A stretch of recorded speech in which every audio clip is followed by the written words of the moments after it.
exercise and all that. And then they came out with it's like a children are doing, which is basically the first part, the 3-part series. That's basically talking about Osiris, Seth, balancing those energies, right? Now, after the children are doing this like the resurrection. I think I seen that one. The children sing that shit. The son, when they look for the son, the son was lost. Right. See, and see, the whole thing was that he was evolving. He was taking what his father did, he evolved the whole shit. He was like, yo, no, he seriously he evolved. He took the whole shit because when you talk about doing, talking about this thing that basically raised back his spikes.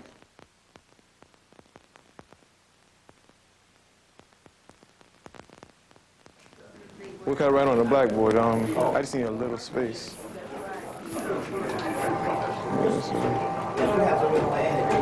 That's good. Yes. If you gonna get those work, those really don't work. I am ready. Are you ready? Peace! It's good to see everybody who had, you know what I'm saying, the courage to come out and brave and weather the storm.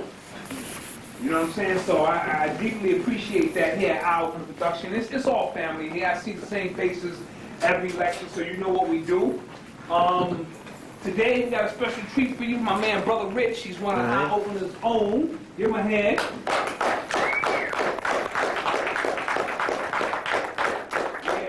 Yeah. So he's gonna drop a little information on what's going on. You see, he's got all his stuff laid out. I love it when he lays out, you know what I'm saying, the ritualistic pieces that he's got. He's going to drop something real powerful on us. And then Brother Bobby Hemmitt, all the way from Atlanta, is going to take the stage. And he's going to break down the wrath of the Mother Goddess and the apocalypse of the heart. Quick notes, February 13th, Brother Cypher will be in the building doing his thing. Something about magical... Imagination 13 Part 2. Imagination 13 Part 2. Yep. Something about the Dark Magician. I remember that. Along the mind of the Dark Magician. Along with Brother Rudra from St. Louis. He will be in the building. And I forget what he's doing. Kali Yuga. New melanin marriages or something to that nature. Something out there. So we want y'all to come out and support that, because that's going to be really, really crazy. So with no further ado, blizzard and all, Brother Rich, give it up. Peace. All right, peace. I just want to thank everybody for coming out. Blizzard and all, as Dot laid down. Good to see you and my family up here, make me feel comfortable. And what I want to get started with today is, as you can see, I got my altar laid out. I'm getting into some things and a couple of ritualistic things that's ushering in the new year, setting up this Homeland Security thing that's going to be going down. We can't neglect that aspect because we got to deal with the spiritual reality as well as some of the physical reality things that's coming in. And I'll get into breaking down the altar as we get into it. But first, I want to start off with talking about who I got up here is Michael Vick and Donovan McNabb. If anybody knows it, there's 2 big games going down. And if you could really understand the aspects of who Michael Vick really is on a football level, he's the number 7, and we're in the year 2007. And he also plays for the Atlanta Falcons. So you're dealing with a left-hand path energy, a dark side energy. And if I'm not mistaken, he's playing against who, the Pittsburgh Steelers today, or is it? Philly. No, Philly's playing against the Steelers, and he's playing against the Patriots. No, he's playing against the Eagles. Oh, he's playing against the Eagles. Okay, he's playing against the Eagles. Well, either way you got it going down, you got a matchup going down where the Eagles is playing, the Eagles is playing the Falcons, and then you got the Steelers playing the Patriots. It's a whole ritual that's going down. And you can see that you got 2 archetypal energies.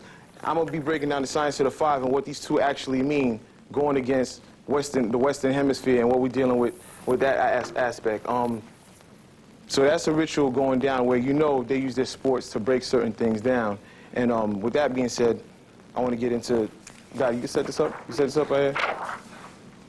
There's just 2 things that I like to use. I like to use sports to show how to use in rituals, and it's an aspect of my altar that I call on, and that's how that plays out. Man, if you could set this up for me, it'd be good. Yeah, let me come on, pop this real quick.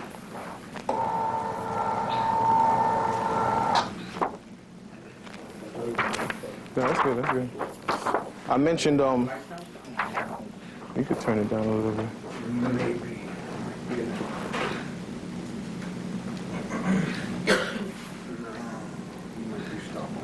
That's cool.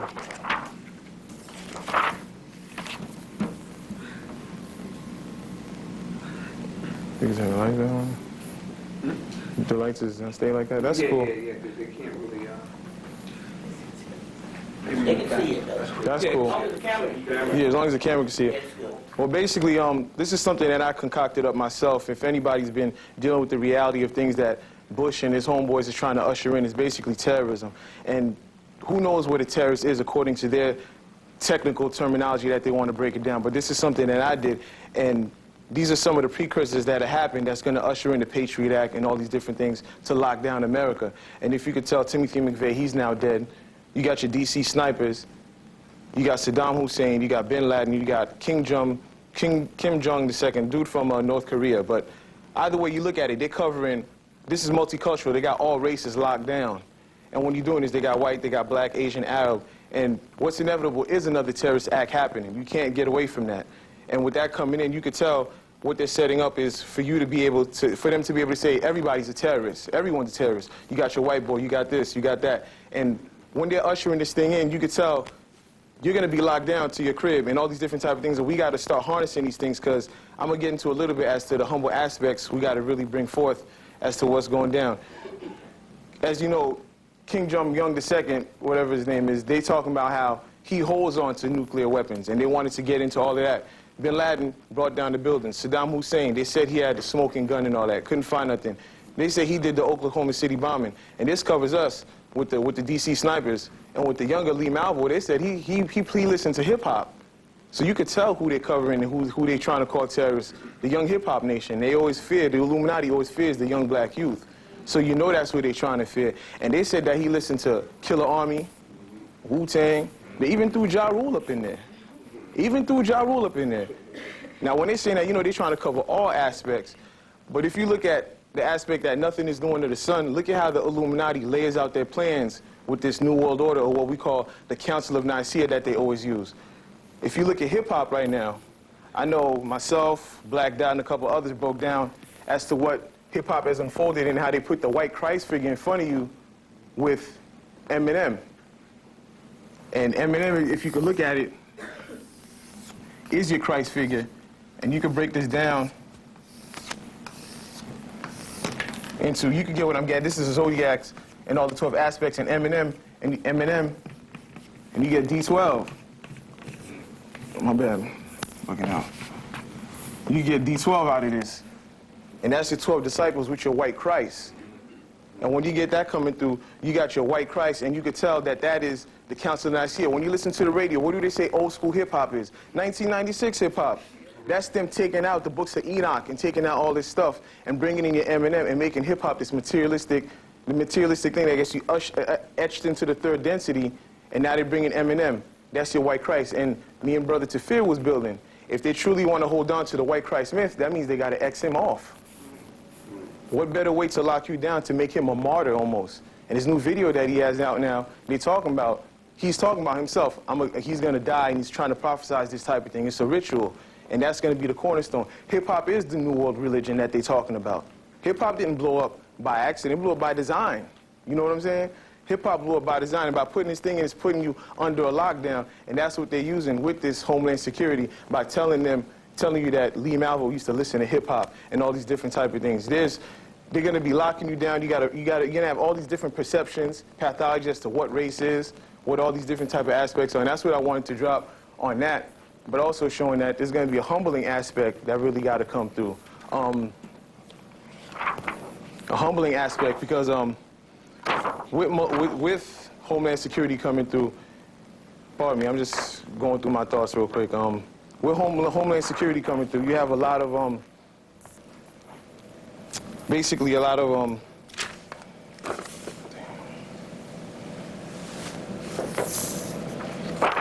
sorry about this. You got a lot of things coming through as far as what I wanted to get into with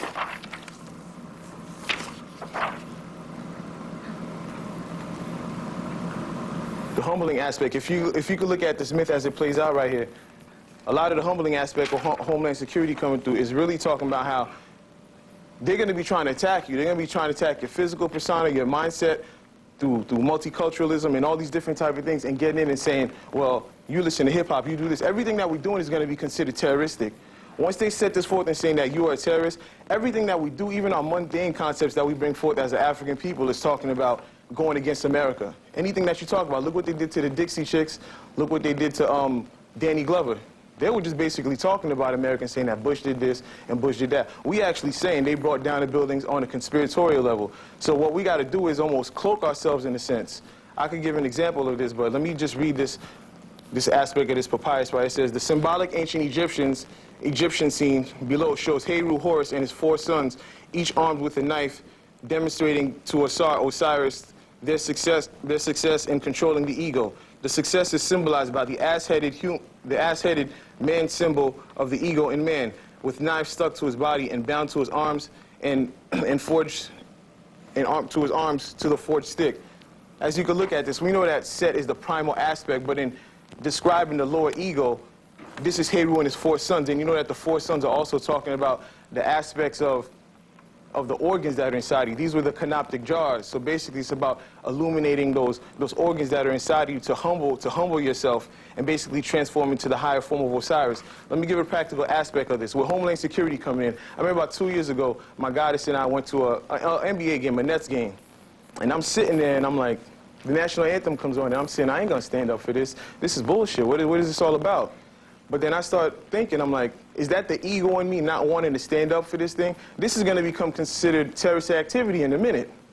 So it's about humbling the ego.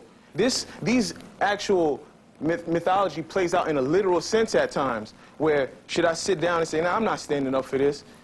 That's the ego coming forth. So why don't I cloak myself and now blend in with the rest of my environment? Well, you got to humble yourself, and it's not about wanting to stand down and say, you know what, the hell with this, I ain't doing this, I ain't doing this. You now stick out like a sore thumb, and that's the suppressing and the humbling of the ego, and you can see the 4 actual archetypal elements, or the earth, air, water, and fire, and you becoming that Heru. Not to suppress the Set, but the lower aspect, because we know that Set is the higher aspect of yourself, and it says, don't be arrogant because you are learned. Do not be overconfident because you are well-informed. Consult the ignorant man as well as the wise one. So consulting the wise one is consulting the 5th element of the Heru of his 4 aspects of himself and transcending to that particular level. And that's how that played out in a literal sense as to when you go out and you see these different things that are going on. That's what they're doing with Homeland Security. A lot of this stuff is really going to become practical. And other aspects that I want to get into is as far as how we could conquer this thing. Before I went on any further, when I talked about hip-hop and how it's basically numbing your brain with Eminem and a lot of dudes, they basically, look at these kids now, you can't tell them nothing, but I just want everybody to focus and synthesize this picture that I'm putting up as to how kids used to be and what the apprentice level of our Masonic orders really used to teach. Look at the age of these kids and what they're doing. Look at this. This is about 5, 6-year-olds learning how to shoot bow and arrows. You give one of these little kids out here bow and arrow now, who knows what the hell they're going to do. The discipline factor is totally gone, so you can see what society said. I got this from a book, Peoples on Earth, Australia and Melanesia. And the reason why I'm showing this book is you got to use all outlets. So, a white dude next door to me gave me this book. And you know what I'm saying? You can't neglect anything. And that's some of the aspects as to how I cloak myself. Spit out a couple of Afrocentric facts, and he gave it to me. But I'm pulling out things like this that I hang up in my room that actually help me harness that you were learned at every age. It was an archetypal essence that you were resurrecting that didn't put you into a mode where you on discipline. Picture this. Picture giving bow and arrows to kids nowadays. Think about what the hell they're going to do. You can't give them a CD they want to fight each other for, so that's what that's dealing with. And then, so that's that. And then, dealing with the humbling aspect that we talking about how to conquer a lot of this Homeland Security, I wanted to get into the aspect of our mutation, which is talking about angles. And when we talk about angles, we're really talking about those angels of light that's basically coming inside of your body. And when we're doing that, we had a science that we call the Pythagorean theorem.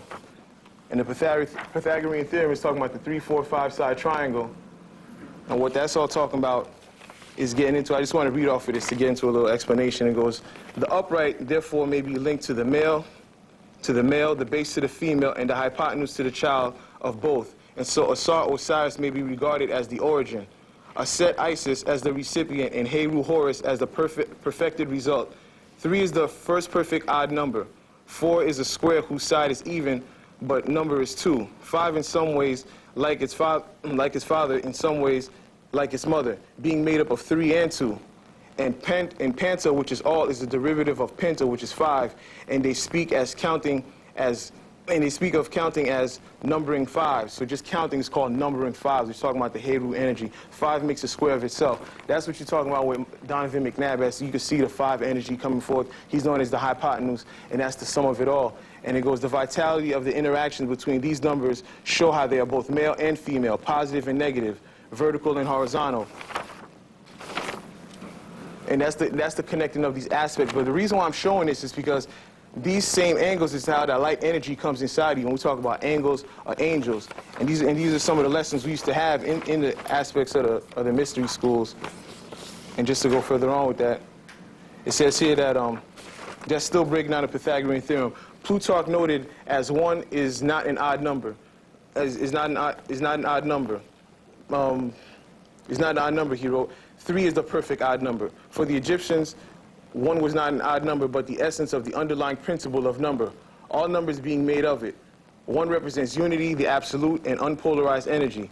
1 is neither odd nor even, but both, because if added to an odd number, it makes it even, and vice versa. So it combines the opposites in odd and even, all these other opposites in the universe. Unity is perfect, eternal, undifferentiated consciousness. So we're talking about the 1 and actually becoming that 1, that neo, that absolute that we're talking about, that nothingness.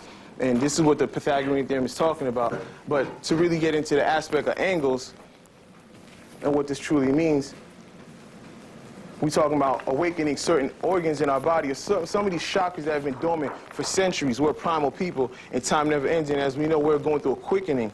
And if you can take a look at this, this is talking about the aspects of man. You got more than 7 chakras. You got a whole lot more. You got about 72,000, they say.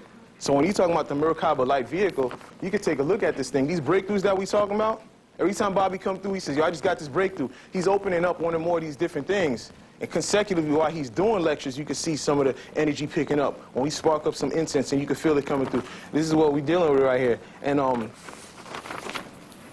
just to get into more aspects of the angles, I showed this last time. We're dealing with the auras also. So you can see the archetypal aspect of the staff of Set, dealing with the polarities, positive and negative energies. But this is a good thing, a good tool to look at if you're really dealing with the body, because we can't neglect the physical. It is what I like to call premature ascension. You neglect the physical and try to rise too early, you fall back down to duality. What did Heru try to do? He tried to battle his higher self, Set, and got his 2 eyes raked out, one of his eyes raked out, and fell back into duality. So we're dealing with humbling the self and not basically wanting to stick out like a sore thumb, as I stated earlier. And I'm going to keep going with this and talking about angles. When we talk about angles, we also talk about angels. And I remember a while ago, I was in a store, I was stating this earlier. I went to the store and picked up this book called Cosmic Duality. Cosmic Duality. And I went into this store, I was in the mechanics section. Kind of funny story, I'll tell you how this went down. And I go in this store, I was going with my friends, and I go into the store, I'm in the mechanics section, tools and stuff. And I'm like, wow, what the hell is this book? It was in the wrong aisle. Picked it up. Cosmic Duality. I'm like, damn, what's this doing here? So I pick it up and I get home with it. And I'm looking in the back. This page struck my eye because we're talking about angels. Y'all can't see this real good, but if you could just see the silhouette of the angels, all these different type of aspects. It's talking about seraphim. It got cherubims in here. It has all these different type of angels. I'm like, wow, this must be what I'm rolling with right now. Because this book did not belong to this store, and I'll show you how. Look at this. This price tag was not for this store. If anyone knows the store I went to, it does not have this type of a price tag. And this price tag is yellow and it's $6.99. We're dealing with the 7. What I'm talking about is the quickening period that we're entering. As you think it, so shall it be. And I literally, some may not believe me, but I believe what is taboo. I know this. I made it materialize. You get what I'm saying? This is some of the aspects that we're dealing with. When you harness, what I was harnessing at the time was duality. That's what we always dealing with, and transforming into the androgynous aspect. So that's what this is also dealing with. Duality and angels or angles that we're dealing with. The subconscious mind, those little entities that are peeking out every time we get into these epiphanies and you're making breakthroughs, which makes us break down Homeland Security and some of the subtle aspects of how we are actually breaking through to humble ourselves, and all the little aspects of how they're going to try to sneak into us.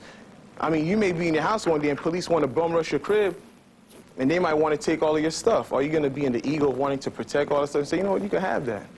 Because that's the way you're going to survive in this Homeland Security, harnessing these subconscious angels where you are not attached to some of the tapes you might have at your crib, some of your altar things, because now you've made it become within. It's about resurrecting some of these angles or angels, if you want to call it, and aligning to the light vehicle. Everything is within, and that's the quickening that we're talking about. Another movie that shows this is Carlito's Way. There's some science in that, too. Because if we're dealing with Carlito's Way, remember in the movie, he was the narrator. Everybody here saw Carlito's Way, or not everybody seen it? If you remember Carlito's Way, he was the narrator to himself, and he was a mobster. He had to peep all of them angles, peep all of them angles. Ultimately, he was trying to get to the paradise with his goddess. Her name was Gail. Just so happened my goddess's last name is Gail. You get what I'm saying? So some things are lining up, but he had to peep all of the angles, and he wanted to get out the mobster life, And he wanted to keep, he had the ego and kept telling himself, I owe him, Gail, I owe him. And he didn't listen to his guy. She said, you don't owe him shit.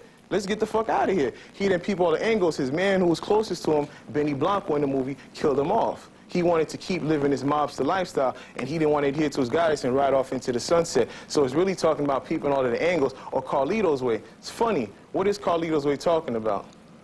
We talking about the way, or the Bushido code, the way. Let's take it back to our ancient Asian aspect of what the I Ching is talking about. Because if we're talking about transformation, we're talking about the I Ching, or the 64 hexagrams. We break down the 64 aspects of the DNA, 64 pre-mutations they're talking about. And if we're talking about pre-mutation, you're talking about prior to mutating. And we also know that the 6 and the 4 breaks down, Kabbalistically speaking.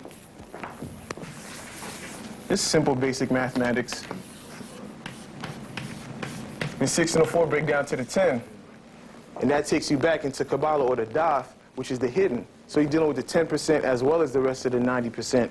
But also, when we speak of the 1 and the 0, that's the materialization. The 1, which is the self, the neo, as opposed to the 0.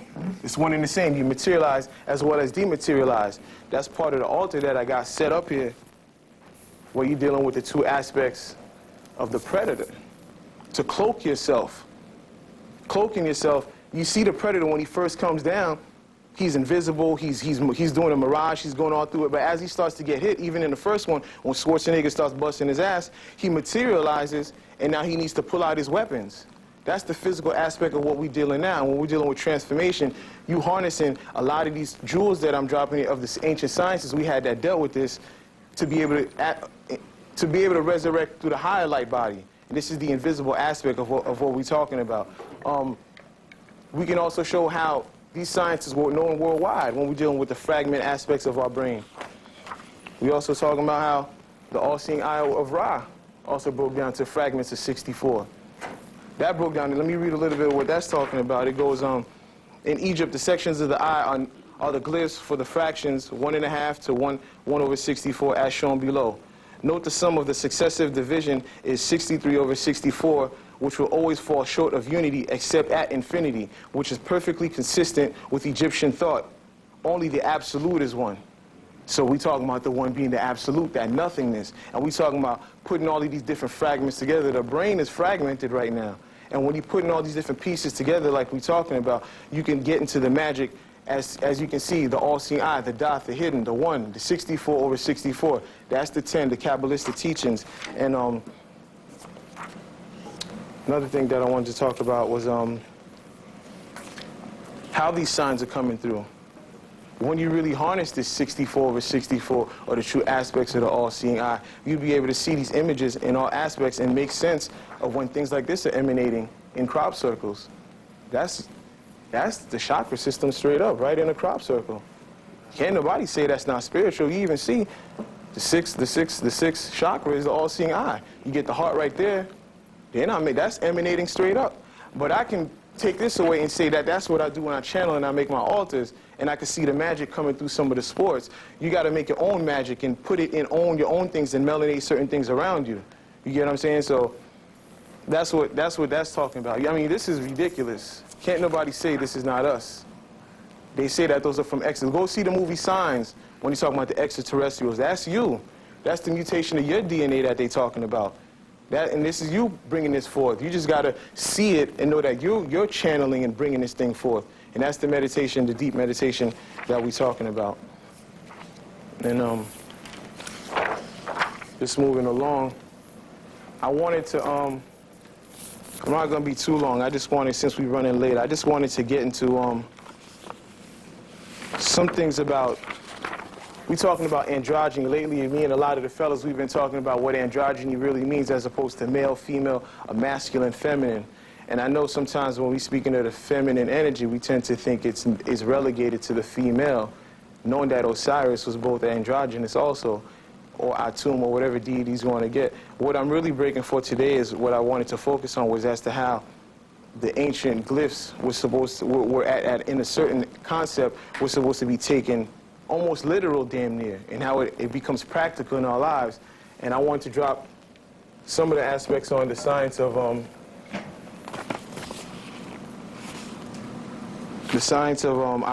But before I get to that, I want to show a couple clips of some movies that I wanted to show. I almost forgot that I had this over here. Y'all don't mind watching a little clip with me?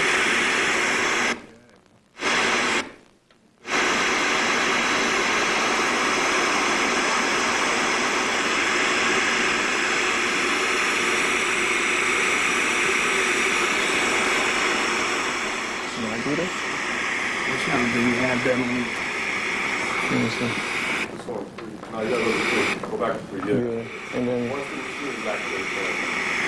What did we do here before? It was on the F1 before. Was that F1 before? Mm-hmm.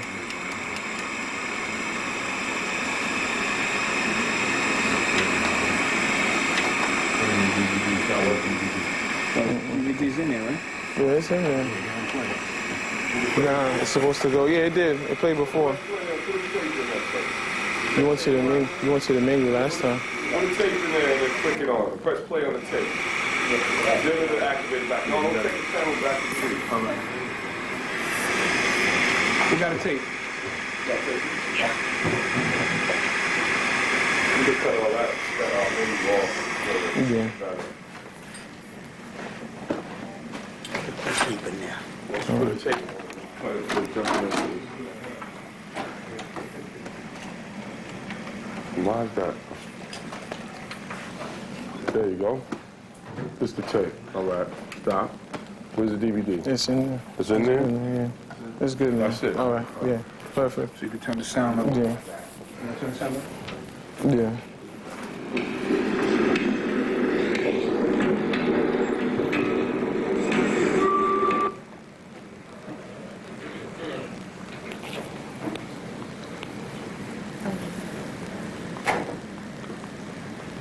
I'm kind of jumping around a little bit, but it's all good because that's chaos. That's the melanin, how it goes down.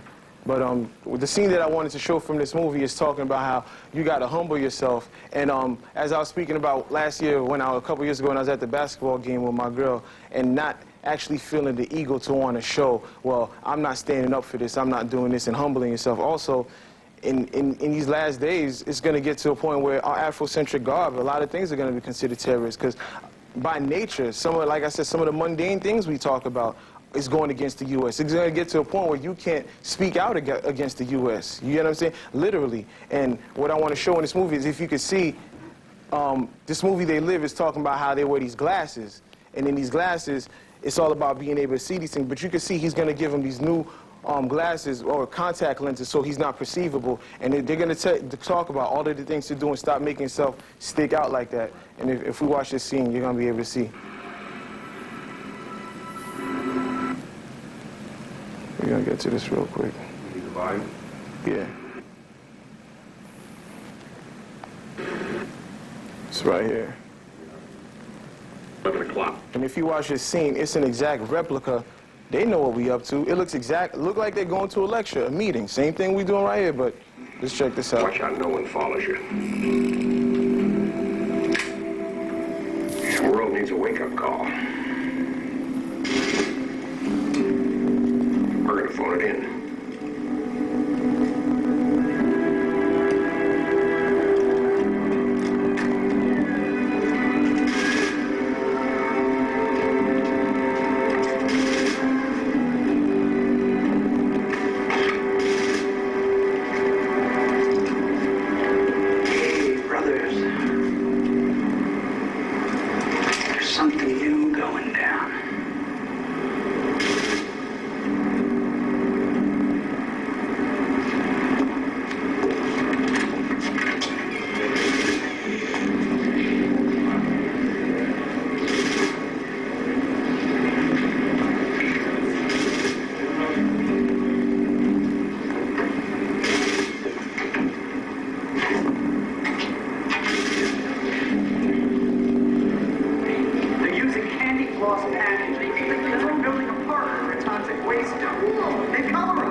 Sunglasses off.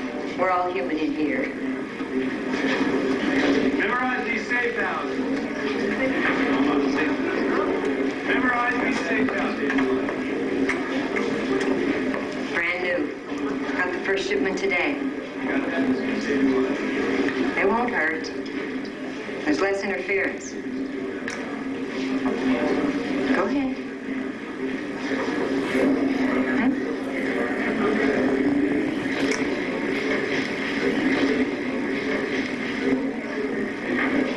There is a signal broadcast every second of every day through our television sets. Even when the set is turned off, the brain receives the input and programs it. Having trouble getting here? No, we made it fine.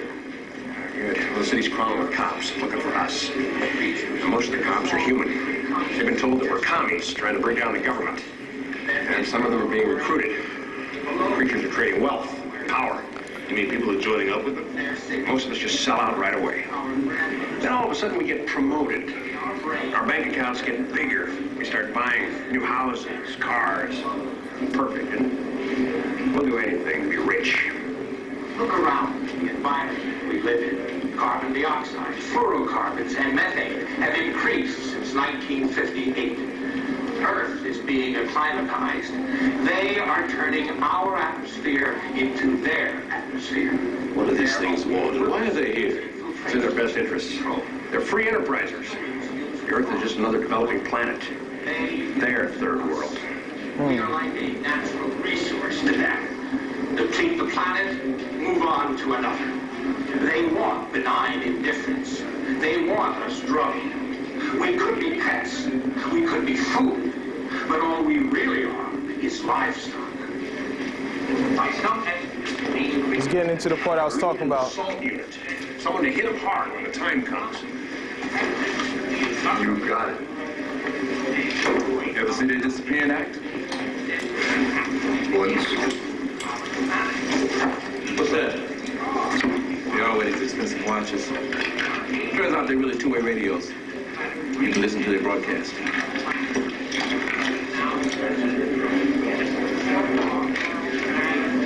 There's something else. Some kind of secret code or hidden control. They push a button, and all of a sudden, they're gone. I've been trying to figure it out. All right, now everybody listen up. Now, we're obviously not getting to enough people because look at our numbers tonight. There should be twice as many of us here. We're getting too sloppy. That's all there is to it. Now, their detection is becoming more effective. So we have to be more careful. Stay aware of keeping up appearances. Go to work. Punch your time clocks. Do what's expected of you. We've gotten reckless. And the movement's suffering for it. Time to... With that being said, you can see that they know what we up to. And they're laying it down in their movies. It's not about, you know, coming out and looking so obvious all the time. Not to say that now, but I'm giving, part of the melanin is being prophetic, and I can see this going down. You get what I'm saying? They're going to start laying it down and saying, you can't do this, you can't do that. As you can see, the multicultural face of terrorism basically is black, is Asian, is Hispanic, is all of that. You can't come out and just start doing these type of things. You got to be humble in that aspect. And they said, look, go to work, punch your time clock, do that shit. You get what I'm saying? Because when you harness it inside, it's not about the ego of me coming out and feeling the need to stand in front of you now. You get what I'm saying? It's about removing your face from it and actually becoming, as Brother Cypher talks about, that Jedi Knight behind the scenes and doing those type of things. Because you've now harnessed in within. You don't feel the need to express. That's almost ego feeling the need. We do it all the time now, but these are some of the metamorphosis stages that, you know what I'm saying, that we taken. And you can see how truthful the movie is to what I laid down. Another thing that I want to talk about was as to how we have access to this power now to be able to tap into other dimensions and do these type of things. We have access to this power now to contact these angels, dematerialize as to what the Predator does in the movie, and I'll show a good version, a good scenario as to how that plays out. But I'll read a clip from this book right here that I got. It's called Egypt, Child of Atlantis. I read from this last time at the Chronicles, if y'all was here. And there's a certain piece that I got from this book, just to show how spirit works. I never really read the whole book, but sometimes you just open up to a book, a certain page just catch you, and that's all you need. And I'm going to show how spiritual this one part that I got out of it. If y'all can see this good? It goes, Einstein's theory of relativity has shown us not only that light has mass, but also that light at the speed of light, time ceases to exist. Does this not perfectly equate with the idea of an ethereal body form in which the mystical consciousness has no sense of time, although nevertheless is aware of cycles of activity involving a perceived divine purpose and its incessant movement towards self-fulfillment? Why, therefore, should it not be that the consciousness of the hero adept finds itself capable of moving at will, of moving around the solar star system among the gods in the Saha or spiritual light body, while the astral soul remains earthbound? That's talking about the Stargate we're talking about. Sacred geometry, that's the angles and the angels. You can see how I was laying this thing down. The angles of the angels getting into the astral body. I got one more movie clip that I wanted to show as to how the beast knows what we up to. It's just a matter of us activating this thing. You're gonna see how this thing plays out. And some of y'all might have seen this movie. Any of y'all seen K-Pax? Nobody seen K-Pax? All right, good. Y'all gonna see how this thing plays out.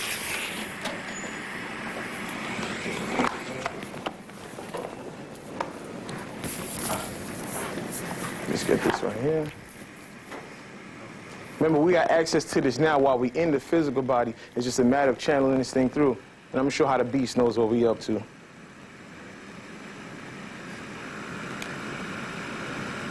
And to show why they're so afraid, because they know we got access to this, because we're doing it right now. That is the weapons of mass destruction. Mm-hmm.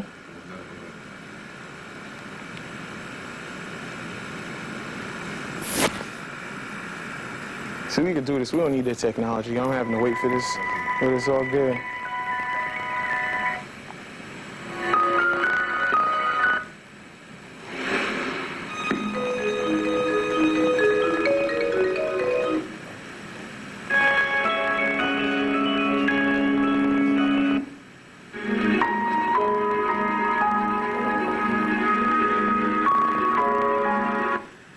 Hold on one second. Try and get to the scene real quick. Here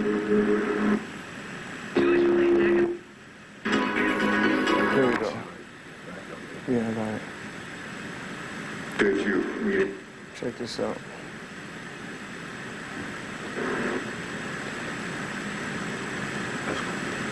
Right here. And just watch how this plays out. I'm Dr. Becker. This is Dr. Flynn. Doctors Patel and Hesler. Doctor.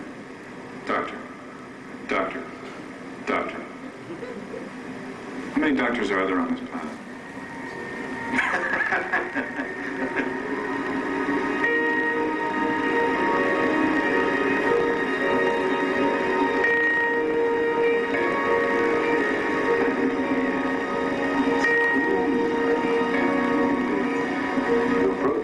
Have a seat.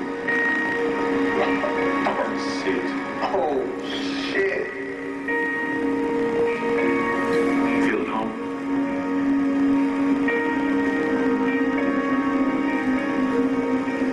We found your notes quite interesting, Frode, and we'd like to ask you some questions, if that's all right. Be my guest. Good. Then I'll jump right in. Make sure you can swim.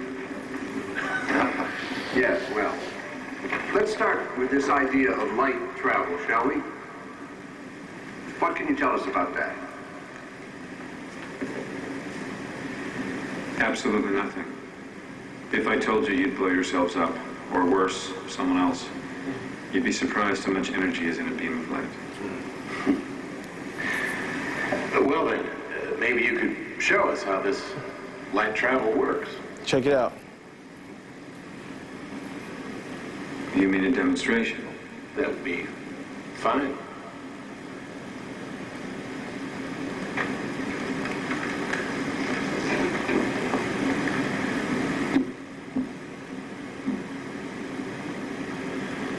Adios, aloha.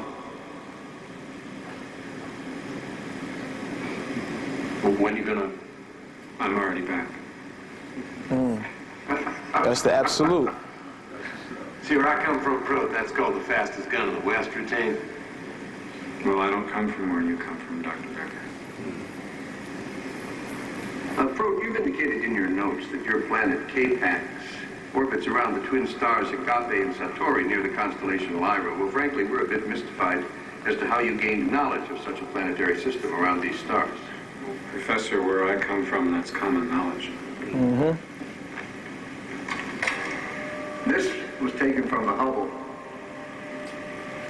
We've computer enhanced it based on Dr. Patel's readings from telescopes in Chile and Hawaii. It's the clearest picture we have of where you come from. But what we'd like is if you could diagram on the light pad the orbital pattern that your planet takes through this system.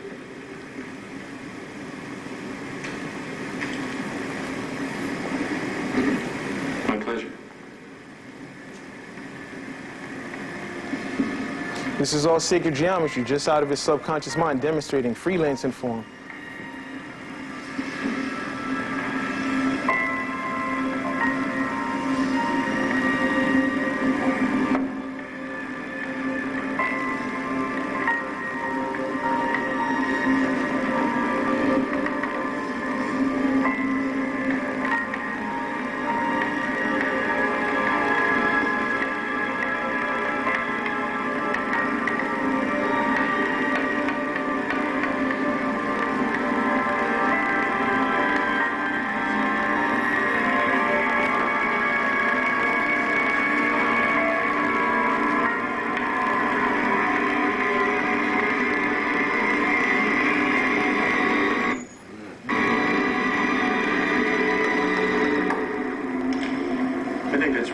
Watch this.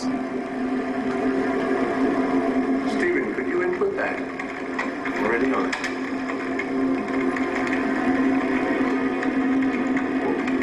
What's going on?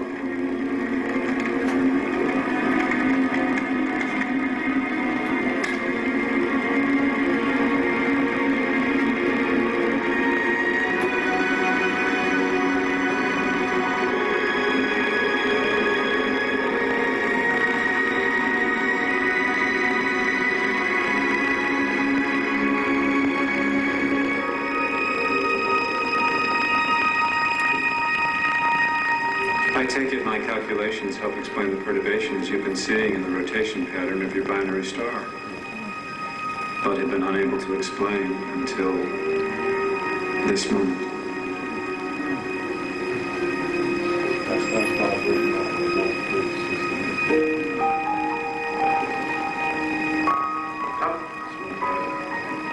How could you know this? How could you? Every Capaxian knows this. Just as every child on Earth knows that your planet revolves around your sun. It's common knowledge, isn't it? And that's basically where that ends. As I stated, the book showed it. We have access to this now, laying down sacred geometry, showing how everything lines up. It's in the book. The beast is showing you it. This is real. No need to deny it, and you got access to this now. He's from K-Pax, and when he drew it, you show he drew it to a black hole, a wormhole from the nothingness. That's the Ein Sofer that we're talking about Kabbalistically. And, you know, the movie showed it, and I just got a couple more things just to lay down before I go. But what I did want to talk about before I leave was the aspect of the male intent as to how we are both androgynous. And just as I'm spitting some of these things, I play the role of Isis, spitting out some of these photonic messages to resurrect some of the males that be in the crowd. Don't mean I'm homosexual. I just have some of that feminine energy within me. Becomes androgynous, becomes the underworld feminine energy that is chaotic. And I'm going to show how the myth of Atum, when they speak of the Big Bang Theory, plays out. And how that ties into sexual alchemy was something that has been said to be taboo, but hopefully I'll crack the mystery on that before we're done. It says here,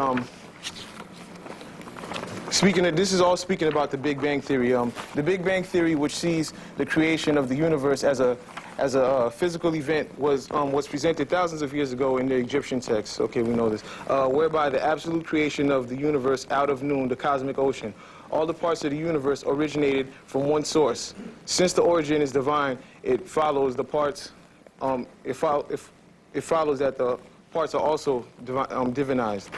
Just all of that to say the aspect of Atum. The first step to creation was for the objective divine being Atum to conceive in his own heart. We're talking about the heart chakra. The concept of the multiple divine beings out of one. This is called the Big Bang. But then it talks about I conceived in my own heart. There came into being a vast number of forms of divine beings as the forms of children and the forms out of their children. And what is this talking about? It goes into talking about the generation of new beings can only be enacted by the work of two complementary opposites. We're talking about duality. But I'm going to show how this is androgynous. The feminine, I'm going to show how this is all androgynous when it's speaking about this and how this ties into sexual alchemy.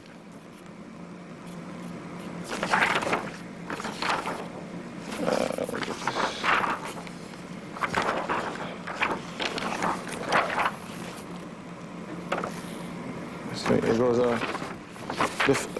the feminine principle of self-created Atum in his hand. This was stated in the Bremerine Papyrus, and it says,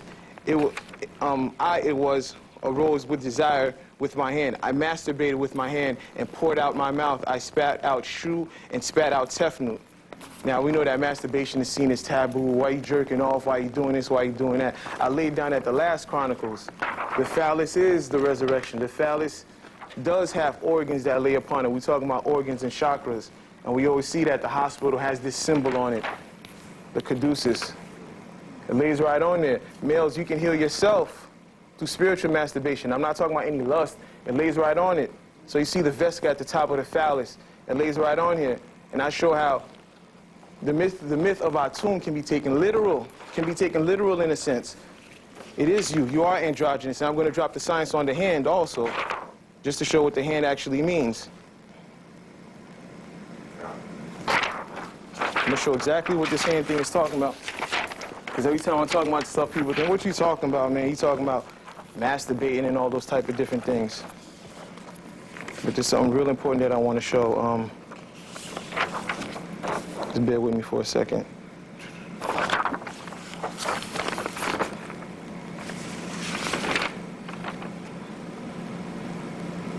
Well, anyway, it's talking about the hand. Here it goes. The hand. The hand symbolizes several concepts. The hand symbolizes several concepts. One in which action and therefore of creation and latent creative power. Creative power. As stated earlier, Atum created first beings by copulating with his hand. Atum's hand personified the female principle inherent within him, and from this union, the divine pair Shu and Tefnut arose. The metaphysical role of the hand is present in the text throughout the known history of ancient Egypt. Such a concept is found in the Unis text.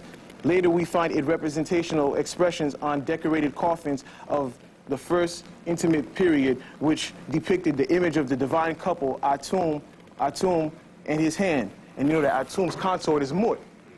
And when you're dealing with the hand, you're talking about the aspect that the exact nature of the hand symbolism is seen in the New Kingdom. The title, the netter's hand, and was applied to the wife of Amun, the legal heiress to the throne. And it also talks about, more of this is seen later in the book, and it goes, the role of the loving hand found its way into most cultures for when a man wants to marry, he asks the father for the wife's hand. See what I'm saying? So even when we're dealing with the marriage, you can see how our ancient subconscious, metaphysical, etheric things found their way into modern day culture. You know what I'm saying? And now masturbation became taboo. You can heal yourself by yourself. I only say this not to neglect the goddess outside. Of course, by all means, I was here to find an aspect outside of myself, but I'm dropping some of the subtle things that you can harness where you need not lust for anything outside yourself. Now, when you could ground that energy, now you could go and meet a woman on that primal level where you're not lusting to just have sex if you can know how to do it with self. Now you could do things like phone sex and all that type of stuff. Nothing is taboo. This is the stuff that's healing. These are the breakthroughs we're making. And I'm pretty sure when Bobby comes up, he's going to drop aspects on sexual alchemy and aspects of the mother goddess. But all of this to say that this is what I wanted to end off with, in showing that the hospital is right within yourself. You know what I'm saying? And that's the aspect of the hand. So. And you know that the hand has meridians on it, has chakras on it, and all these different type of things. So your own hand, we're talking about our left-hand path. That's the aspect of the male. You are androgynous. And if we keep seeing these things as taboo, we're going to stop making them breakthroughs. You can't be afraid to explore all aspects and facets of the body. That's the thing I laid down earlier, showing all the chakras opening up. You got to use this as a tool, both the physical and the spiritual. That's the Azabo, Sobolo, male-female concept. And just to drop some science on hospitals like I'm dropping out, you can heal your own self. You always know that the lantern or the beacon is known as illumination. They always show that, and it's talking about this is where a personal spiritual ideal, the fifth dimension, plays a helpful role. Like a lighthouse beacon, it moves us throughout a variety of complexities of the fourth dimension as it draws us through. We can pick up along the way fourth dimensional images, insights, and inspirations that we need. The ones that are consistent with the fifth dimensional idea we've set. That's what I did with the altar. Along traveling upon this fourth dimension, I take certain ideals that help me cross that threshold into the fifth dimension. If anybody's seen Chronicles of Riddick, that was the threshold he had to cross, death. And now you could pick up some of the archetypal images that you hold on to. But you can see the light beacon talking about, which is illumination, fifth dimension. One's personal spiritual ideal acting as a beacon, and then it breaks down to fourth and it breaks down to third. But you can see why it's Aetna Healthcare. I don't know if you can see this, but Aetna Healthcare, they got a light beacon up there, trying to use your concepts and all these different type of things. We want you to know. They ain't teaching you gnosis. They're trying to basically give you vaccinations to stop you from illuminating these certain aspects inside of you. This is may seem mundane, but you take some of these concepts and you align them. You get what I'm saying? So you can see they're a cult like a motherfucker. They know what you're doing. They know what you're doing. This is Aetna Healthcare. I got Aetna Healthcare where I work, but I don't use it. I don't need to go to no hospital. You know what I'm saying? So I really just wanted to end out with that. I know I seemed a little choppy today. You know, I'm just coming out. It's chaos, you know what I'm saying? Just warming up for the God Bobby, who's going to come and just drop it. And I hope you like the visuals of the movies, just to harness some of the things that Homeland Security is coming in, bring forth.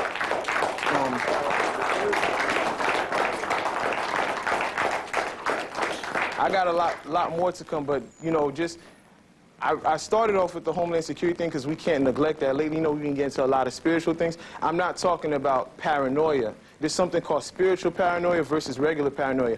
Go check out the movie Limity Snickets. I want everybody to check this movie out and watch it, and watch the character of Aunt Josephine. When you see the movie Limity Snickets, she's very paranoid. Everything that she's doing is paranoid. She's telling her 3 kids to watch out for this, watch out for this, watch out for that. But watch how her paranoia is more prophetic. And when you'll see it, when you go see the movie, when the house starts breaking down, you can see how her spiritual paranoia lets the kids know, and they started hearing, this is what Aunt Josephine was talking about. And you see all of these things starting to almost fall on them, but they use their magic to overstand these different things. And you'll see it, be like, damn, Brother Rich, that's what he's talking about with Homeland Security. I'm not talking about being paranoid about what's going down, but being aware of those things so you can override them and overstand them. And it's due to the humbling aspect. You saw the 2 movies drop it, and we have access to this now. That's kind of like what I wanted to bring up, just to warm up for Bobby. And thanks for having me, y'all.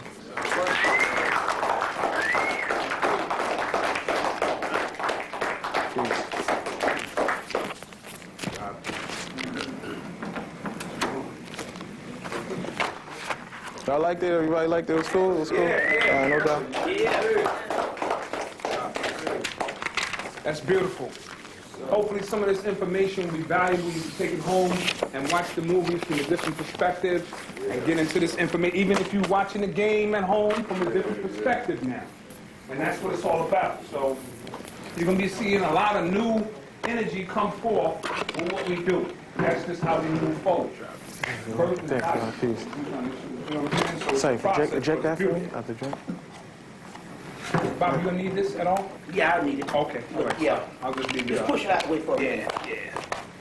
Yeah. We'll just go from there. My bad. What up? Mike. Oh, Plug Bobby in. yeah. Yeah. Well, you know something? You can pause for a second. You can pause it for a second. So we don't get all this dead space.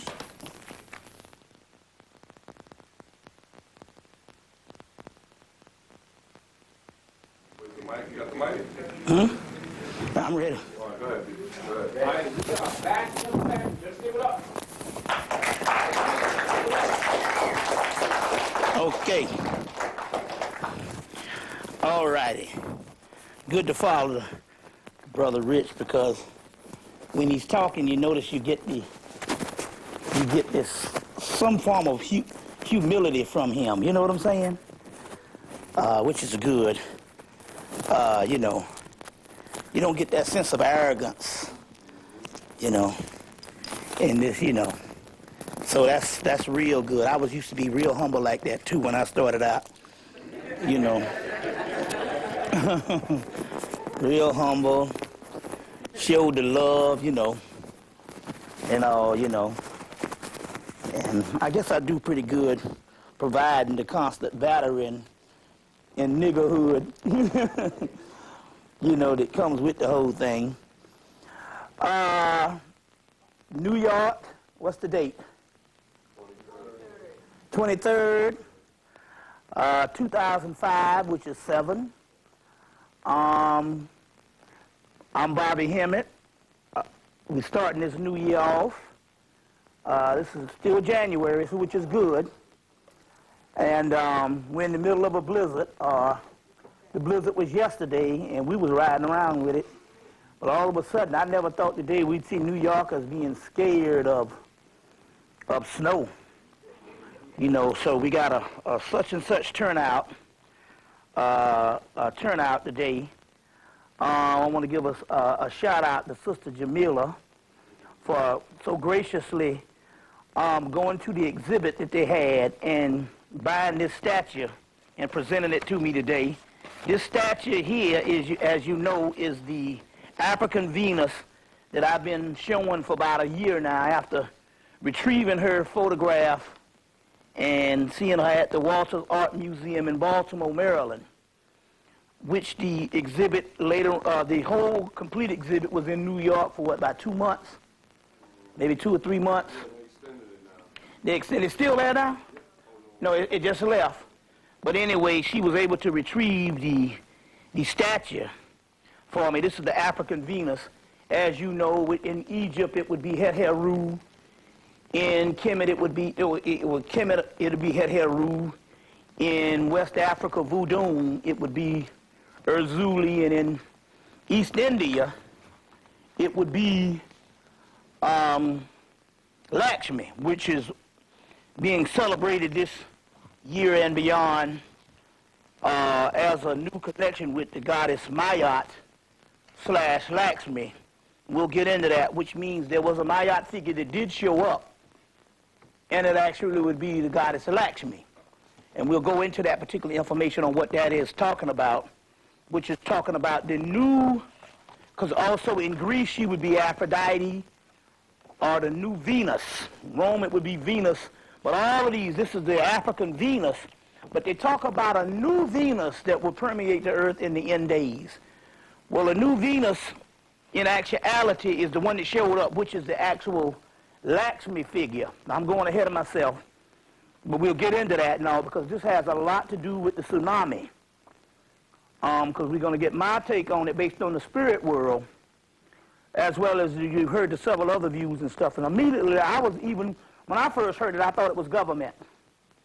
You know, because last Christmas, you know, this ancient city of Bam got hit with an earthquake in Iran, which we know was government-induced.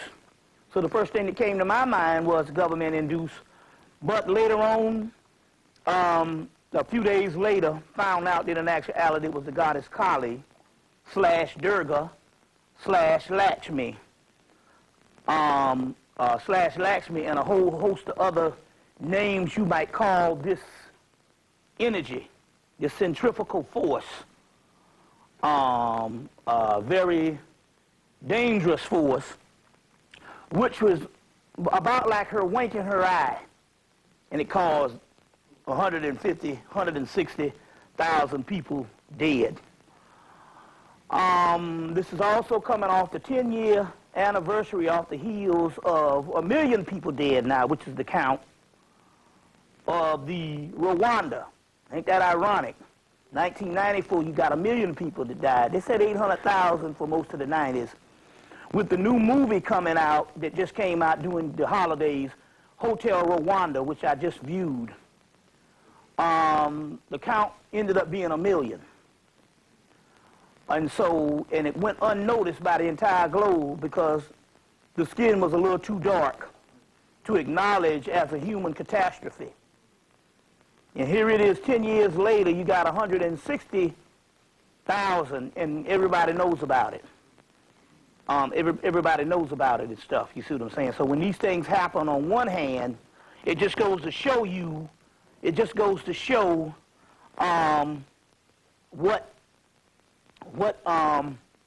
how we are viewed.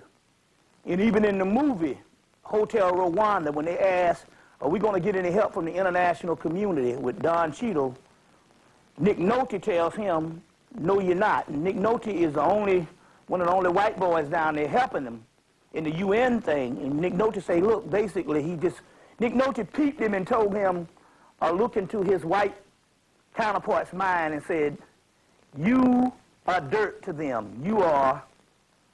He said, you worse than dirt, you worse than niggers, you African.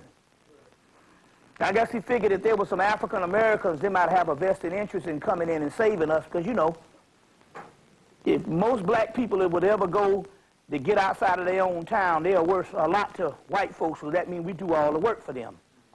So we are trained Negroes, which is a valuable education that they put in us, so therefore they might come and get you. You know what I'm saying? Especially ones, you know, now if you was one that, you know, if you was the hee-haw other than the bourgeois, then you might just be in the count the dead. But, you know, us bourgeois, they put a lot of stock in us as far as training us. And they know that we do the work better than anybody. You see what I'm saying? We are the forefront of all the technology and all of the, even down to the diplomatic relationship, which goes to the Secretary of State. I don't want to sleep on her. Now I bet money. Now I'm gonna kick myself if I did this. If I did this. No, I got it. With the picture of Congolese. But don't sleep on this. Don't sleep on this. You know, I used to see her and you look at the Bush thing and get mad, you know, saying, this is another nigga working for so-and-so. And then about a year ago, I started liking her for no reason in the world. I'm quite sure she's just as dead and as anybody else. And as anybody else, I'm gonna have to tape this down. This was a picture of Lakshmi and her mate Vishnu. Vishnu, a brother, sent me from D.C. I said, well, fuck it. It's supposed to go in your pocket as a pocket Lakshmi for protection or for prosperity. I said, shit, I'll turn it into a damn necklace. So right now it's on this rotating aspect at this particular time. But I started liking Miss Rice about a year ago after I saw this stunning picture that I've shown the last couple of times I was here, of her in the White House standing up with a hand as the thinker and a book in her hand. Now, don't the Statue of Liberty have a book in her hand? And then the Spirit said, now, you know, you must rise above what is the apparent and find out what is going on. First of all, they don't put people, black people, in positions unless they're extremely accessible to some form of spirit that even those black people don't even know about. Now, I'm going ahead of myself right now, but it's very key that we understand that. Which means, in actuality, I realize now that things at this particular time are basically as they ought to be, just like this snowstorm. You know, it came in on Friday night, it snowed 12 o'clock, it started 12 o'clock the next day. And then when you really look at it and stuff, things supposed to be that way, because we did a mass ritual to make sure that this thing was clear, and it did clear up today. But certain things have to be, and certain things the way they should be, and I think that's the way we have to start looking at things. Not from the emotional level, but try to analyze things as they are. And I say that even on this particular aspect of this Congolese rice thing when I get into it, to show you exactly what I mean about things being as they should be. You know, as don't look at the apparent. Everything lines up a certain way. Which means, the way the Spirit said, the information today was to be given to an intimate crowd. You see what I'm saying? And everything worked out perfect. You know, even yesterday we got out and rode around New York in the snow. And because we was the only fools out there, and some of the stores that were open, they treated us like kings and queens. All right, kings, it was 3 of us, so. 3 brothers, and you know, and everything worked out perfect. Everything worked out perfect and stuff, including getting this particular gift from Sister Jamila today, which everything lines up a certain way. What are the odds? You see, now, which is interesting, because I'm going to take this back. Because it's the African Venus, I'm going to deal with the African Venus that was transported over here, which would be Urzuli, which was interesting. I got an elaborate shrine to the goddess Lakshmi on one side of the house. And it's unbelievable. So, I put that up in October. So about December or late November, the sister Kimberly had called me and said that she had gotten this, and you hear me talk about her and all that, she had gotten this channel that Lakshmi felt a little abandoned, not Lakshmi, but Urzuli, the voodoo Venus, felt a little abandoned and said, you want me to, said I should put something pink on Lakshmi's altar. So Lakshmi came through and said, no, don't put shit pink on my altar. But then again, one of her original forms as the Shri goddess, the word Shri, S-R-I, shows up in the form of pink. So it all connects. So Christmas Day, for some reason, I got, you know, because I got a room full of nothing but albums from the 70s and the 80s and 60s and 40s, just all types of stuff, jazz, anything you basically want. And just about everything from the 70s at least, and most stuff from the 80s. And I was playing some, you know, I just grabbed an album and put it on. I was playing some Donna Summer. And this poster fell out of the LP that had been in there since the 70s, and there's a picture of Donna Summer sitting on this big, tall radio. It's a blue background, but over the horizon you see this pink, and she's writing "Love Donna," which is the goddess Diana. Diana, it's all the same thing. Black Madonna, Love Donna, in pink letters. So I was getting ready to put it behind the door because I got a little room where I put a little music memorabilia up in the music room, and all, because I got the state-of-the-art music stuff. That's my room. The music room sounds just no different if you went downtown to a club. We can produce the same sound as when you walk into a club with the state-of-the-art stuff I'm dealing with as far as the receivers I got, which is the state-of-the-art stuff. And all the stuff where you see the receiver where they got stuff that pull out from the wall. They got these loops on it, the stuff that they have in the TV station. So we got all this type of stuff. And anyway, I said, well, I'm going to put this behind the door in the music room. And somebody said, no, don't put me behind the door. Put me on the wall over there. Okay, so when I put the post up on the wall, we got this disco ball that's got these pink lights in it and multicolored lights. And I said, man, who would ever know that the actual poster with the pink and the blue would go along with the disco ball?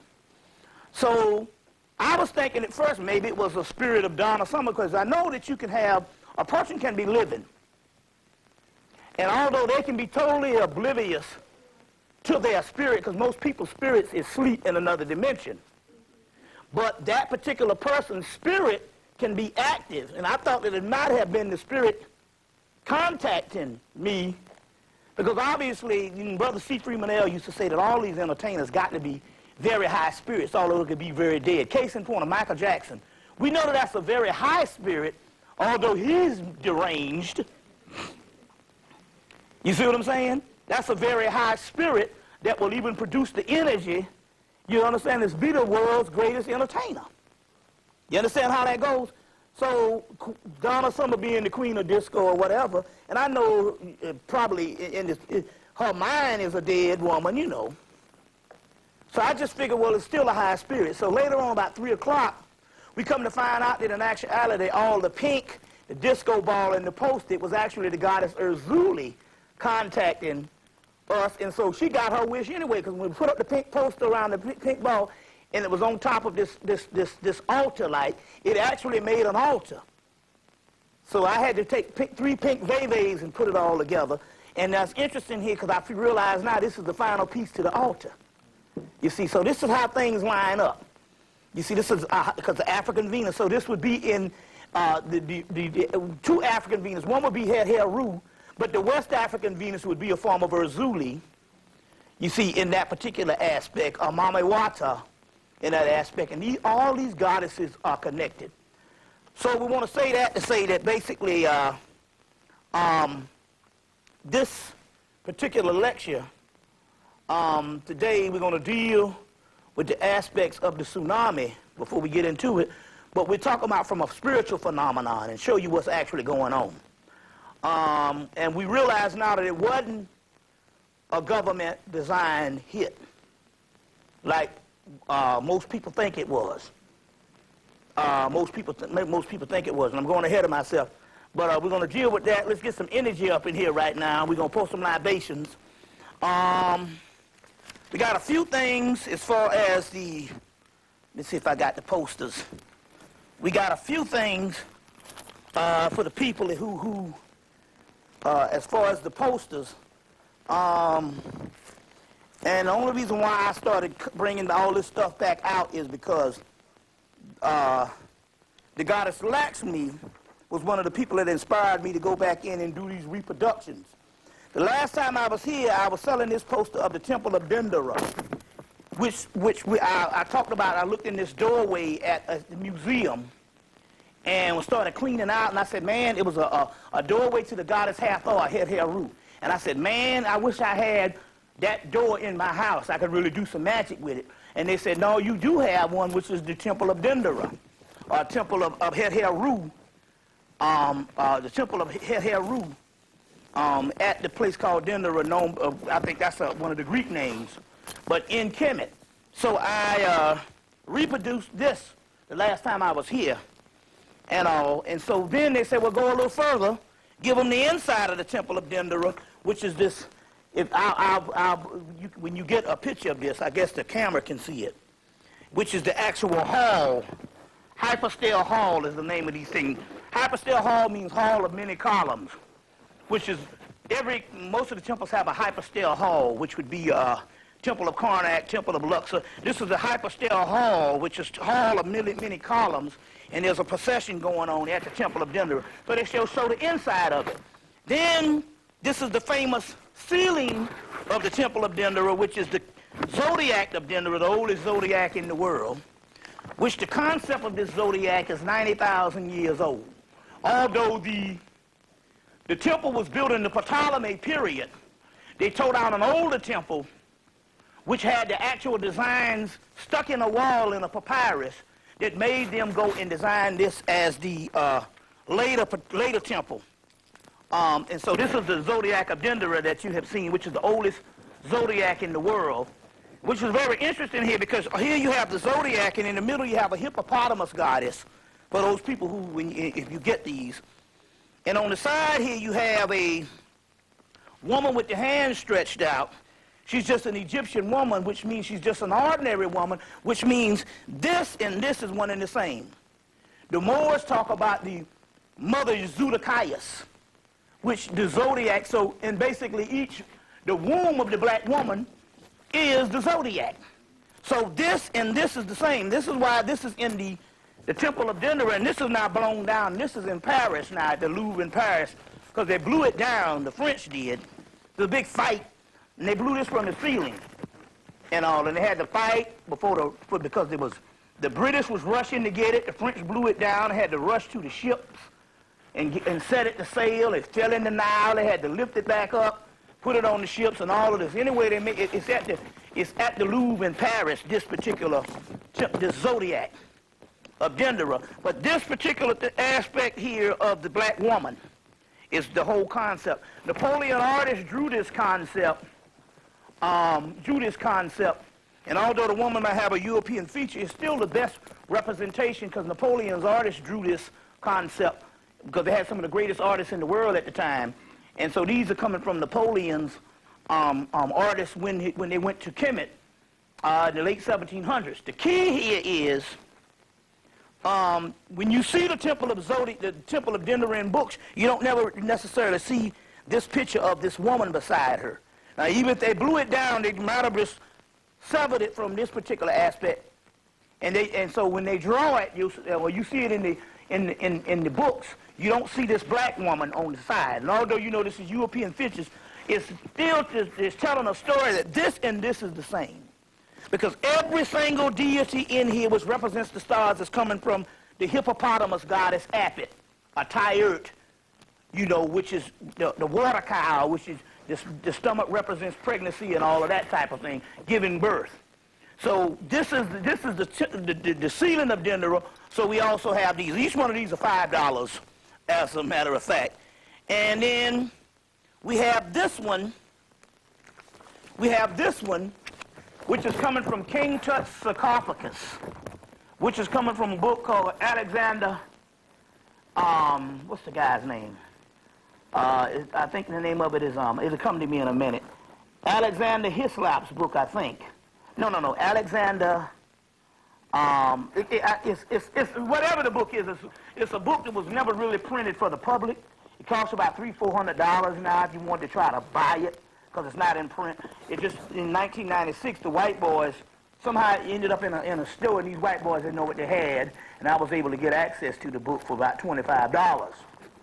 And the book then was worth about $300 and all. You see what I'm saying? So it'll come to me in a minute what the entire name of this book. But this engraving of the goddess Mayat is coming from the sarcophagus of King Tut. And in here you see Heru on both sides, Ra, Heru, Kahudi, or Horus. You see Anubis at the bottom. You see the Uraeus. And so this is another one that was reproduced. So we also have this one for sale.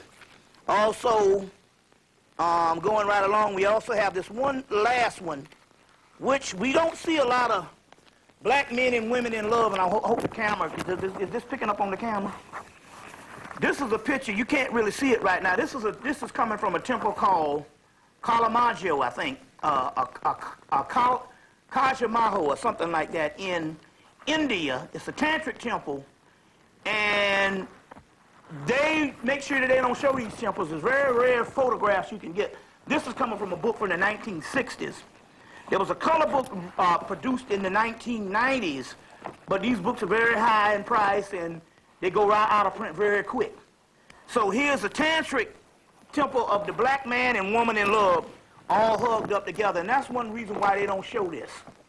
Because the whole concept is to never see you embrace. When they don't see you embrace, in passionate embrace, not, you can see a Cosby, you can see a Bill Cosby and his wife, or these couples, but you never see them passionately embrace. In movies and on TV, it somehow dehumanizes you as being subhuman. Whereas the white boy, that's all done for him. He has this specialized club that he can be the great lover, and he's the most inadequate over all the people on the planet when it comes to making love, as you know. So, and the most adequate, they have to show sterile, basically no contact, which is the black man and black woman in this particular aspect. You see, so here's a temple. Here's a temple in India, and the camera will pick it up, and the people in the back, when you want to come up and all, you can see these things. So here goes again. The spirit world came and said, well, hell, give them a picture of those. Give them 3 pictorial pictures. These are 3 pictures I put together to give you different aspects of black man and the black woman embracing. You see what I'm saying? And all, because remember now, India is nothing but pre-dynastic Egyptian. Kush. Indus Kush. You have your pre-dynastic Egyptians, and that whole land, Arabia, and all that goes on up into India. Indus Kush. The first woman to give you those concepts was the woman, Drusilla Dundee Houston's book. Drusilla Dundee Houston's book. Was it on the whole time or was it off? Okay, good. I just want to know now. Yeah, you know. So anyway, so she said, well, look, for those people that want to spice up their love life, want to meet new people and meet different things like that, these will act as great talismans to put in your home and to meditate upon. To meditate upon. You see what I'm saying? Like that and all. So, so we reproduce some of these also. We reproduce some of these also. I want to put this one because it snowed, so I didn't have a chance to reproduce them. I sold them all over the country recently, except here, but I want to at least show it on the, show it on the actual video. And that is one of the goddess Lakshmi, which we'll be dealing with today. And here's an ancient reproduction of her. This is the modern ones. When you see the modern goddess Lakshmi, let's give you a picture of the modern one so you'll know what I'm talking about. When you see the modern goddess Lakshmi, she tends to be covered up. So, you know, India was colonized and had contact with first the Arabs, later on the British. And as a result, you will see these particular pictures, she's got lighter. So they try to imitate her as light as they can. But this is a long way from this sister to this one. But then again, that's just the way it is. So India, if you see Lakshmi, you usually see these light pictures of her with the 4 arms, 4 to 8 arms, but you never see the ancient one of her, which is very voluptuous. So when she came about, she said, well, display the most voluptuous one of me. You can clearly see that's a sister. You see what I'm saying? Ain't no white woman got nobody like that. You know what I'm saying? You know, they are beginning to have bodies like this and stuff because of the bloodlines is being mixed, and there's some admixture going on in America. And that's why the British and all them are saying, those people are niggers now, so we're going to subjugate all of them. Because there's all kind of mixture going on, and admixture. But we do know in the ancient world and stuff, this was a sister. So she said, well, give my most voluptuous form. We didn't get this reproduced, but I wanted to enter it on the video. And basically what we can do is 2 things. You can either get it from me because also you can, because it snowed, we didn't get a chance to do the king and the queen. The king and the queen, which is the queen that I showed before. So therefore, you can, I can take orders, jot down my address, I can have it to you in a week's time. You know, the big pictures of the king and the queen that I just showed. This is the king that goes along with the statue, and this is the queen. And as you know, you can be able to get it this size, the queen this size. I just showed it a few minutes ago. So along with this, I can throw in the Lakshmi when you get in touch with me to order that. I just wanted to put that out there and show you these particular reproductions. And they all are magically induced. People are actually having a lot of experiences when they're able to get a hold of these particular things like that and all. Which in my particular case, you know it's true because basically for 10 years, I never was a person that really sold anything. It was all about the information. You know what I'm saying? All about the information. Left me in the poorhouse, but it was still about the information and stuff like that and all, you know. And so it's only in the 2000s when I started coming with my hand out the last 2 years, you know. But then again, it was time for that. So, but I wanted to deal with those particular things right now. Let me get my water. I've got some water over here somewhere. And, yeah, get my water. And we can start this thing going. We're gonna do a little better this time. We're gonna start off with the libation so we can get right into it. What time is it? Take a break around 6:30. How long we got? Break or you want to go straight? You want to take the break? Well, how y'all want to do it? A little break, A little break. and then we just go straight. Straight. Okay, I'll tell you what I'm going to do. Let me pour libations and get that out of the way. Then we take a quick break. And then we take a break. And how long we got? To 10 or what? 10, 15. Okay, good. That's enough time. How many hours will that be? That'll be about 3.5. 3.5. That's all we need. That's all we need because you already had Brother Rich. See what I'm saying? So it all comes together. Excellent job. He did an excellent job. All it is, if the young brothers, just keep the enthusiasm. And don't focus on whether they are getting a good lecture as well as presenting the information. Because once the tape is made, it's based on what is said on the tape. They're going to be all right. You know what I'm saying? As long as you got that enthusiasm. You see what I'm saying? As well as doing the research. So now, obviously, he's putting the stuff together. They're doing the research. So therefore, you know, that's the way. That's all the Spirit demands. You see, is the enthusiasm about it and your sincerity being your credentials. Then it's all there, and the Spirit takes care of the rest of that. And also, like I said, you get this humility from him. You see what I'm saying? You know what I'm saying? Which is characteristic of a person from the South. You know what I'm saying? And from the North. So that says a lot. You know what I'm saying? Which it's a balance because a lot of people from the South got too much until they ain't up with slaves. You know what I'm saying? You know, especially when it comes to Jesus and stuff. But you get this essence from that particular aspect. But then again, the other side is not necessarily the humility, is also the fire. What you got, the brother Panic, you see what I'm saying, and other brothers and stuff. You got to have that particular fire, which is also good too, because I had a lot of humility and then I had a whole lot of fire.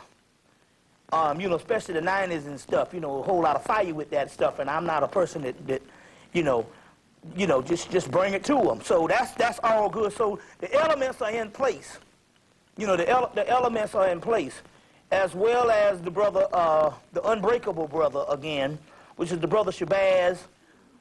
You know what I'm saying? You know, the brother, we want to put a shout out to brother Black Dot for doing his introduction into the lecture level with his tape, The Matrix of Hip Hop, that you need to get. I heard it was dynamite. I'm talking about as far as what's called. I watched about 2 hours, or about an hour and a half into it, and all. But the point I'm trying to make here is, it's, you know, we got that whole thing going. Got the brother Chris will follow, I think, with some brother Cypher, which is going to be getting down with brother Rudra on what's that date? On the 13th. So we got a cadre of people. You see what I'm saying? That's coming up that in actuality,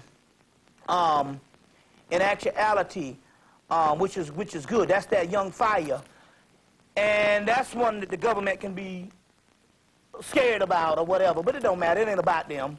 The mystery here is the brother that's making all this possible. That the energy was the brother Shabazz. Now the brother Shabazz, when I met him a year ago, 2 years ago, the spring 2000. 2003. Yeah, spring 2003, and he was telling me all this stuff about this unbreakable stuff. I told you about my friend Barsisi up in Philadelphia that they got ran over by the car and he crawled out from under the exhaust pipe and in his 60s and walked 5 blocks to his sister's house and came back, and they was looking for the man that got hit by the car, and they said it must have was him because he was standing out there with tire tracks on him. Hold on, let me tell you the tape. Yeah. You did get all that though, right? Yeah. Yeah, and so the brother was standing out there, the brother boss, he was standing out with tire tracks, and they said that must be the brother that got hit because he had on a white outfit and he had tire tracks on him and stuff like that and didn't get hurt, unbreakable. Of course, he was drunk, the drunken master. But similar, you have a brother like that in your presence. Brother Shabazz, believe it or not, he's telling these remarkable stories about done been shot, stabbed, thrown out a 5-story building, and landed on some bricks. Then was out there the same night with his head wrapped up, and the people were scared, saying, who is this fool here and got thrown out a 5-story building and landed on some bricks and still got hit by a car, bounced 20 feet in the air, land on his knees, get up and walk away.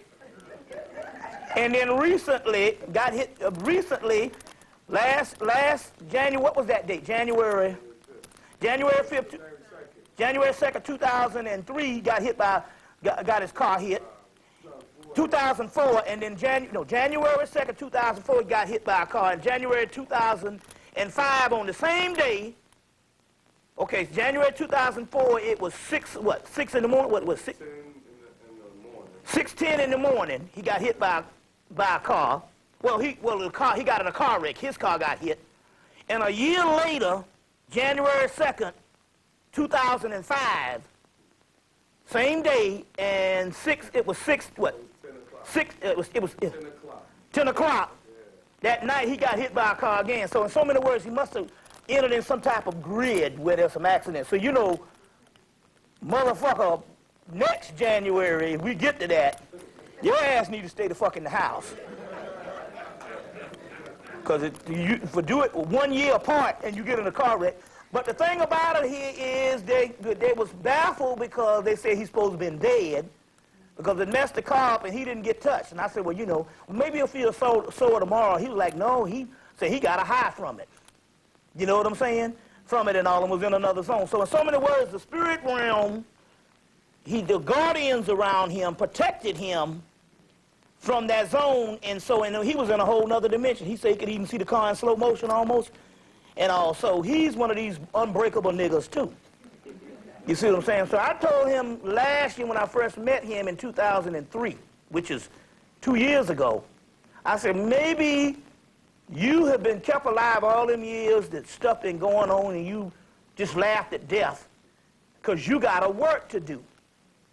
And first we thought it was doing the tapes, you see what I'm saying, out front on the street, which is a part of it, but in so many words, it was to launch the cadre of these brothers and sisters, you see what I'm saying, to come and keep deciphering the information. Like I say, so you got the brother from St. Louis coming in a couple of weeks. You got a sister too, right? Sister Tyra and stuff, you know. You got several people and all. You know, Firu, I mean, there's so many, which means that everybody has a part to play if you pull up to the plate. You see what I'm saying? If you pull up to the plate. So it's very key. So now what we're going to do is get some energy. Let me get out some things so we can go with this. 4 deities came to the planet the day after the election. See if I got the day after the election. 4 deities, which represents 4 elements. 4 Native American, ancient Native American spirits: Yakaipa, Bozan, Yafez, Fleeman, and Zimrig. This is a sister out in Los Angeles named Sister Ella out in Los Angeles that called me on that day, the day after the election, which would be the day of the win of the presidential election. And she was in spirit in these when she was calling me, and these spirits came through, and it represents one, Yakaipa represents the west wind, Boson represents earth and physical structure, Yafez represents fire and flame, Fleemon represents water, and Zimrig represents the ethers. Two other ones came that same day. One was Kuparini, which is another name for Zarabanda, he who resides at the crossroads, and Bilfra, Bilfra. Now don't confuse Zarabanda with Ishu or Legba, because they're two different entities. One is Dayside, an Olympian deity, and one is the underworld deity, two different ones. So once she resides at the crossroads, he who resides at the crossroads, Kuparini, which is Zarabanda, and Bilfra, one that works with stones, any stone, which is very key, because now, you know, some of the brothers is dealing with the stones, and the sisters. So we want to give a shout out to them. This particular, just to show you what's going on with, you know, because we're talking about libation. Lakshmi, on the front of this book, this is the book called The Goddess Lakshmi, an introduction, by Devut Patanik, D-E-V-B-U-T-T, D-E-V-B-U-T-T, Patanik, P-A-T-T-A-N-A-I-K, the Goddess Lakshmi, and in here she's accompanied, when you see her, with two elephants beside her all the time. She always has these two elephants beside her. Now she also has the goddess Ganesha, as you have seen the elephant deity from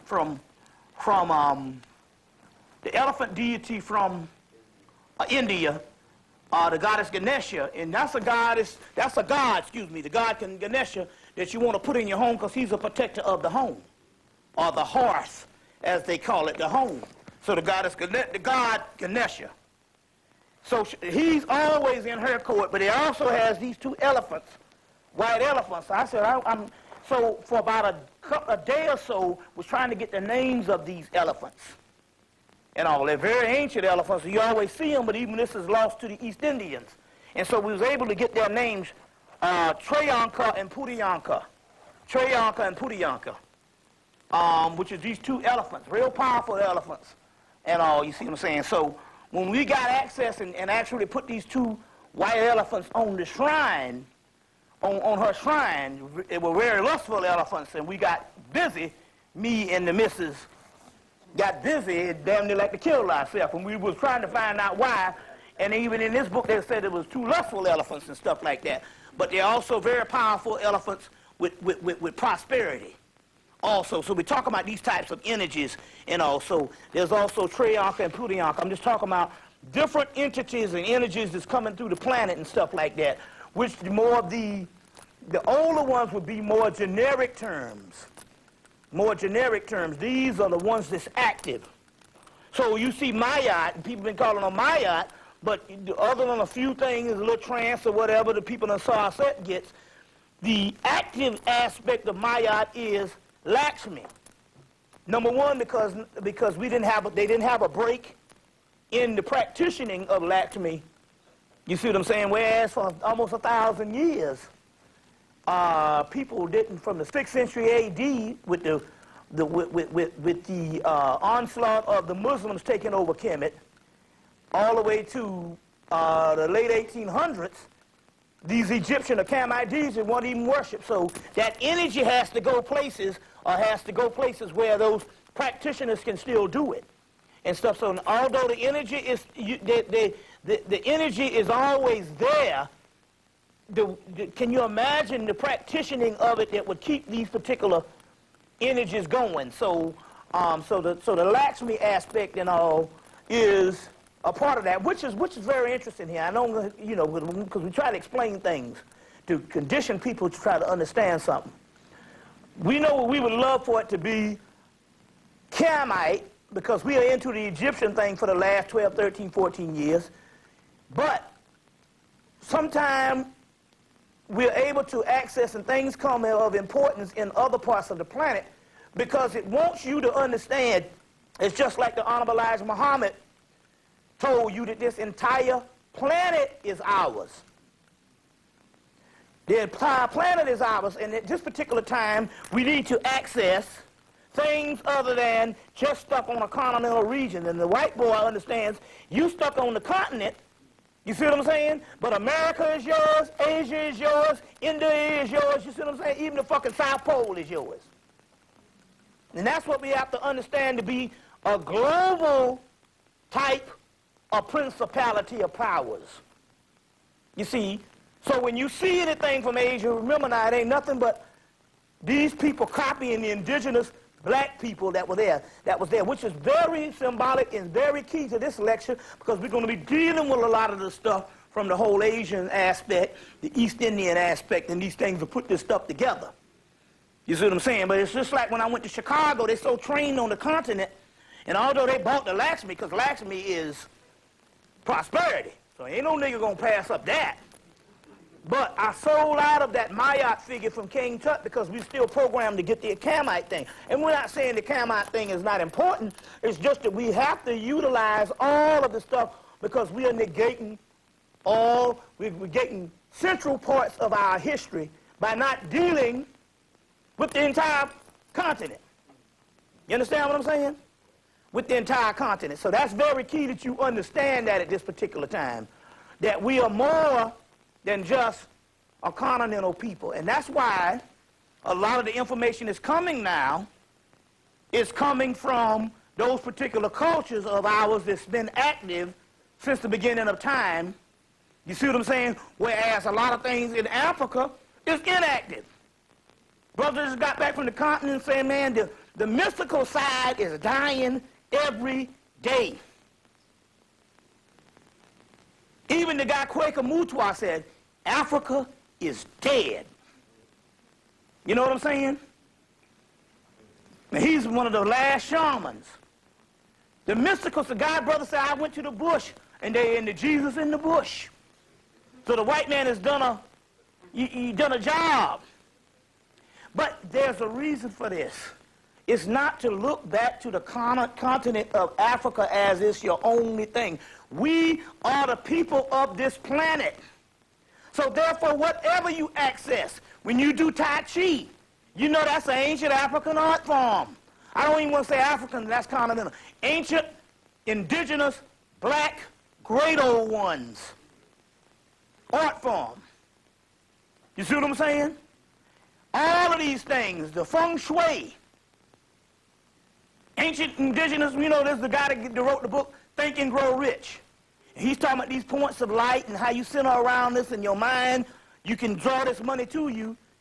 And it's not an ancient art. I mean, it's not a new art. That's coming from the doggone feng shui. When you study the mystical teachings, they talk about these points of light that was in the physical aspect of the universe from the beginning. And when you center your things based on these points of light, or these energy fields and your house, and you center certain things, you can actually bring a certain amount of prosperity.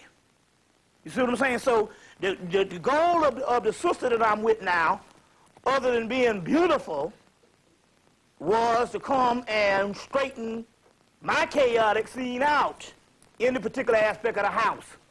You know what I'm saying? In the particular aspect of moving certain things in certain areas to make us flow of energy. And that's what she did from March to now. And you see what I'm saying? To make a certain energy for prosperity, for energy, for certain aspects of that, whereas it sets up a greater temple.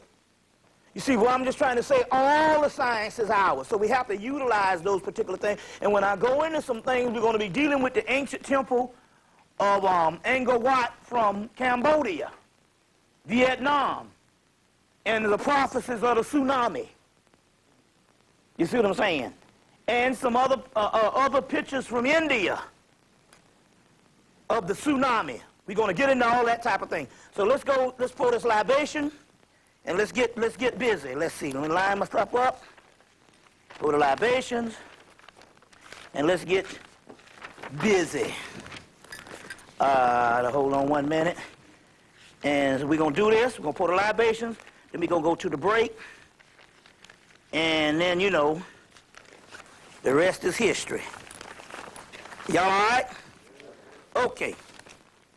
Let's do this. Well, we're going to start off with your Kuiper and boson and them, and, you know, those particular energies, and go to the other ones and all.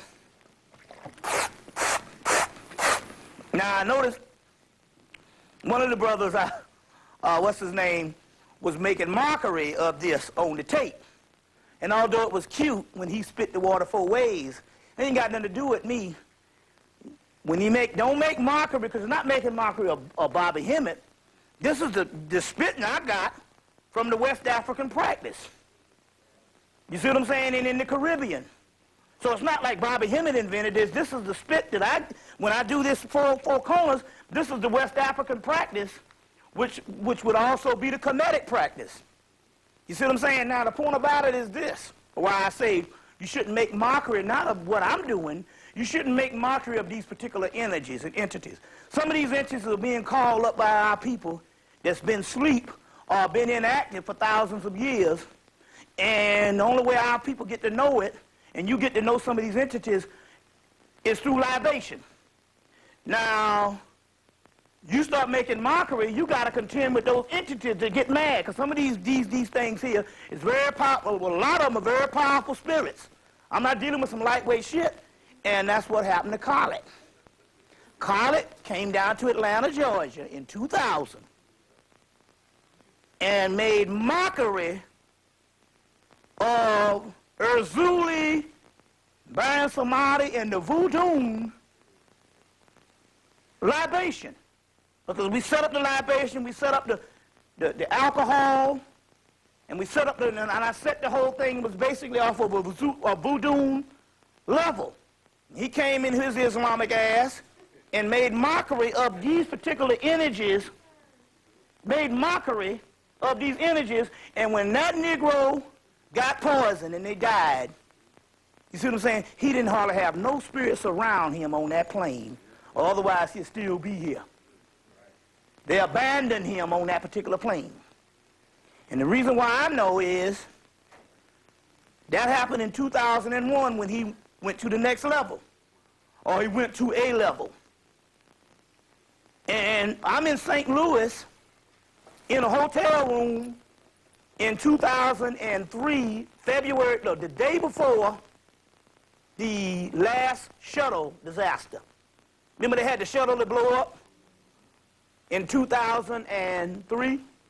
Well, the day before that, I was in St. Louis in a hotel, meeting this sister Olivia, which had opened up to the whole spirit world, and she's sitting there, and she said, and we in the hotel room just chilling because we just flew in, and was going to some exhibits and some other things and stuff, and before we was going to get out that night to go to some things in St. Louis, she said, wait a minute, somebody's coming through. Now, she didn't bit more know who he was than anything. She said, I said, well, who is it? She said, it's Khalid Muhammad. She said, he needs you to help him because he's trapped in a certain dimension, in a certain realm. So I said, well, you know, call on certain entities to assist him. And the transformation happened in the hotel room. She said, yeah, he's freed now and he's going on. But my point here is, you can get trapped down here when you don't have when you make mockery of the same entities that can that can give you the transformation. He didn't believe in none of this. He did the whole conference, sabotaged the conference down there in Atlanta, talking shit about the spirit shit. And as a result, he made mockery of that particular, those entities' libation. And as a result, when the shit went down, he didn't have the guys around him. You see what I'm saying? The guys are around him. You see what I'm saying? So I was saying, your boy, he was spitting.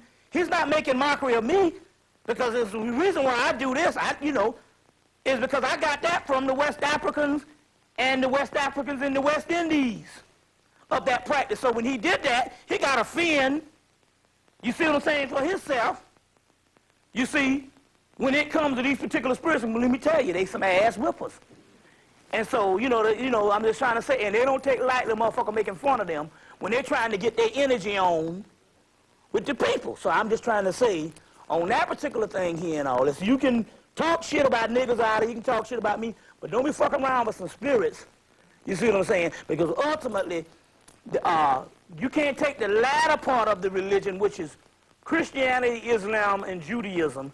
When you get to that phase, that is when the spirit realm is broken down for a lesser people, or the deterioration of thousands of years is broken down where they got to simplify shit for people in that particular time and zone to understand some stuff, which is not spirit is all. It's more inspirational.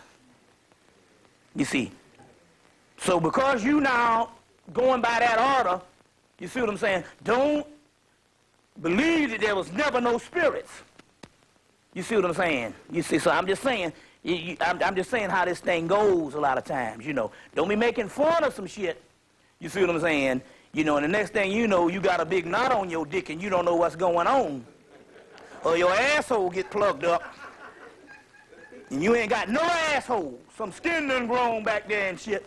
And your bowels is backing up and you got about a couple of minutes to make a goddamn decision. And this kind of shit can happen. That's like in the movie Neil, he said, how the fuck you gonna say something when you ain't got no mouth to speak out of? You see? So this shit is real. This is what we have to depend on now as a warfare. You see what I'm saying? But you know, but you can't be fucking around, you know what I'm saying? You see, making mockery of these particular entities. Some of these entities are thousands of years old. You see, that's what I'm trying to say. You know, okay, y'all all right? Okay, we spit the rum. Let's do this. Yakaipa, Boson, Yafes, Fleeman, Zimrig, Ishtar, Monu, Noku, Mana, Inmatu, Titi, Jova. Give me some loud ashes. I know you know. Oticha, Tiacha, Sheola, Shumala, Omagumu, Alcala, Lokayo, Kakumbo, Lalila, Oralinsu, Babylonia, Lakshmi, Vishnu, Ganesha, Shiva, Rudra, Krishna, Radha, Balarama, Babylonia, Aya, Ayo, Elmelech, Dracon, Kama, Kali, Kalima, Terra, Timma Abadiah, Dracon, Notorio, Kakumbo, Oralinsu, Exantes, Kasimbo, Nisaba of Isala, Althea, Pazuzu, Lucifer of Numaresh, Bona, Netsu, Litu, Ilhalo, Pele, Labado, Luigi, Atama, Ogawado, Powa, Ogawadi, Leola, Godugo, Biwasta, Amatis, Awudagate, Brigida, Sagoon, Keku, Haniel, Tyrek, Dagan, Hanai, Arun, Abduma, Jos Harris, Artemius, Shambhala, I say okay, Troyaska, Puriyanka, okay, Mut, Rorit, Medusa, Hermaphrodite, Aset, Osa, Heru, Newt, Heru Mahudi, Heru Sept, Heru Camathis, Psyche, Diana, Malkuth, Bina, Sebek Kronos, Thou, Melania, Atalanta, Orescagul, Echidna, Minerva, Gorgon, Melusines, Dambalawero, Anawato, Simbi, Ozuli, Bridget, Ban Samadi, Ban Lacroix, Aradni, Tanit, Malita, Belit, Akamas, Anana, Astarte, Aphrodite, Ashura, Aneth, Barbello, Baba Yaga, Melusines, Hecate, Demeter, Persephone, Sophia, Gaia, Kundalini, Hermanubis, Athene, Metronet, Pan, Dionysus, Tammuz, Adonis, Baal, El, Mim, Dumuzi, Melectos, Chrysalis, Pegasus, Yama, Agos Daemon, Metatron, Nagas, Mamu, Unkulukulu, Nakumpa, Umgaranga, Umbaba, Uwawa, Kengu, Labu, Bacchus, Phanes, Cupid, Eros, Harpocrates, Baby Krishna, Baby Jesus, Baby Buddha. This a few, no, bear with me. Sutnesi, Sutnusit, Sutesh, Apit, Tidert, Amit Spirits, Amin-Ra, Osar, Aset, Osar Seker, Sebek, Sadu, Sahu, Sakaris, Titanus, Ama, Neama, Ba, Da, Ka, Yugaru, Digitalia stages, Kama, Agni, Lamat, Baal, Des, Bim, Beelzebub, Kakshidi, Lilith, Layla, Alat, Sat, Sudhar, Herubahutit, Enochian spirits, Enoch, Azazel, Samaza, Samuel, Delilah, Samson, Emmanuel, Atan, Atin, Adani, Harmaku, Harkiti, Ain Sara Ura, Ain Sara, Shekinah, Prometheus, Sashat, Cerebus, Vetra, Typin, Hydra, Thunderdog, Sunbear, Kakshidi, Crazy Hash, Geronimo, Sitting Bull, Mytek Boat, Sektek Boat, Heru Boat, Satis Boat, Satis, Anarchist, Satis, Hin Boat, Hinu Boat, Seka Boat, Horus Boat, Aturchi Boat, Hin Boat, Air Boat, Nekobet, Uwajet, Ra Boat, Antu Boat, Mut Boat, Seba Boat, Shekmet, Mayat, Osai Boat, Aset Boat. Few more, bear with me. Y'all all right? There's a few more. Let's see here. Let's see if I got some more here. I think we pretty much good to go. I was going to get this. I want to get one particular aspect is these Native American spirits. I want to get these Native American spirits. Just bear with me 1 minute. Let's see here. Lokai. Ilak. Ashe. Hold on 1 minute. Let me get here. Okay. South America. Mama Shula. Mama Pasha. Cheeshka. Coco Mama. Leoa. Kalasios. Axiel. Kosiku. Santio. Genowita. Astama. Alatan. Maka. Estanaduzi. Shugana Nadek. Ma. Mama. Nomo. Ama. Bass. Pashet. Hera. Mintu. Seba. Shakti. Phallus. Athena. Vestia. Hestius. Juno. Ceres. Asura. Nuasis. Sebek Hep. Ranesi. Janesi. Nis. Ophidian. Panad Neta Unra. Capti. Uma. Metis. Kolikan. Tayamat. Kengu. Mumu. Astu. Labu. Laamu. Papagate. Elmara. Kuthumi. Barbiel. Vertra. Dana. Typhons. Asuras. Netters. Kalipoth. Tunnels of Set. Goatia. Enochian spirits. Azazel. Samaza. Titans. Let's see. Durga. That's one we're going to deal with also. Lalita. Shakti. Kundalini. Yama. Kansu. A few things. Right now we're going to jump right in it and mix it around. Since we're going, we can include Rich's introduction as one lecture, you know, and just keep this thing rolling. It all connects. So we're going to do that. Now, just to show you how character assassination, I guess Brother Panic will go deeper into this in his next installment on the hip-hop thing. They got some good stuff out there on the hip-hop thing with Matrix of Hip-Hop. They're selling also Panic's 8-hour thing on hip-hop. But here's another character assassination at this particular time with Flavor Flav from Public Enemy. Now showing his ass on TV, VH1, with a show called Strange Love, where he's all in love with this white woman, Bridget Nielsen, that used to be married to Sylvester Stallone, but somehow I don't know, she must have took a turn for the worse, because she looked like somebody 90 now with the wrinkles and stuff, and I don't even think she's 50, so I don't know whether it was drugs or whatever. But anyway, Flavor Flav is giving his undying love for this woman, this white woman, all in the bed, hugged up with her. And basically the show, she called him what? Poopy. Foo-foo. She don't even call him by the name. She's calling him by a name like a dog. This man is damn near 50. But he is a damn dog, because here's a man that's supposed to be at the bastion of the Afrocentric conscious movement. Public Enemy was doing their thing, and all of a sudden, they got him with Strange Love with an about face, all in love with this white woman. And she looking like something that got through out the back of a burlesque theater and shit. You know, crack hole, whatever. And he's doing his undying love for her on this thing. And basically it's a reversal of the black consciousness and a character assassination. And basically it just goes to show you how we're so sick that we'll do anything. Here's a man that's talking about consciousness and probably wants a cracker in 1990. And in 2004 and 2005, he's all in love with this white woman and all up in the bed with her, and they took him to Italy and dressed him up, and they put a book on his head for etiquette school and taught him how to eat with a teaspoon and a table fork and a kitchen knife. And he went to a party, and the white people was looking down at him and was embarrassed, and the white people was disgusted with this old nigga, and he got at the piano like, "Play it again, Sam," and start singing to this white woman and all in love with her, and she got him in the bed rubbing his head like a little porch monkey. It's just it's one of the most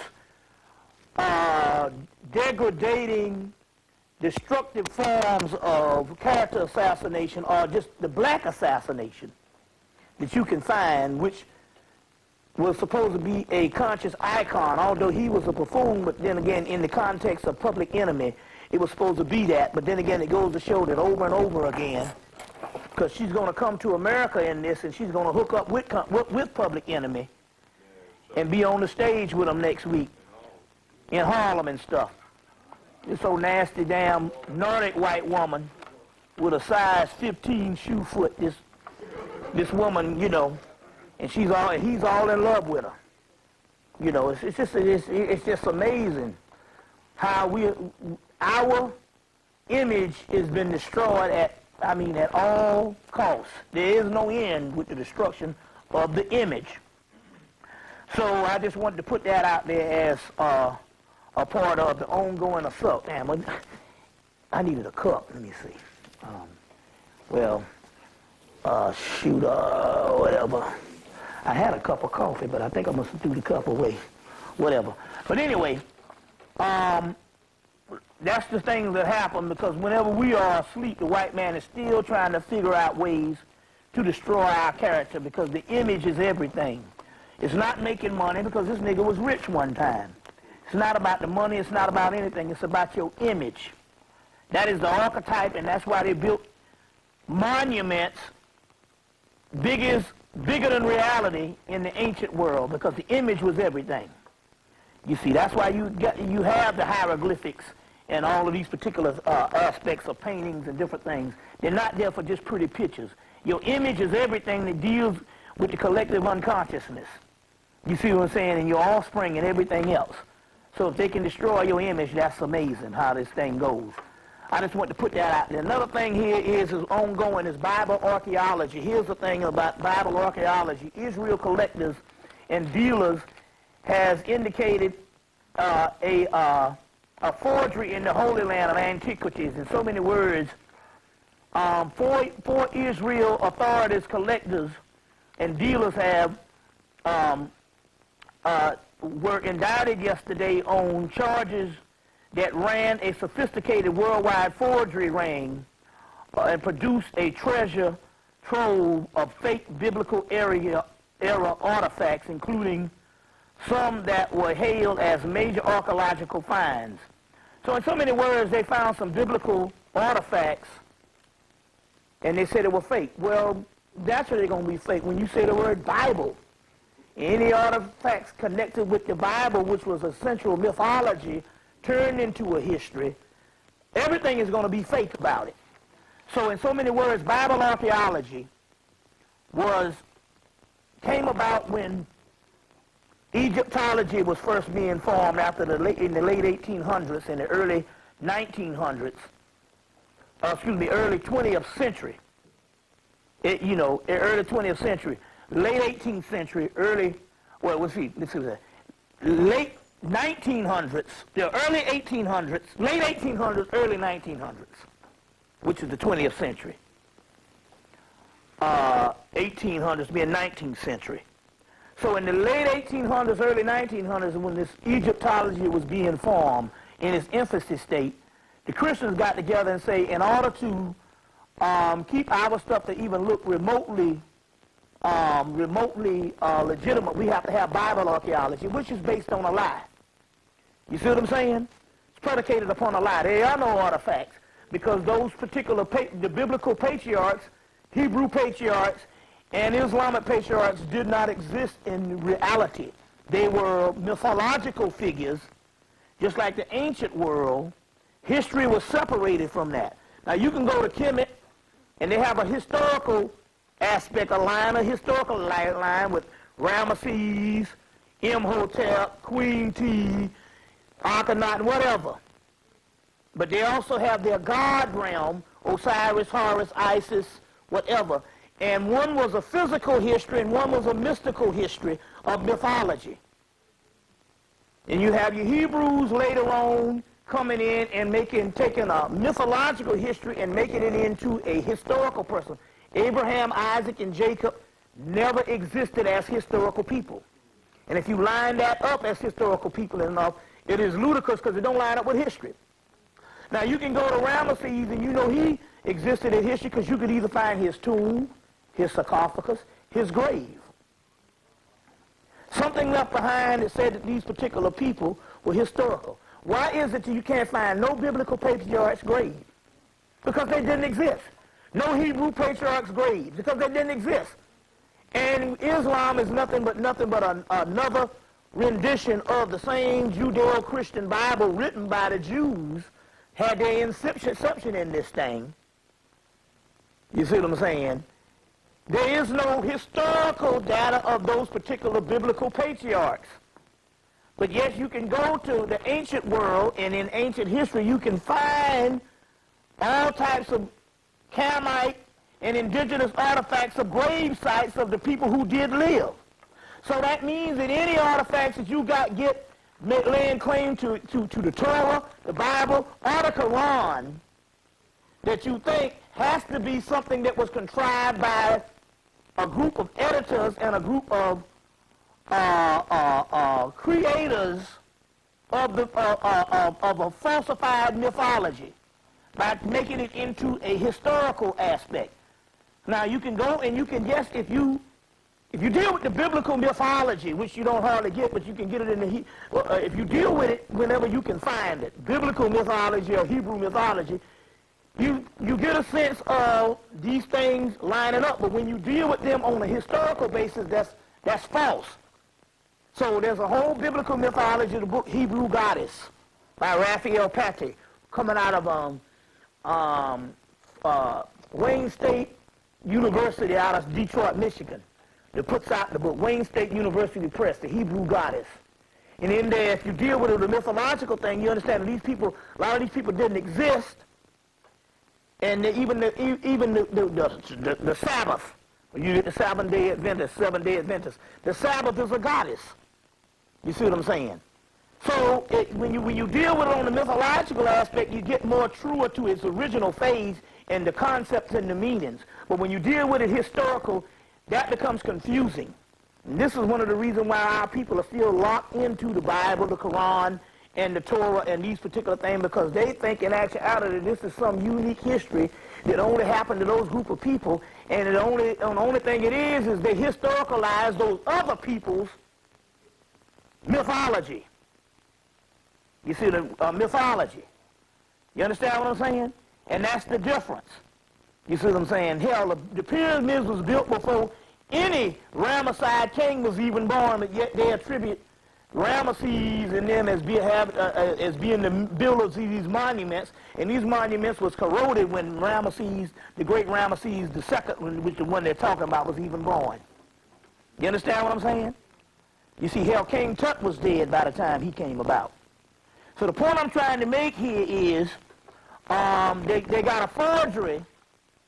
You see what I'm saying, on these Bible patriarchs and stuff like that, and you're going to find a lot of this type stuff coming out.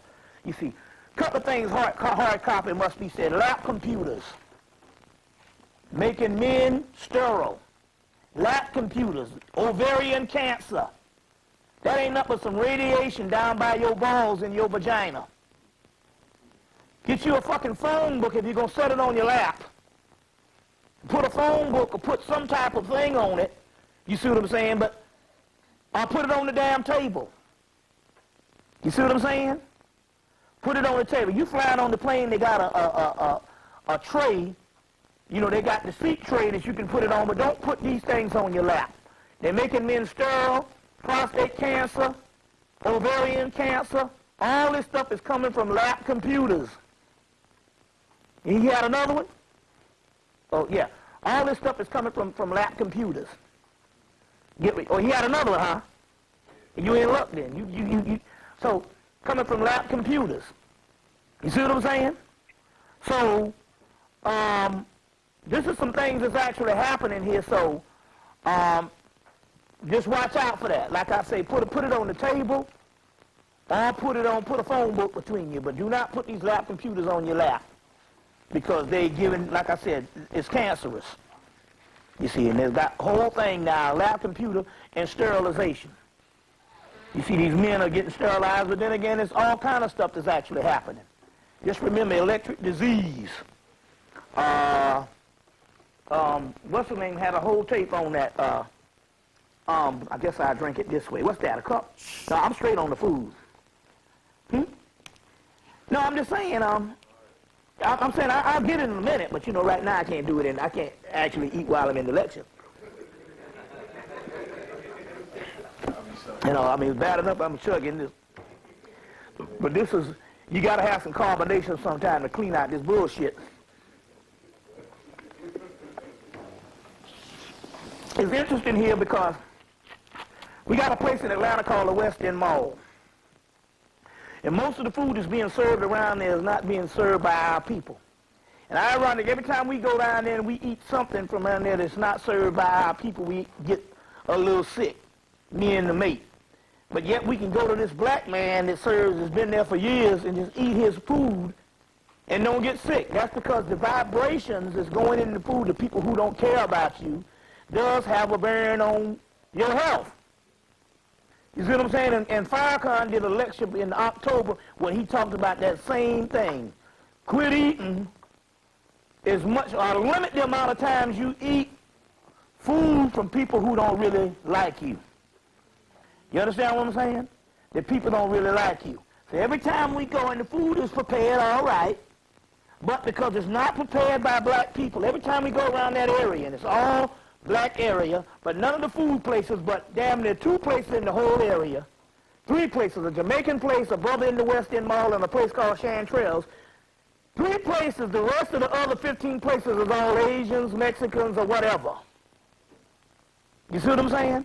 And as a result, every time we eat at those places, you see what I'm saying, just to get a little snack, something happens. That's the spirit sending you saying the vibrations. You see what I'm saying? The vibrations now is the, you know, it's got to be done by the people that you line up with the same thing. And oh yeah, you're gonna, yeah, no, that'll work. That'll work. You know, you see what I'm saying? Their sister's taken care of me. I wish y'all was down in Atlanta and shit. I wouldn't have nothing to worry about. Yeah. So the vibrations. So that's what the deal is going on at this particular time. You got to start and make sure that a lot of the places you eat, it's not to say that there's some foreigners not going to, you know, you're going to get sick, but you got to limit the amount of times you eat from these foreigners. That's what I'm trying to say. You know, if you're hungry, you're out there, and you know, sometimes you can ask the spirit what place is, and so sometimes when you enter into a place, you can tell where the vibe is like. You can enter some places, some Asians will treat you like kings and queens. Then you'll know that's cool. But you can enter in a place and know that that person, a lot of times, is only interested in you getting in there and getting out and getting your money. Don't eat there. You see what I'm saying? You know, don't eat there. So that's what I'm just trying to say. It's going to be kind of tough because black people are generally not in business on most of the islands or whatever. You see what I'm saying?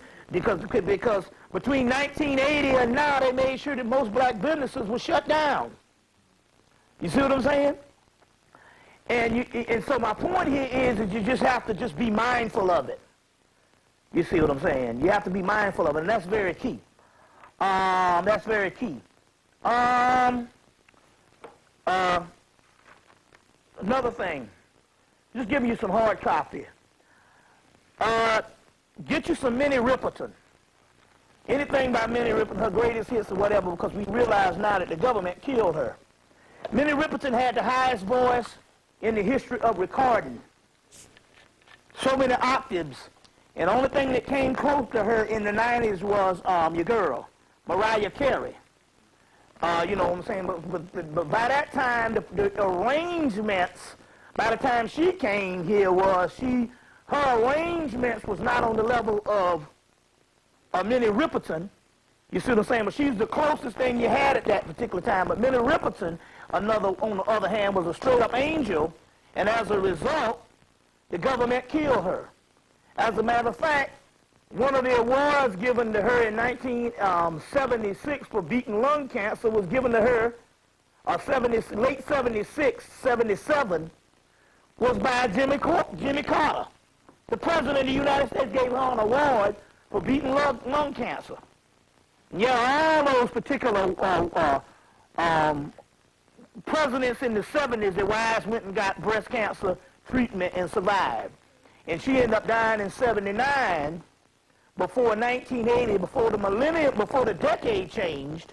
And that was a reason, because that was an angel.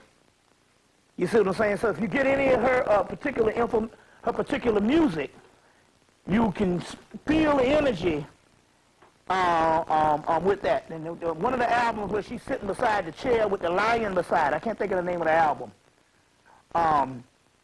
but was also produced by her husband, Richard Rudolph, and Leon Ware. Leon Ware was a genius. Leon Ware is the one that did I Want to Be Where You Are with Michael Jackson. He also did If I Ever Lose This Heaven, Quincy Jones. And then he was the sole person behind probably one of Marvin Gaye's greatest albums. His album is for, he had great songs like the Let's Get It On album and What's Going On. But as far as the genius album, one of his greatest albums celebrated was the one, I Want You. That's one of the ones where you can take this album and give it to an 18-year-old girl to this day, and it's been almost 26 years, and it's unbelievable. The producer behind that was also Leon Ware. Leon Ware. And so that whole album, as a matter of fact, when he handed the music to Marvin Gaye, he said, oh man, it was almost like I wrote it myself. It was unbelievable. So he was a genius. And that album that he did with Leon Ware did with Minnie Riperton. I think the album was 1975 album. It's a light blue album. She's sitting in a chair and a lion beside her.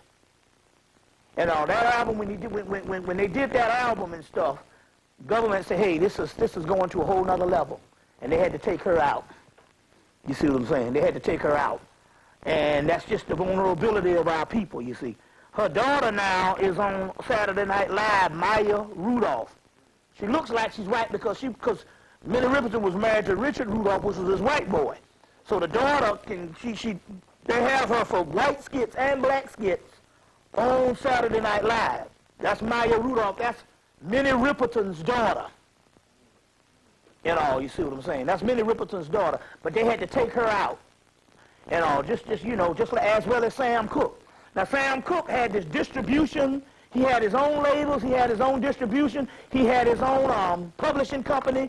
And so the Jews were like, well, goddamn, ain't nothing for us. Set the whole thing up in the hotel. The rest is history. You see what I'm saying? That's the way they do it. They just follow you around until they get you. I took the brother right on out. So when we called his spirit a couple of months ago, he was like, oh, most definitely, I got killed. It was a homicide based on a conspiracy. You see, and wasn't no freak accident or something with some woman and all. This was straight up murder. And it was contrived and planned out, you see what I'm saying, and everything, you see. So that is just the way things are going. The way things are going. Two things. You heard me talk about when the man goes to the doctor for prostate cancer, they automatically tell you that they cut you. And when they cut you, your wee-wee don't work no more. Whereas white boys, see, there's prostate cancer, then there's an enlarged prostate gland. So prostate cancer, they have to cut you. That's what they had to do with Giuliani. Otherwise, they would have gave him the option. Then there's an enlarged prostate gland. Most white men, when they go there with enlarged prostate gland, they don't cut them. They can shrink that, but they cut this automatically. Any black man comes in the hospital with any type of prostate aspect, with enlarged prostate gland and all, they cut them automatically. Well, it's the same thing also when you go up in there for hysterectomies. You see what I'm saying? Now this was a conspiracy not just for black women. They got white women complaining because they're just ripping out the wombs, period. They figured, you know, they said in the Richard Barron's book, The Scroll of King Solomon, he said our people in Israel, the job is to stop the feminine principle, the feminine energy. So therefore, some of these doctors, what they do is even when white women come up in there, if they suspect there's some things that's going to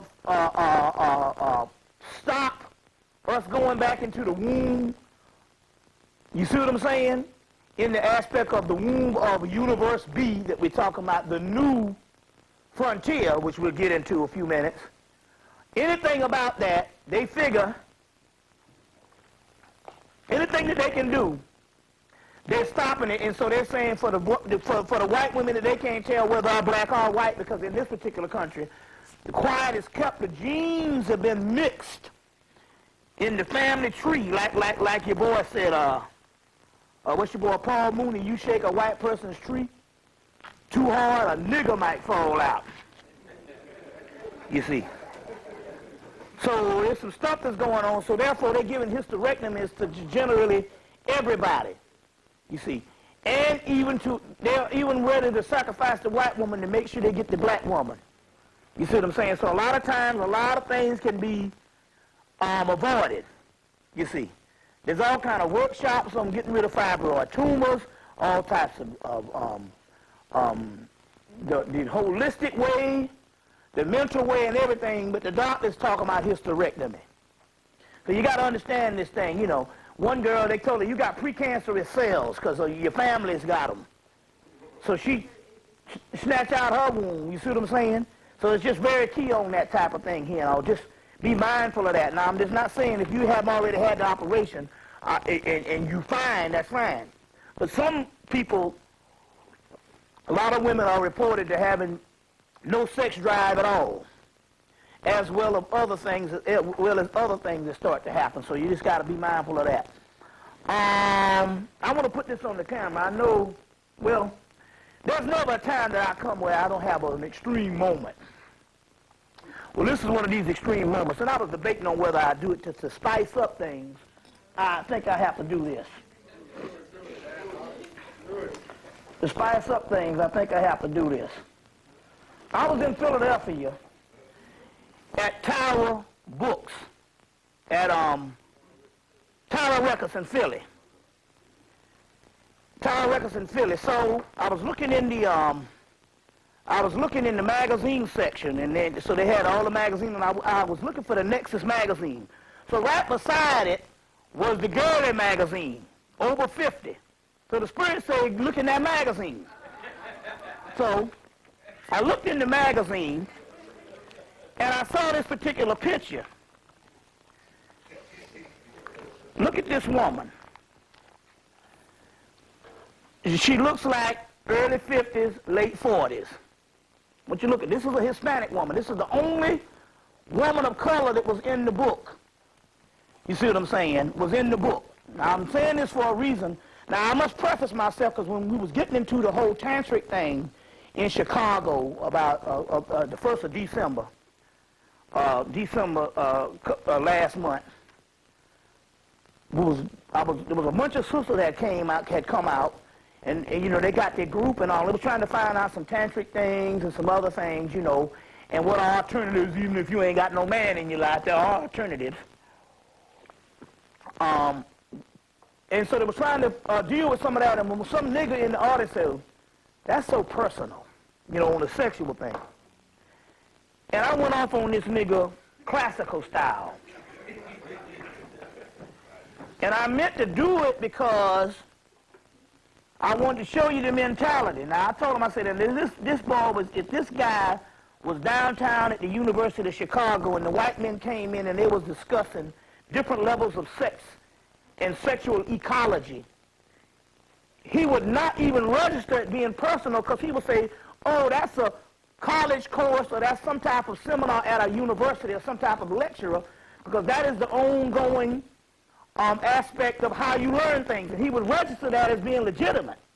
but because it was all black people, and he's used to maybe hamburger preachers coming to him and giving him this song and dance, it didn't register to him that we were legitimate. And that he was actually in an academic setting. So he said, this person, I went off on this mother, because the simple fact is, that's the way we think of ourselves. We don't think of ourselves as being legitimate, that we can discuss things with our people. So the Spirit gave me this, not to show you some erotic picture. I said, when I saw it, I said, oh, I got to buy this motherfucker. The Spirit gave me this because she's the only person in the book that's indigenous. The rest of it is old-ass white women. But she was the only one. Now the Spirit said, look, open the book up. I opened the book up. She's the only one that's indigenous. These are pictures of this woman. I'm going to put this on the camera so the people can see this. And I'm going to show you the breakdown of what I'm talking about here. Now this is a tantric lesson. Now don't, this is the only one of this particular woman. It just means older and bolder magazine. So she's anywhere from the late 40s to mid-50s. Okay? And that's pretty good for mid-50. Now, I'm saying this because obviously there's a melanated strain because she has the dark hair. And your boy told you, the African brother that came to Harlem and was talking about even some of these white folks to take off their clothes and they got brown nipples and stuff like that. That means that's the nigger in the family tree. You see, now I saw this in a movie called Romeo's Bleeding. There was a woman, Lena Olin. She was the woman that took the place of Aaliyah in the movie, what's the movie that they killed Aaliyah on? Queen of the Dam. Remember after they killed Aaliyah, the other woman turned into the statue? That's Lena Olin. She also was the woman that was killed in the movie The Ninth Gate.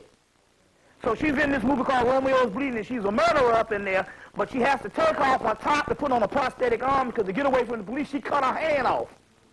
She was so bad, she put on this prosthetic arm, and her nipples were brown. You see what I'm saying? But she's played Italian, she's played Jewish women in certain things. The point I'm trying to make here is, because we're talking about knowledge and information. And then what the African brother was saying, some of them have brown,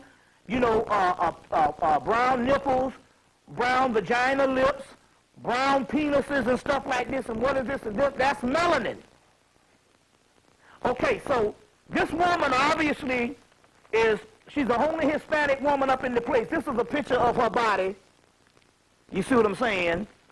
And I say that for this particular reason. Number one, this woman is lighter than most of you, and this is amazing what melanin can do. Not because she's 40 or 56 or 49. It is because the woman that you are seeing, the reason why I'm showing you, is 71 years old. Ain't that a bitch? 71 years old. You see what I'm saying? 71 years old. Here's her age right here. Age 71. You see, and she's right here from New York City. This is the mystery of this woman being 71 years old. You see, the only thing you can tell about her that there's a little age is maybe her face. That she can be in her 40s or 50s, but this is a 71-year-old lady. Huh?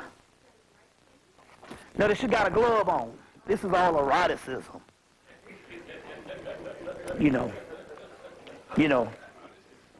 So now the mystery of this particular phenomenon is this. What is a woman that's lighter than the average black woman, but does have the melanin strain, body not deteriorating to the point she's 71 years old, and this is the mystery to this.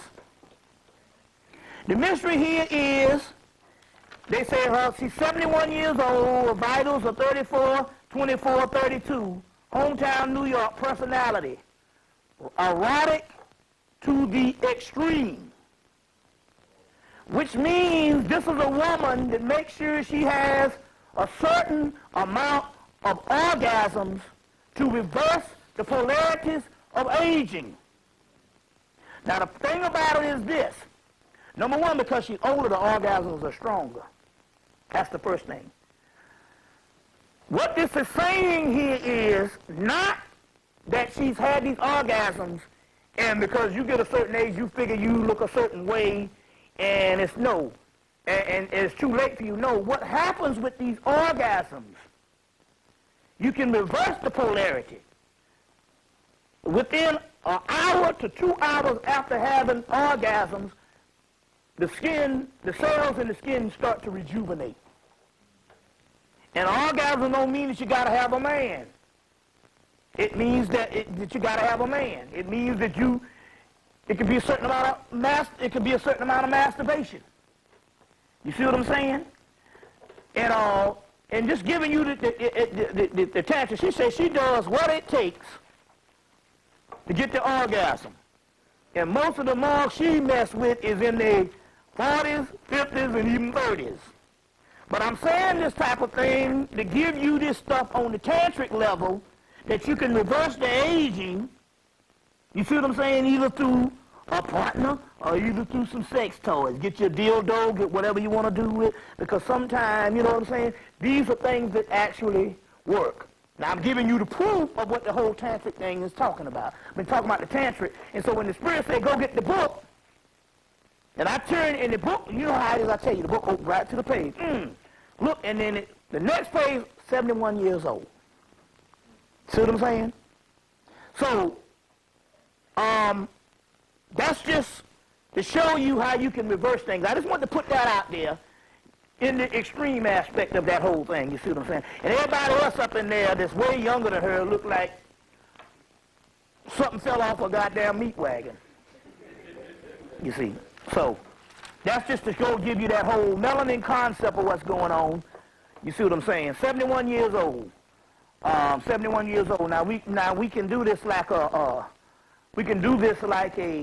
the camera. We can do this like a notary public or somebody certifying some shit. Somebody want to walk up right here now. I need a motherfucker to walk up right now and look at this age, because I don't want people to think out in TV land that I done came and gave you somebody that's 40 and telling you it's 71. What does that say? 71 years old. Right. I just wanted you to certify that. I wanted you to certify that. Because I don't want people to say that Bobby done went and got a book, saw some woman he liked and got the hots for, and gave you this. I mean, I got a new queen in my life. That would be damn suicide. You see what I'm saying? But she saw was like, God damn, this is amazing. And she said, yeah, you need to show that to the people. See what I'm saying? So I had to get that approval now. You see what I'm saying? I ain't that bold. You know, you go home to like, you need to go ask that bitch in that book to give you some booty. Oh, I had permission before I did some shit like that. You know, did some stuff like that and all. You know, I don't have the key to my house no more. I got to knock on the damn door. So that means I be out in the fucking cold. And as you know, this time of year is not suitable to be sleeping outside. Shit, you know, so I want to get that right, too. All right, going on. 1995, 2005. This was a major time. 10 years ago, you had the Hale-Bopp comet. You had the OJ trial. You had a heat wave in the beginning of the year. You had snow in Egypt. It snowed in Egypt in 95. You had a major earthquake in Japan. You had a major earthquake in Japan. I mean, there was a lot of things happened in 1995.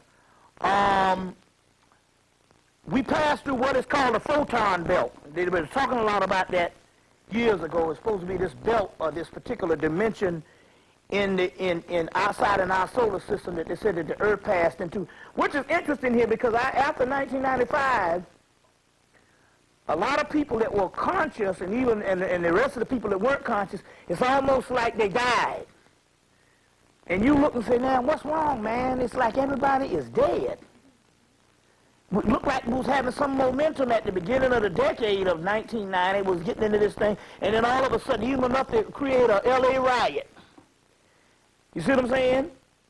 And then all of a sudden, it's almost like the people just died.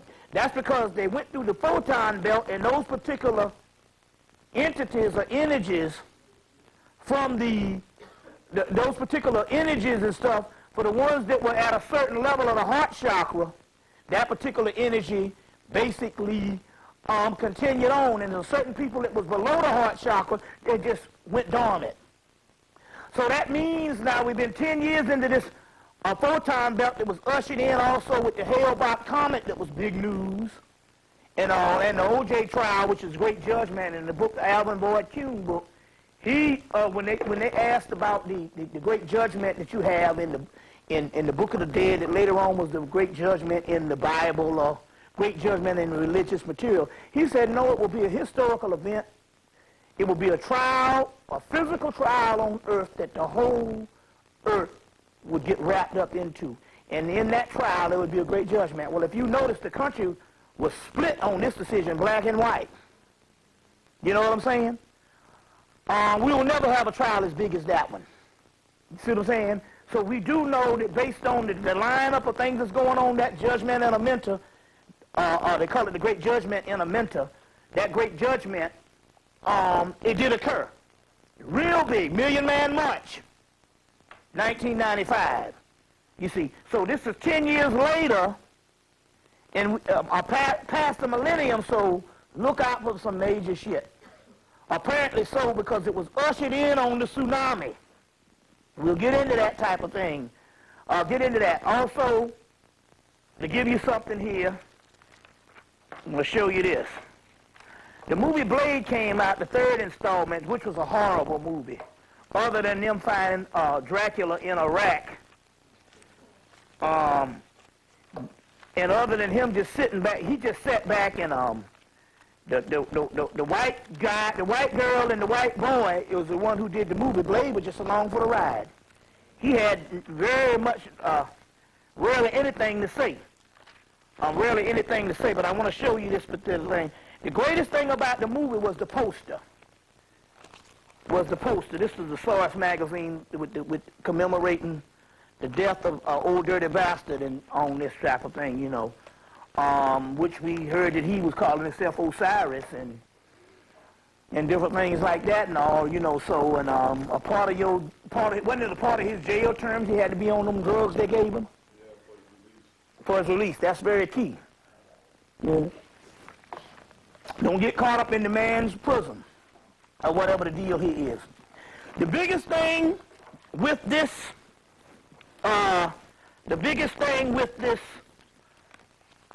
Blade movie was the poster, and the poster was plastered all over town. And that was the major ritual. The movie shit. They did exalt the white boy and the white girl in the movie, but the biggest thing was the poster. Now let me break this down. Let me see if I can get me any form of a Kabbalah or the Tree of Life. So let's just, yeah, this is good enough. Yeah, that's good, yeah. Any form of the Tree of Life, that's fine. You get the diagram.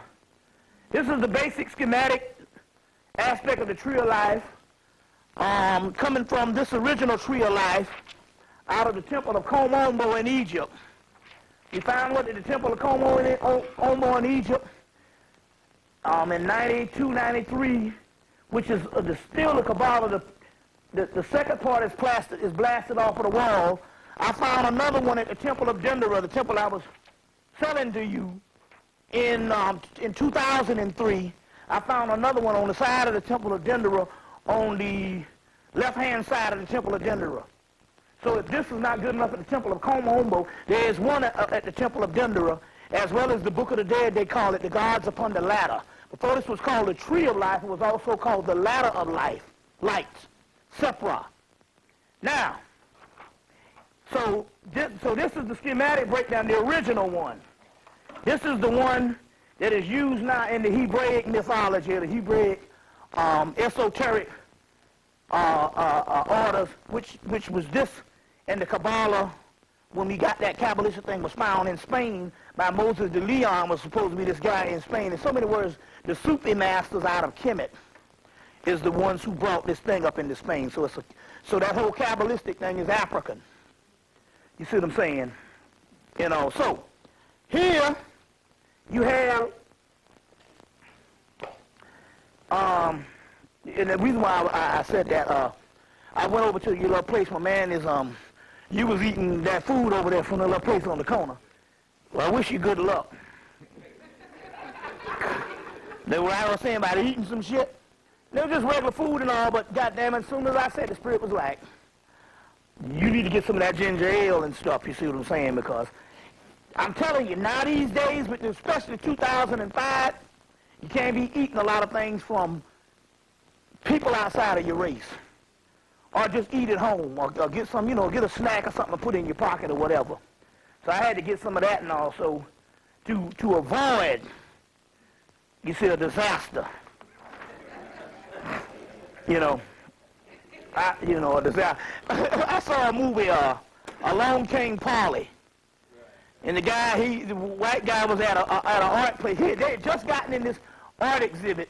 He said, man, I got to go home. He said, we just got here. He said, I just shorted. He said, what is shorted? He said, that's when you fart and some shit come out. He said, I got to go home. So I don't want to be shorting up with this mother. So I said, no, let me get the ginger ale now. I got a lecture to get through.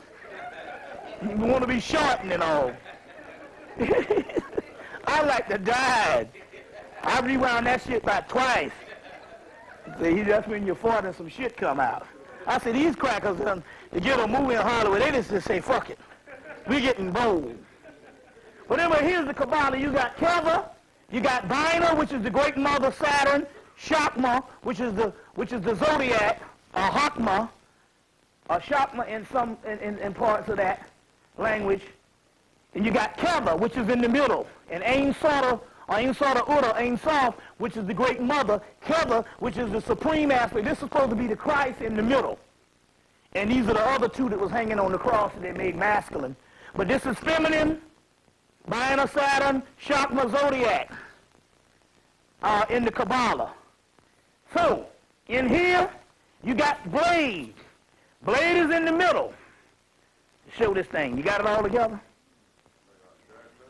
You got Bina, which is feminine, Shakma, which is masculine, and you got Blade in the middle, which is Keva. He's supposed to be the Christ. They even call him Messiah in all the damn movies. That's right. You the key. Your blood is the key.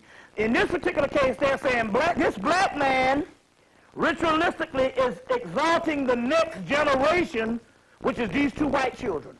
Because this is Whistler, who trained Blade. This is his daughter in the movie. So the ritual was greater in the poster. And they put out a whole damn movie just to get the image of this around the time of the holidays, which was the birthday of Horus, or you call the birthday of Jesus. Birthday of Mithra, birthday of Horus, and a whole transformation that goes on at a certain time of the whole winter solstice thing that went down that has something to do with illumination of your body. So here it is. You see the same aspect. Then you have him holding these two blade things, which is also the yin and the yang symbol. He has his hand crossed, and in the middle, the great cross is called Darth, Sirius, or Sothis. The great cross is called Darth, Sirius, or Sothis. This particular one is coming out of a book called, if you want to try to get this breakdown, it's called Anti-Gravity in the World Grid, or something like that. The World Grid and the Anti-Gravity is the name of this particular book, if it's still in print. I got this about 10 years ago, or 10, 11 years ago.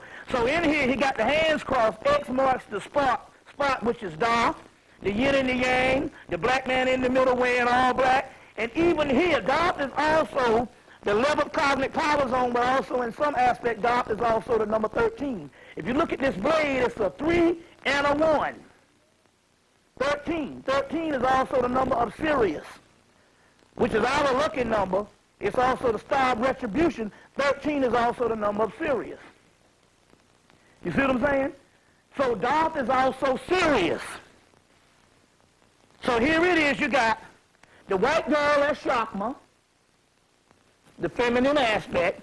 The white boy, no, the white girl is Bina, or Bina, feminine aspect. The white boy is Shakma, and Blade as Trevor. Then you have his hands crossed. X marks the spot, which you'll see in the bottom of Mal Coop down here. Usually they'll have an X, but also that X used to be where Darth is. The X, if you take the two bars of X and uncross them, it represents 11, 1 beyond 10. You cross the 11, again, and it comes X. X, the word Sirius is called the Egyptian X. That's in a book called Star Names, Their Lure and Meaning, a must-have, put out by Dover Publication. Star Names, Their Lure and Meaning. Somebody go out there and get the Sirius Mystery if it's still out there. I'll go into bibliography in a minute and get the name of the author. It's still on the table. Star Names, Their Lure and Meaning. It's a book. It's still published. The Sirius Mystery used it, and a lot of earlier people used this book because a lot of the Arabic stuff, which is Moorish in this particular case, left behind a lot of this particular text. And that book, Star Name and Lure and Meaning, is a must-have. And in there, when you look up Sirius, they'll say it's also called the Egyptian X, 1 beyond 10, the 11th cosmic power zone. But the Egyptian X, but Sirius also, based on Jeremiah, is also called the number 13, which is the star of retribution. This is the Sirius Mystery by Robert Temple. Robert Temple. Let me see. I think this. I'm only get the name of this guy's. I think it's a P. Let me see if it's pink. Let's see. Let me look at the P. I can't think of the name. Y'all all right? Let me see if it's in here. Pinckney. Pinky. Trying to see if it's in here. I can't. The name of the book is called Star Names, Their Lure and the Meaning. I used to know it. You don't need nothing but the title. The title. Excellent book. Excellent book. He used this book to draft the Sirius Mystery, and a lot of people use that book, especially from anything from the 1960s on back, or the 1970s on back. It's an excellent book. Star Names, Their Lure and the Meaning. It's all called Egyptian X. So here goes again. He's exalting these two white children as the next generation. As you notice, the movie, he didn't do nothing but just stand around mostly, and the white boy and white girl did all the shit. They had the weapons, they did all the adventure, they did everything. They saved him. You see what I'm saying? Now, like I said, they got the yin and yang symbol. He's holding these. You got the X, which represents Darth. It also, X marks the spot. It also represents the vagina. So this down here used to be where Sirius is.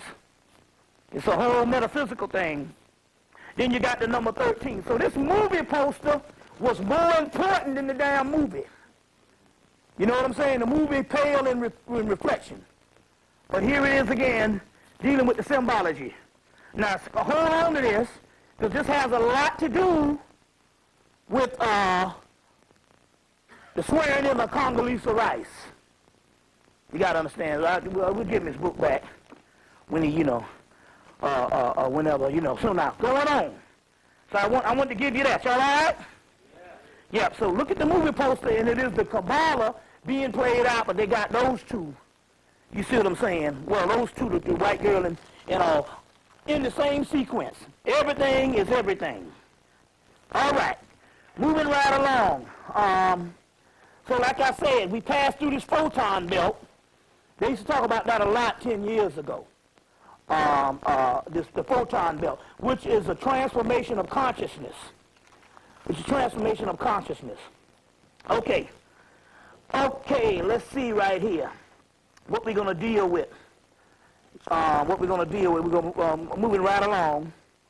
What I want to do to get into this thing, because we got about a couple of hours, but I want to get into this thing. I want to get into this tsunami. Delbert Blair was on the radio out in California. They asked him about the tsunami, which those people don't know what that is. That was the great disaster that happened on Christmas Day over in Thailand, India, even Africa that they don't report on. And it basically affected the whole globe. California got a lot of winds, a lot of rain, a lot of everything. You know, it was snowing over in, it was warm on the East Coast, and it was snowing in doggone Las Vegas. And snowed in the middle of California. And they had an earthquake in California that they didn't report on a lot because it was right after the tsunami, and they didn't want to cause a panic or whatever the deal here is because the white boy didn't create it. So, all of that. Just about everything got going. So, Delbert Blair was out there, and he said that he believed that the tsunami was done by the government. Well, everything ain't done by the government. They didn't cause one of the biggest catastrophes in history because, number one, they don't know whether it would have destroyed the whole earth. You see what I'm saying? And they're trying to stay here because they know this is all they got. After this physical, ain't shit for them. So now, the deal here is,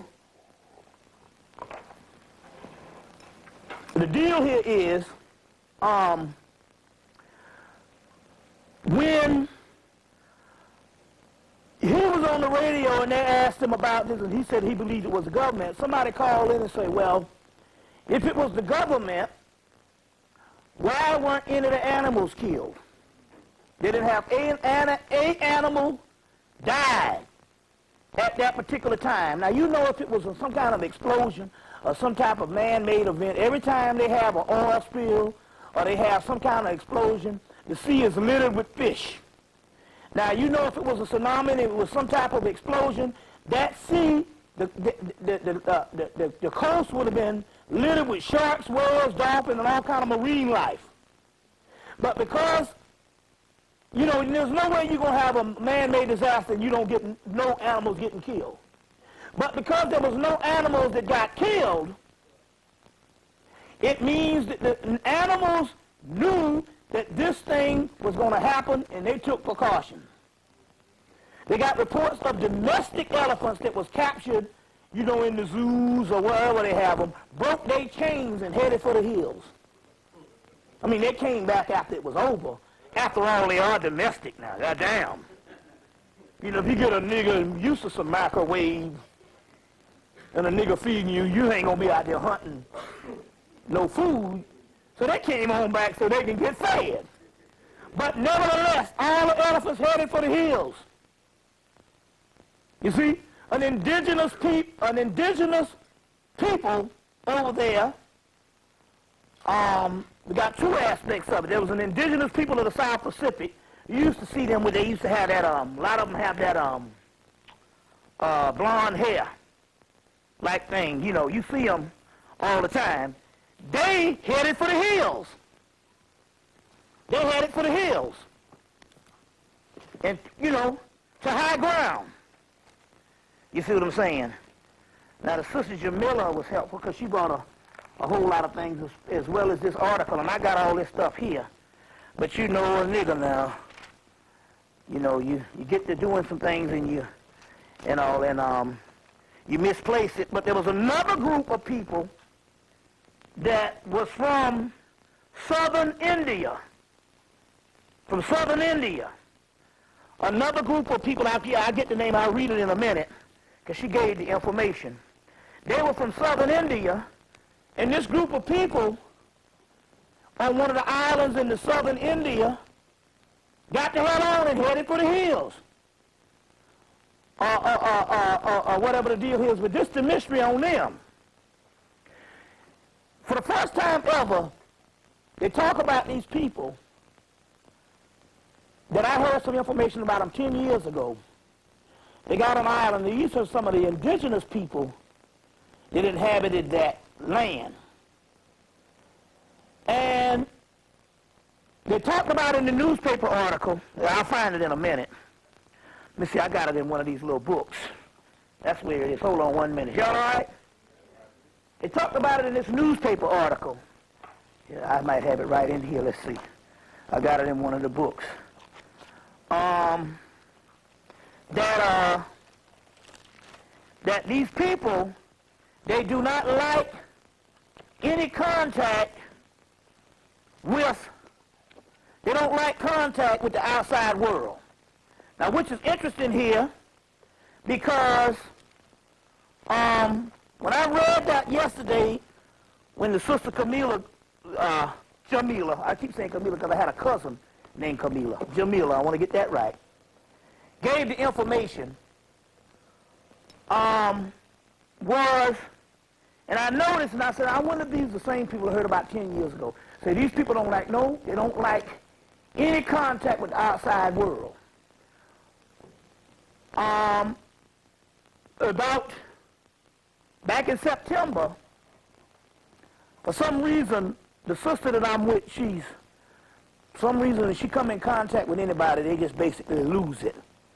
And for the first time, I got Asians, Africans, East Indians who don't give a damn about nobody. Ethiopians, they all come up and want to have a conversation with her because they feel she looks Ethiopian or she looks East Indian or whatever. They just, you know. So this East Indian, which was the first time I was baffled because they don't really like nobody, black or white. The white folks talk about how the East Indians don't like nobody. This East Indian boy came up and he just confided in us. He started telling us all this information about India. And East Indians have nothing to do with ancient Indians. The modern Indians have nothing to do with the ancient indigenous East Indians. And he said, well, you know there's an island. Let me know when you're ready. You ready now? Okay, go ahead. I want to get this right. He said, you know there's an island where they've got these East Indians, these indigenous dark people, and they don't like, they say we try to give them food, they turn away the food, they don't want nothing to do with anybody that try to contact them. This was the guy who was telling us in September. And I said, okay, I heard about these people 10 years ago when there were some white boys that tried to go on the island, some anthropologists, and make contact with these people and came up dead. They say these people have some advanced knowledge of Sirius like the Dogon. And they came up dead. I said, okay, that's the same people. So when Jamila gave me the article yesterday and I read it in the car, I said, damn, then they was talking about these people were some of the few people that survived the tsunami. And I said, these are the same type of people. These are the same people that they talked about 10 years ago that killed them white boys. They tried to get up in their secret society, or their society. So they survived it. A Sufi group that deals with Tantra, also that was in that Indonesian area, they survived it. You see what I'm saying? They survived it. Information also given from Jamila. They survived it. And they get into the whole, they deal with the esoteric aspect of the 99 names of Allah, which is really a breakdown of the 99 attributes of your own self. And so they survived it, you see. So we know now, based on nature and based on the indigenous people of the area surviving it, that it was not man-made. So when I got back from Philadelphia the day after Christmas, because I flew out the day after Christmas, did a lecture in Philadelphia, got back, my queen, Linda Babylonia, was saying, the spirit came and said, no, this thing didn't have nothing to do with no white man. This was basically the goddess. It was Kali. So the next day, another sister, the sister Deborah, called and said, well, we got a sister here saying that a sister named Juliet was saying that it was Carly giving birth. Now, this is interesting here because this was the birthday of Horus. If you deal with it in the original thing before this whole Jesus in a manger and all of this type of stuff, which is a metaphysical aspect of that, but when it comes to this historical shit, it was bullshit. She said, so this was the birthday of Horus, or Heru. Now, it's interesting here, there was a movie put out Christmas Day called Darkness, which was a straight-up ritual. Now, most movies, I got an advanced screening of this thing about a week before it was put out, and I said, man, they got a ritual coming Christmas Day. Because you know all these movies, they put out this evil, and then before the movie is out, good triumphs over evil, and they save the world. Well, in this one, the damn darkness came through. The white man finally made it come through. In the movie, it was about these, in 40 years ago, 1965, because the movie was supposed to be, except for 95, it's put out Christmas, 2005 it was put out for Christmas Day. So 1965, they supposed to sacrifice 7 children. Those children in the ritual, because they are scared of the dark, means they are witnessing something primal from where they came from. And they're so young until they can still remember this primal thing, and that's what makes them scared of the dark. So as a result, they say that they can harness this primal energy. They can bring on the darkness and bring on a new type of realm on the earth, or bring back the original primal darkness. So these white boys in this secret society in the movie, the movie's called Darkness, they tried to sacrifice 7 children during an eclipse in 1965, but one child got away, and now the eclipse is coming back, 2005, and they want to get this last child.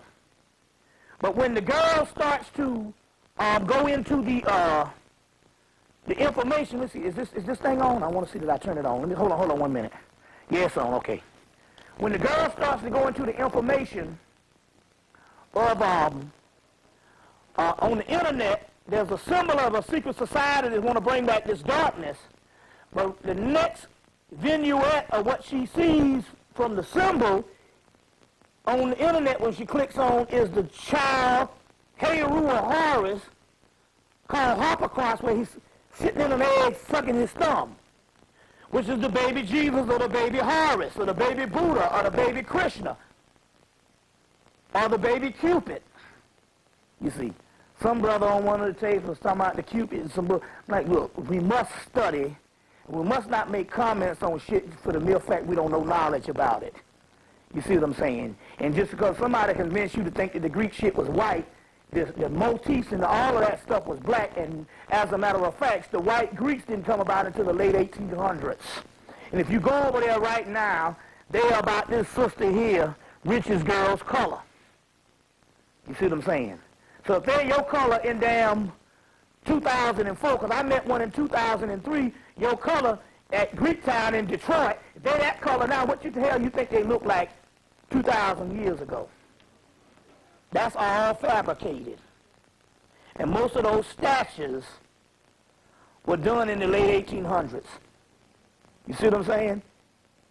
You can go to the Egyptian exhibit. They still got a big one. Go to any museum and look at the Egyptian exhibit, and you'll see the corrosion and nose knocked off and all this kind of shit. And then go look at the Greek exhibits on anyone. There's one at the Walters Art Museum, and the stuff is pristine perfect. That means that they built them shits about 100 years ago and distribute them all over museums all over the world to authenticate this white Greece or white Rome. Because early Rome was the Etruscans. So now, going back, Harpocross is on there, so that is the whole birth of Jesus that they show on Christmas Day in this ritual. Y'all all right? Now, going right along, they show this on Christmas Day. All this stuff was a ritual. I said, oh, shit, these people is preparing for a big ritual. that's going on. And then Christmas Day, not saying that they had anything to do with it. It didn't have anything to do with the white boy. It's just that the white boy, you see what I'm saying, was trying to save his own ass, saying, well, we know some kind of darkness is coming on. You can't beat them, join them. Well, somebody said that in actuality that they knew something was going on and there was going to be some type of calamity or some type of disaster because all the rivers all over that part of the earth was overflowing. So they could tell based on the overflowing of the rivers that if it wasn't a tsunami, it was going to be a big flood, a big whatever. You see, so they knew something was going to hit. They just didn't know when. You see what I'm saying? Now, going back, Carly, or in this case, Durga, gave birth. So what is this talking about? They gave birth to, in East India or in Asia, is called Maitreya, the future Buddha. You want to hear about that? Get Eugene Adams' tape, African Presence in Asia. They talk about the future Buddha in there.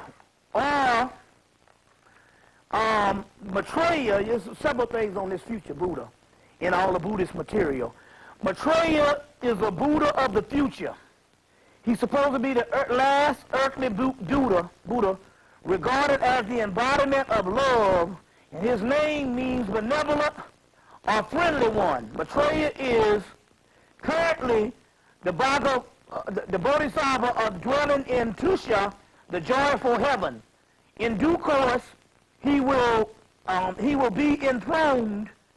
Gautama Buddha will be enthroned as his successor, and Maitreya is expected to appear at the end of the present age in around 30,000 years' time, or whatever the deal here is. And I try to understand this. This is not necessarily talking about some person who's going to be walking around and you touching their hand, old Buddha, or old Krishna, or old Horus, or whatever. But it is talking about an incarnation of the Heru or the Horus spirit inside of all of us. You understand where I'm coming from? I'll let you know what I'm talking about. How many people after the tsunami had a real hard time sleeping, restless nights? All of January, restless nights. That means that we are connected to this. So what we have experienced is not just a disaster.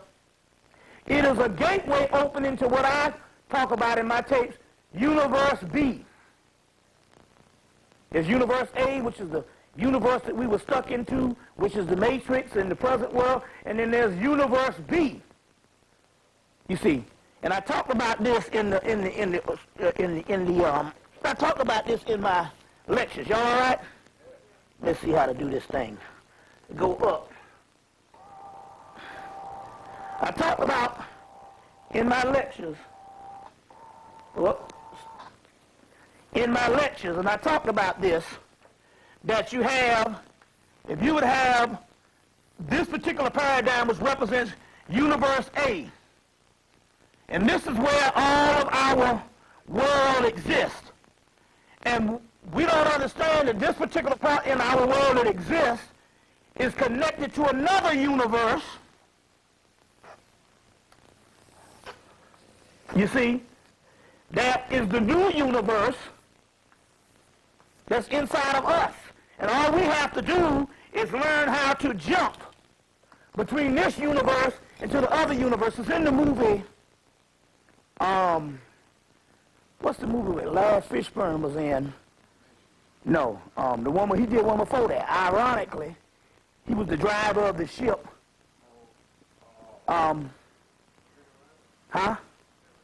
Event Horizon. They said, what would they say, what is the shortest distance between 2 points? And they said a straight line. But he said, it's a straight line and you can't get from one point to the other based on the physical world. But somehow if you're able to bend time, if this is a piece of paper, right? And you got one side of the paper, and here's a hole, and you can bend time, and this is the other hole. You can jump straight through to the other universe. You see what I'm saying? So this is universe A, and this is universe B. The tsunami represents this type of flow of energy that opened up. Now you have to apply this to the inside of you. You see what I'm saying? From universe A to universe B. If you take the basic chakra system, we're talking about, and the heart chakra being the basic gateway, which would lead to the rest of the higher chakras. You getting it? So in here it would be the same way. You got all this bottom triad in the Kabbalah, with dark would be the gateway that would lead to the upper triad. But it was blocked, and it needed something to open it up.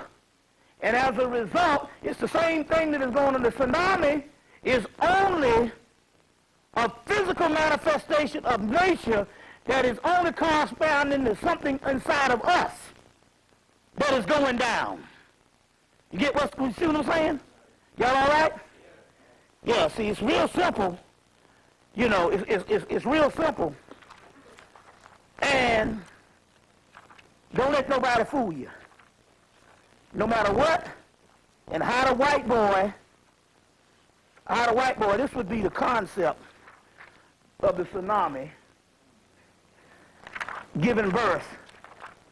No matter what, or how the white boy tell you that he in charge, this tells you that in so many words, he is not in charge. You know, you've seen this on some of my videos years. I've been using these same acetates for damn near 10 years and all, but they're still relevant because knowledge is infinite. But obviously, the heart chakra is the gateway from the genitals to the navel, talking about inside of you, and there was something that had to go through this particular aspect of the heart, going to the head. That's why at this particular time, y'all all right? At this particular time, the only thing, the link between you and making a speedy dash to that higher realm is this. And that is, you must, at this particular time, deal, what I've been talking about the last couple of times I came, with the heart chakra, because there's a goddess on the inside that no matter how you appear to be loved by the people and be in harmony with the people around you, you can fool them. But you have to be true to yourself, which means in this particular way. The only thing that blocks this is probably the ego, which means that ultimately you must love yourself. Because when you don't love yourself, the ego comes and you compare your life to other people, start player hating on them, and a whole cadre of problems come about that. That means at this particular time, they say love self. Well, how does one love self? It means that if you don't compare yourself to somebody, every one of us got something in here that we're good at, or something we like about ourselves. I don't know, you might scratch your ass a certain way, but it's something that you do and you just like the way you do it. You got to find whatever it is that you like about yourself. It can be minuscule to some people. A lot of people might have a lot of shit they like about themselves. You know what I'm saying? But then again, a lot of people might have that, just that one little thing. Whatever it is, you got to take that and magnify it and fall in love with self. This is the only way that you can get past it, because you can fool everybody out here, but you can't fool the great judgment that's going on inside of the heart chakra. You see what I'm saying? So that's the great mystery here. Everybody here, you know what I'm saying? That's why we get jealous of other people. Because that person is doing something that you admire, that you wish for yourself. You see what I'm saying? But then again, the key is not to compare yourself to somebody else. It is to find what is uniquely you. You know what I'm saying? You know, what is uniquely you. What it might be cooking, might be fucking, might be driving a car a certain damn way, might be driving and smoking and eating at the same time. Whatever, I don't know what it might be. You might clean a house good. That's an art form. I've seen some people that can clean, and I see some people that can clean and make a damn shack look like a hotel room. I'm just saying, whatever your talents are, everybody got something inside of them that they can manifest or magnify, you see, them to the 25th power, you see, that will catapult you into this blissful love of self, which will neutralize the ego and the distraction of you worrying about some other bullshit instead of getting where you're going through is the porthole of the heart chakra to the higher chakras. You get what's going on here? Now, moving right along. Y'all all right? Moving right along. So, obviously, this was a cosmic birth. Now, let me give you an example. Let me give you an example of what's going on here. Let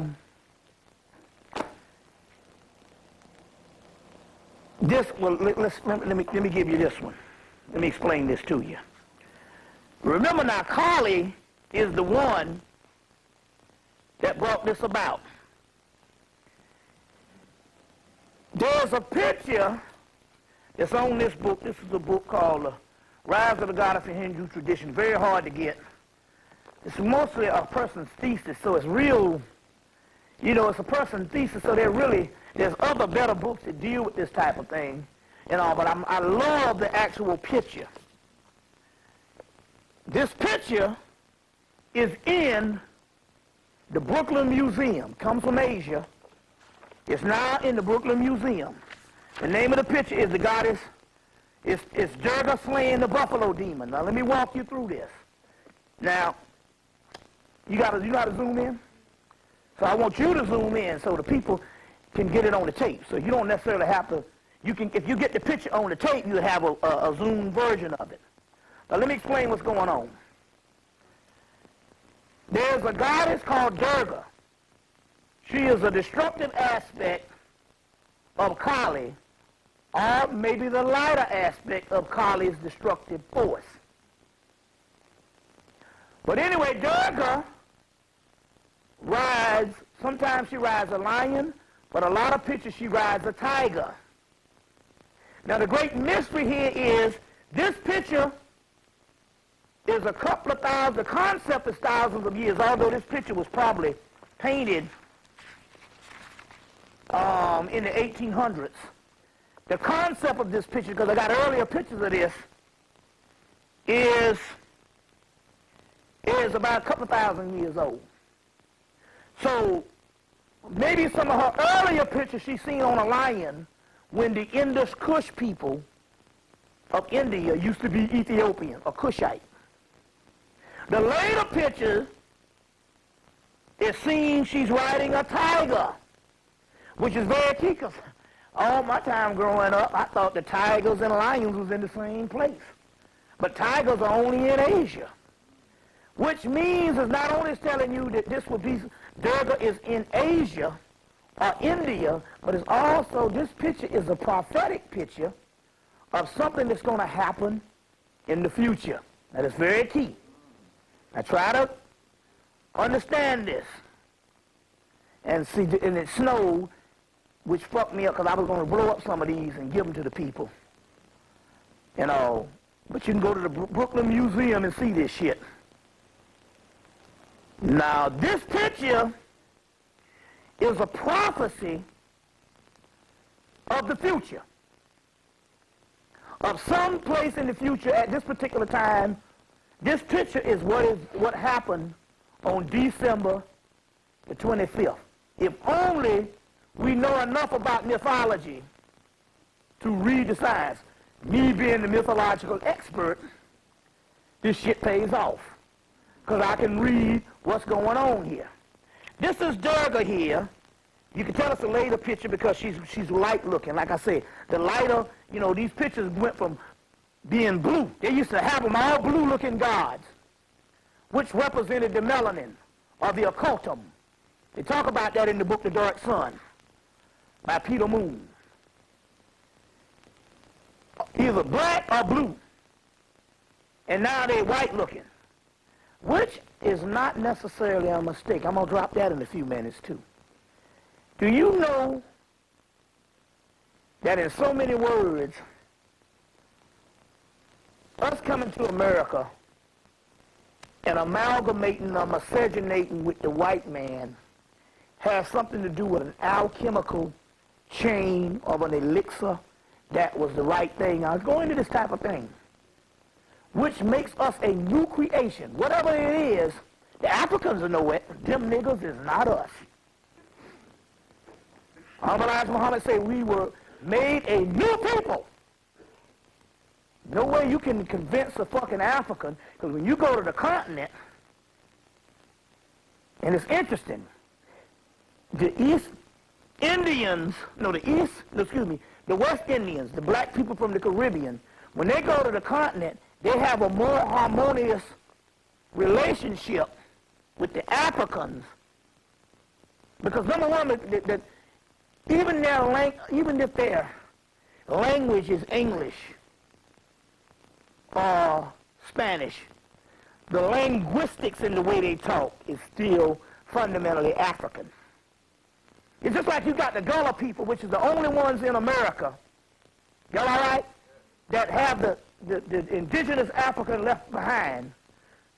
But when you listen to them talk, they sound more African. Their dialect sounds more African or Caribbean. So when the West Indian goes to Africa, they sound like the Africans that speak English. Some of the same dialects is not lost, and the Africans pick up on it. When we go, they got a name they call us, which means white man. And it's not based on that we mixed, because some of the Caribbeans are mixed. It's got something to do with a spirit in us also. And that might seem negative, but no, they're picking up on something that is new and don't know it. We'll go into that in a few minutes. But going back to this, y'all all right? You see, because I'm getting ready to get into the zone on all this shit. You know when it's starting to work. When it starts to flow. This picture, I said, oh my God, this picture is a picture of an event that happened in the future. Although the concept of this picture is thousands of years old. We just found a new one a few minutes ago. This picture is the tsunami. Now let me break it down. Here's Durga that you can't see, so let me get a better book. You know, the brother just went out here and bought this book on Carly, and my man, Panic said, goddamn, Bobby, ain't that the same picture you get ready to show? I said, yeah. I saw different pictures of it, but I want to show you this. First of all, let me get a picture of Durga. I want to get another picture of Durga in a minute. Y'all all right? Let me get a good picture of Durga. I want to line this thing up right. I want to line this up right. I want to make this a good video. Let me get a picture of Durga first.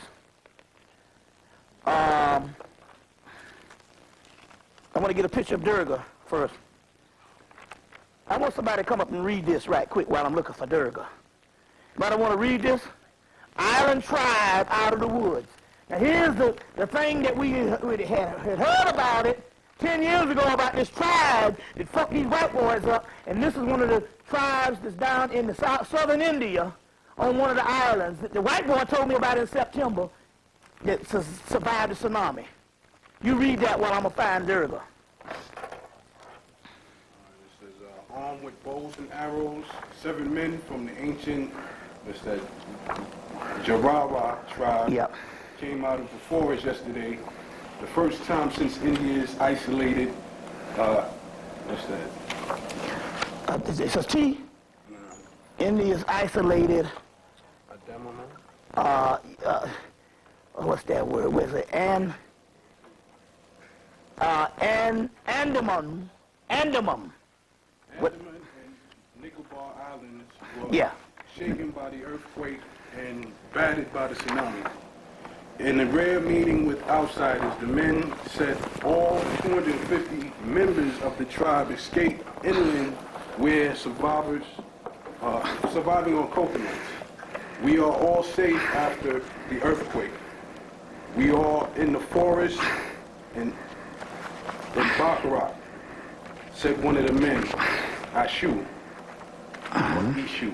It's Ashu. Even though the Jararas sometimes met with local officials, received government-funded supplies, the tribes were wary of visitors. My world is in the forest, Ashu said in broken Hindu through the interpreter in a restricted forest area, northern end of the South, what's that? Andaman Island. Andaman Island, yeah. Your world is outside. We don't like people from the outside. Supposedly. Anthropologists estimate that the island's more primitive tribes, the Jararas, Great Andamanese, what's that?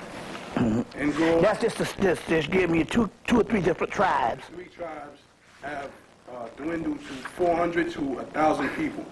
Most of the territory's 350,000 people are members of the larger Nicobarese tribe in ethnic island. You do? I just make up names when I can't pronounce all them funny names. On my goddamn tape, you can get the tape, and when you go back and if you find the article, I just make up some of that shit. I ain't got time for that language. Just make up some shit, man. Government officials and anthropologists have speculated an ancient knowledge of movement of wind, sea, and birds may have saved the indigenous tribes from the tsunami that killed 901 people and left 5,914 missing on the islands. But Ashu and his companions refused to talk about how they avoided the disaster's waves. Mm-hmm. Yeah, so it's interesting here. They're talking about this same group of people that don't like outsiders, and here's one of the little boys with his face painted. Oh, there, you can zoom in there. We just, you know, when you get the tape, you'll see.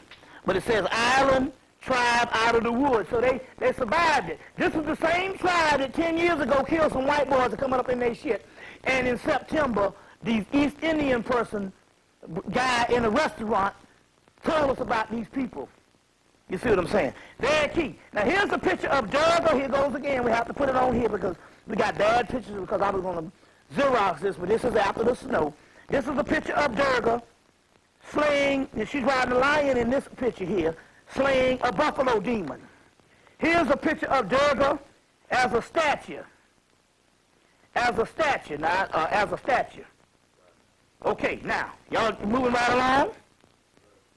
Durga is a form of Kali. She's a lighter form of Kali, or she's a more of an active form of Kali. Kali is a real destructive.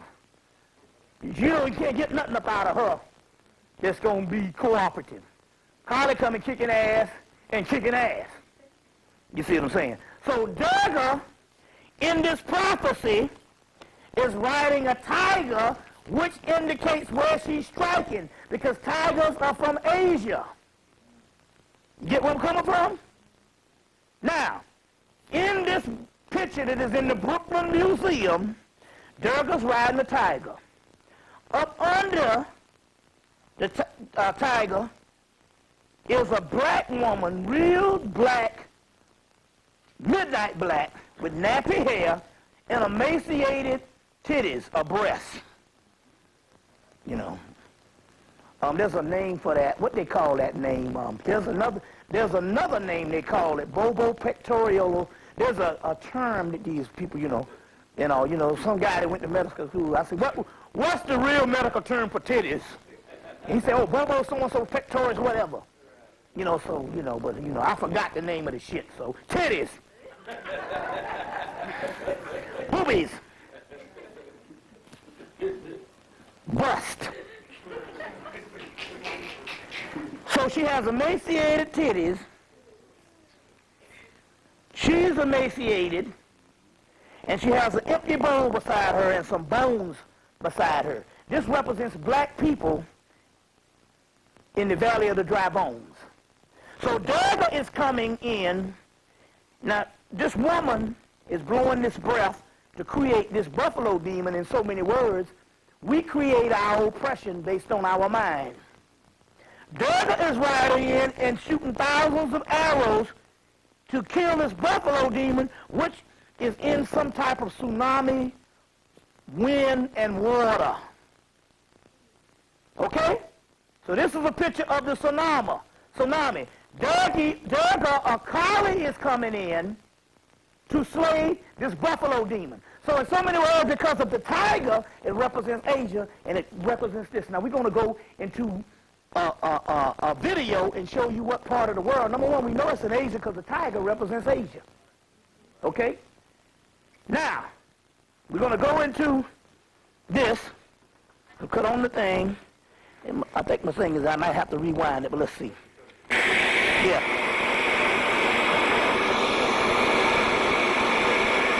Okay. Do that first. Okay. Let's see. Let's see here. It's on play. No blue screen.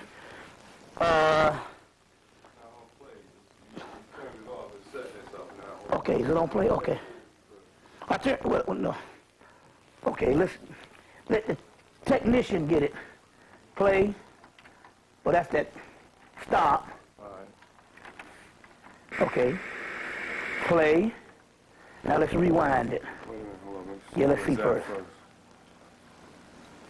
Yeah. Okay, yeah. No, you rewound. Okay. Oh, well, hold on. Let's see. Rewind it. It's right at the beginning. Because when I saw it, no, you got to rewind it some more. When I saw it, you know how it is. You know, you flipping the channel.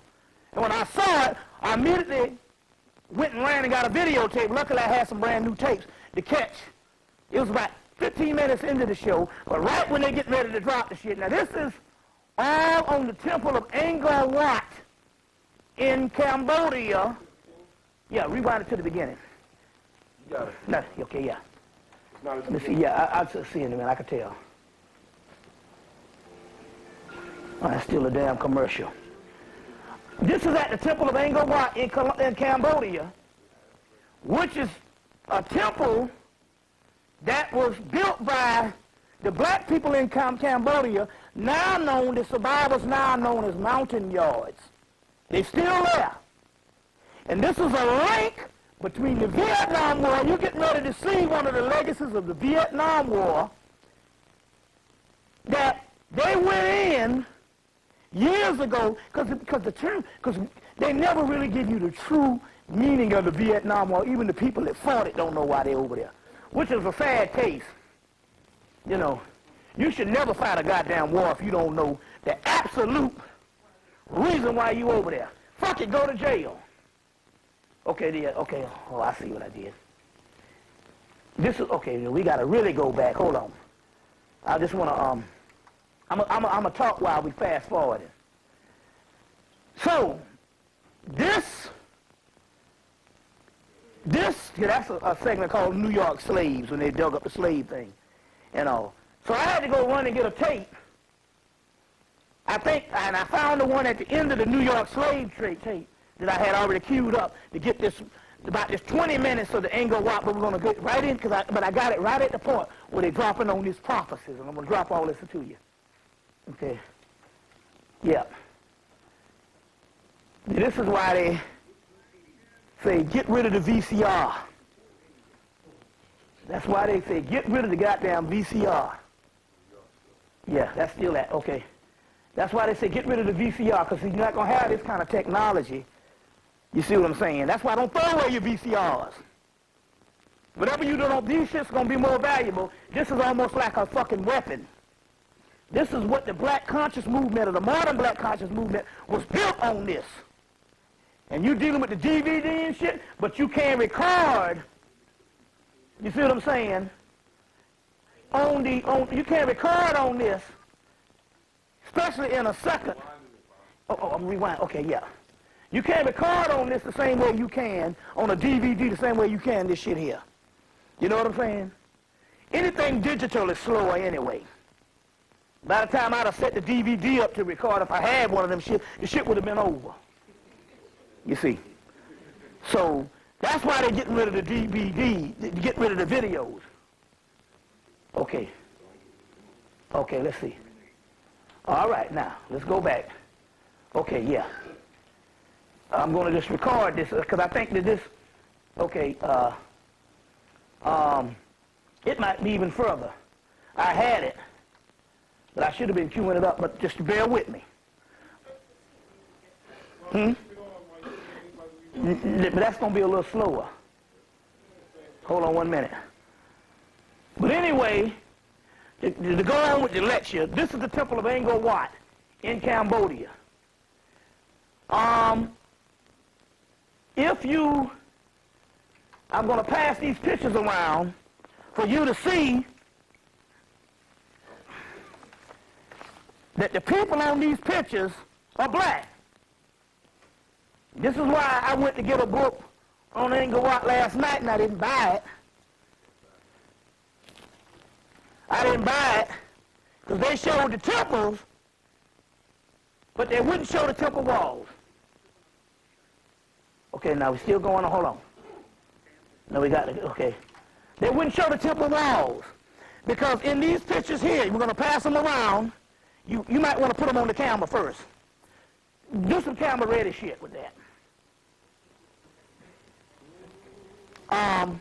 What's that?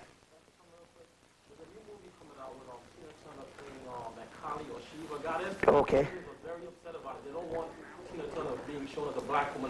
That's right. But Carly is called. Carly is called the black one. So yeah, I know. Ain't that ironic? Yeah, that's right. Yeah. I heard about it last summer. But they got to do it because Carly is black with wild, crazy hair. Tina Turner is an excellent shit for that. You know. Here's a motherfucker getting away with not going to the damn stylist. She just, you see,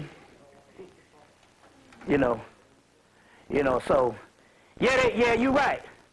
But it's ironic that they would do that. I just got to keep on, I think it's, I should have queued it up. But anyway, let me tell you what's going on. I'm going to do this, and then let me just go on back. Because what happened, we rewound it, but in this temple of Angkor Wat, first of all, not only do they have the black people on the temple walls, you know, so you got the Eugene Adams take to deal with that, Africans in Asia, which is excellent. And not only do they have the black people, you can clearly see them. That's the one is the rectangular picture. No, keep the pictures together so you can see the black person. Don't split them up. Yeah, keep them together so everybody can see the black people and stuff. Don't split it up. But anyway, yeah, I don't know. You know how this shit is. It's almost impossible. But anyway, in this particular temple, the motifs is coming from India. They got a big statue of the god. They got a big statue of the god Vishnu, which is Indian. Which is Indian. I'm just going to go ahead and just do this and all, and see can we get this particular part here. I don't know if it's get this particular part. Now what I'm going to do, yeah, I know it's after this, but going on, they got a temple of the god Vishnu. Vishnu is the entity that I talked about was on my chest, which is the consort of Lakshmi, the goddess that was talking about. Vishnu is also the East Indian Heru or horn. That was it? Huh? Oh, okay, yeah, well, I guess it does that, yeah. Yeah, so they also have a picture of the god Ganesha. It also has a picture of the god Ganesha, which means what is the East Indian temple to Vishnu, Ganesha, and all of this doing in Cambodia?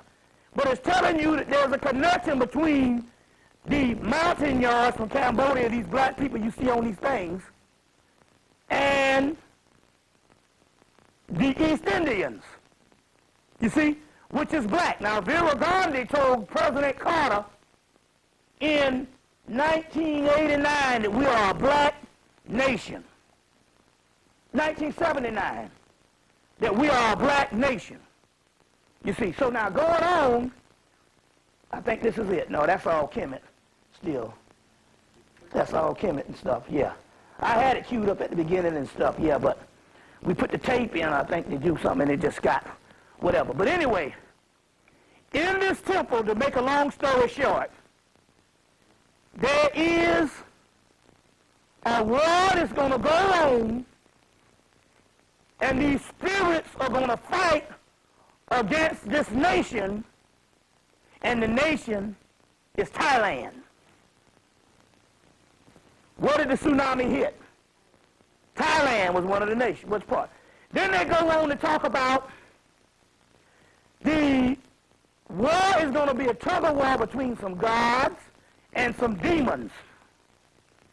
And they're both churning this tug-of-war, and when they do it, they churn the cosmic ocean. Churning the cosmic ocean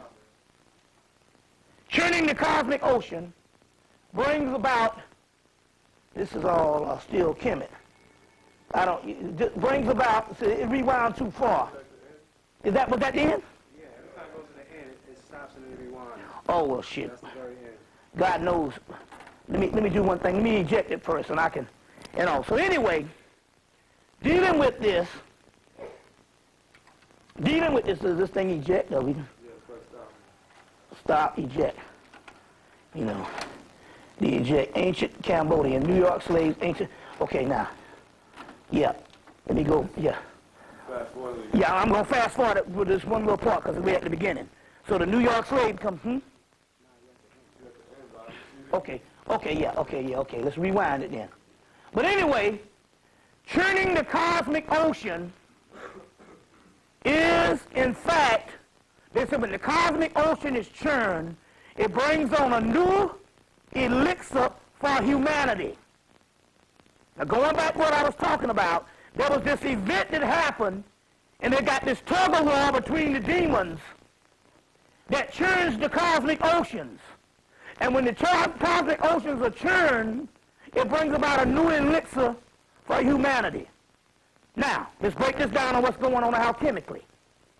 If it's a new elixir for humanity, and it's based on this churning the cosmic ocean, then that means that in so many words, okay, hold on. Okay, yeah. I'm just going to let that go because what it is, it's right after this. And it's a new elixir for humanity. That means that tsunami that happened on Christmas Day was the physical representation. Let me just, Imhotep, New York slaves, Imhotep. Was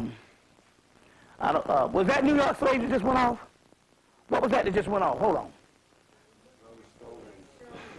Stonehenge. Okay, then let's see something then. I know what it is. I know what I'm doing. New York, I think, yeah, I know, I'm going to see. Yeah, I'm going to see. It wasn't New York slaves at the beginning, I think, whatever it was. I had it all queued up. So anyway, I'll just go ahead and just rewind this and we'll see what the deal is.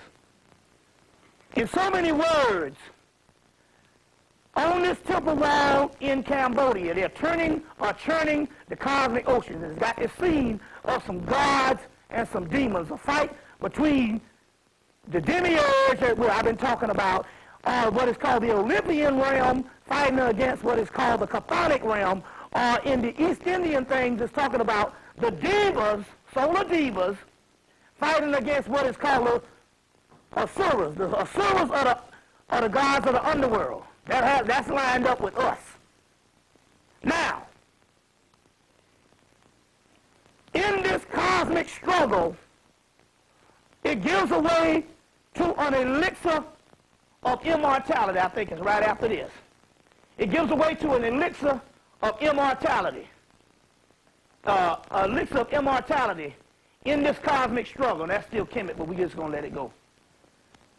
So, in so many words, the tsunami was this event of this alchemical process that is going on inside of us. So in so many words, this event that happened physically was in actuality a rebirth of the God force on the inside of us. We're going to let this go, you see, and go into some other stuff right quick to keep this thing going. Y'all all right? Okay. So Angkor Wat is the turning of the cosmic mix, the cosmic milk, which is the tsunami physically, which the cosmic milk of the cosmic ocean is the elixir of immortality, which means the event that went on these walls that predicted the tsunami and against Thailand was actually a cosmic or a spiritual event in humanity that invokes immortality. Or it is the gateway from universe A to universe B. You see, get a book. His last name is Wolf, called Parallel Universe, a yellow book. And this concept is in there. Gene, did I mention that in some of the tapes? Fred something Wolf. I don't know the middle name. Fred something Wolf. That represents the gateway to a parallel universe, universe A to universe B. Ironically, is this nice rewinding again? I don't know what I don't know what the deal is. What the deal is on this thing. We had it queued up, but well, I'm gonna let it rewind to the beginning. Now, ironically, when you talk about universe A and universe B, a sister by the name of she's in the book called Modern Sex Magic. Modern Sex Magic edited by what's her name? Donna Michael Craig wrote the book Modern Sex Magic. At the back of the book, it is a woman by the name of, I can't think of her last name, but anyway, she has a section in there called Orgasmic Magic. And she talks about how the orgasmic magic can transport you from universe A to universe B in the orgasm magic. Now, it's interesting because I just showed you the 71-year-old woman that looked like she was fucking 46. You see what I'm saying? You say, I'll put it back to the thing. I'll show this again. Now you understand the 71-year-old woman. You see what I'm saying? It looked like she's 46. All because of orgasms. That means in so many words, she has jumped the matrix from universe A to universe B based on these elixirs inside of the body. She's Hispanic, which also means she has enough melanin to do it. Reverse the age, 71. You see what I'm saying? And like she says, she's a freak daily, so, this ain't no conservative shit. Now, so this is the event that's going on the inside of us. Y'all all right? You see, you all right? Now, going on. Durga rides a tiger, which is in the Brooklyn Museum, which also indicates it being in Asia, because tigers are only synonymous to Asia. Going back, in that temple of Angkor Wat, has it stopped yet? In the temple of Angkor Wat, now let's see what this says. If this says New York slaves, I just probably need somebody to, I just need somebody, well, we just might go through this and all, because it's right after this, supposedly. In the temple of Angkor Wat, I hope it is, I don't know, shit. It might be, I don't know, we lost it. There's the temple of Vishnu, which means it's East Indian in origin. You see what I'm saying? Now, in so many words, to get a concept of this whole tsunami thing, you got to go get the movie Deep Impact. Remember the movie Deep Impact from 1997? It's some of the same concepts of that type of thing. And what saved a lot of the people in the movie? They went to what? Higher ground. Just like the so-called, just like the indigenous people of the area went to higher ground also in that particular aspect, which is interesting here, because if the woman, she had a whole website, and I can't think of the woman's name, did the orgasmic magic in the book, Modern Sex Magic. That woman that did that particular part, and she talked about the orgasm taking you from universe A to universe B. It is interesting here because that whole part in the East Indian as well as the Arabic thing of open sesame is actually talking about the magic of the vagina. Open sesame, which is talking about the opening of the yoni. That's this New York slave thing that you went down and all. That could be another lecture for somebody.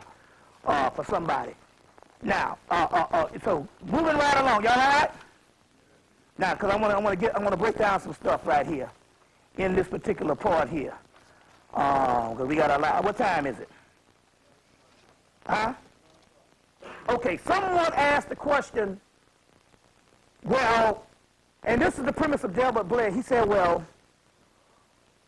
he didn't believe that it could have been, because I know this is going through most black people's minds. If there was a tsunami, why did it hit white people? Why hit any indigenous people and hit the people? Why didn't it hit white people if this is Carly with her destructive force? I know this has come through some people's mind, which led to the decision on why they thought it was man-made. You see what I'm saying? Now, apparently, when the gods do a sacrifice, that it? Let's see. That was the end of it? No, that's still it. Apparently, when the gods do a sacrifice, this is it. Okay, stop it. All right, we got it. I will. Hold up. I will. This is it. Umbala Ubele. Okay, now, I'm going to rewind this thing and see this. And I'll go back to the commentary. I just want you to see this little part, because we want to authenticate what I'm saying, because the whole cosmic ocean is on here that I explained. So let's go into this thing. We're talking about the churning of the cosmic ocean, and they're going to mention a war against Thailand. Now, before we do this, remember now, this is the legacy of the Vietnam War.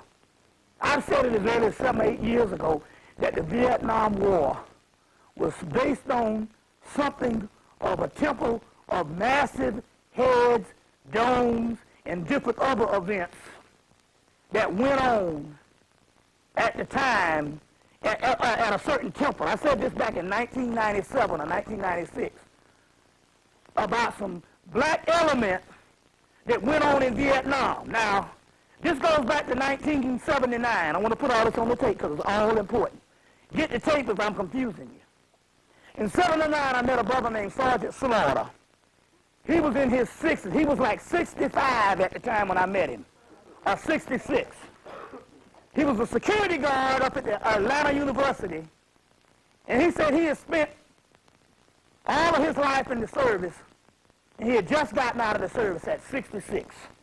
I don't know how it is they let him at 65.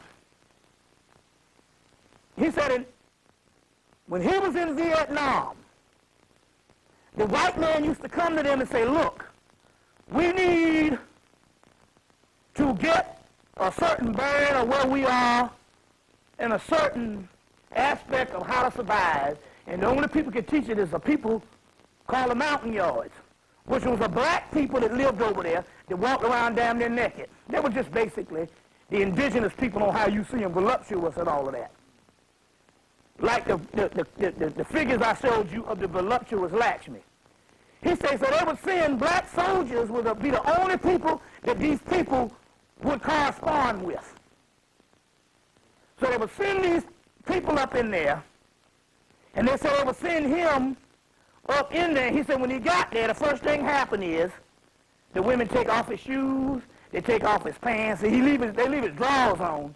They take off his pants, they take off his shirt. He was allowed to leave his drawers on. He said the women washed his feet, and the women fed him like human spoons and forks, human utensils. They fed him, and he said so he stayed 2 or 3 days because he just loved the attention. And at night, they break him off a little piece too. And then he'd come back and they said, well, where the hell were you? He was like, I was kidnapped or something. But he talked about these mountain yards. Now, this is one of the keys because the French was up in there and they got their ass whipped. But remember, most of the wars that go on the planet is the white boy has a group of people called the demiurge who channel to them where the energy on the planet that is against the demiurge, because the white boys are only, that thing is not going fast forward, is it? Okay. The white boys are only a decoy for some gods that rule over us, and we look at the white boy as the actual origin of this, but there are some gods that rule over us that's our enemy. I talked about this in my tape Dark Side Masterpiece, and then all the stuff from the book, What is the God You Serve is the Devil, and a lot of tapes from 1997 on up. So these entities are ruling over us, which I got met face-to-face to these bastards in 2001, and even went to war with them a little bit. And these entities is ruling over us, and they got you staying at the white boy, and he's getting tipped off on how to rule over you because they don't want you to rise because they know that you black people, indigenous people, are the ones that's going to replace these gods that are now old, that rule the so-called universe. You're going to replace them. So as a result, you get all this in the Gnostic text, Milton Layton's Gnostic scriptures, in the Nag Hammadi library and different things. But these demiurges get tipped off of the energies on the planet. And one of the energies on the planet here is the demiurge saw this prophecy that they would be one day replaced during the churning of the cosmic ocean. So they sent the French in to get their ass whooped, and they sent the Americans in to get their ass whooped in Vietnam.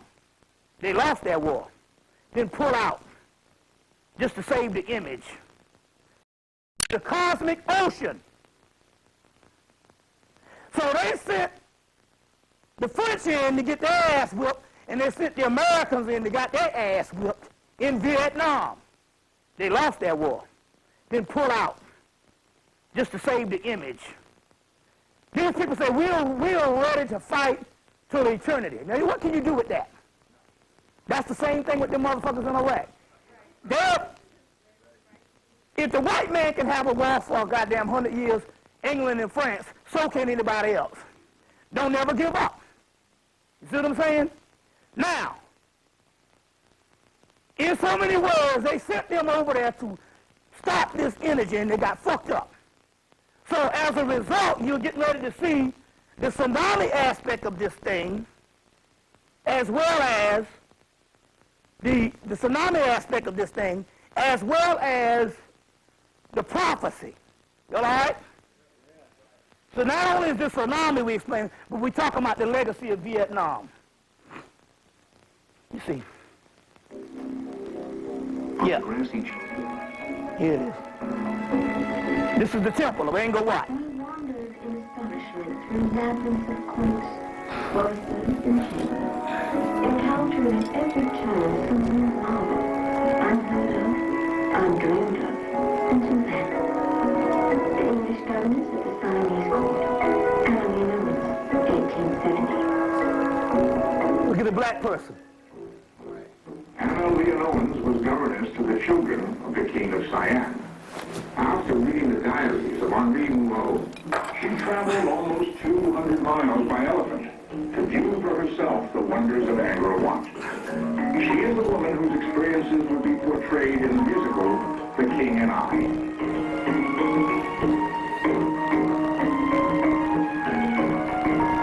Every wall and pillar is decorated with carvings like whole temples in fine petrified tapestry, surpassing best work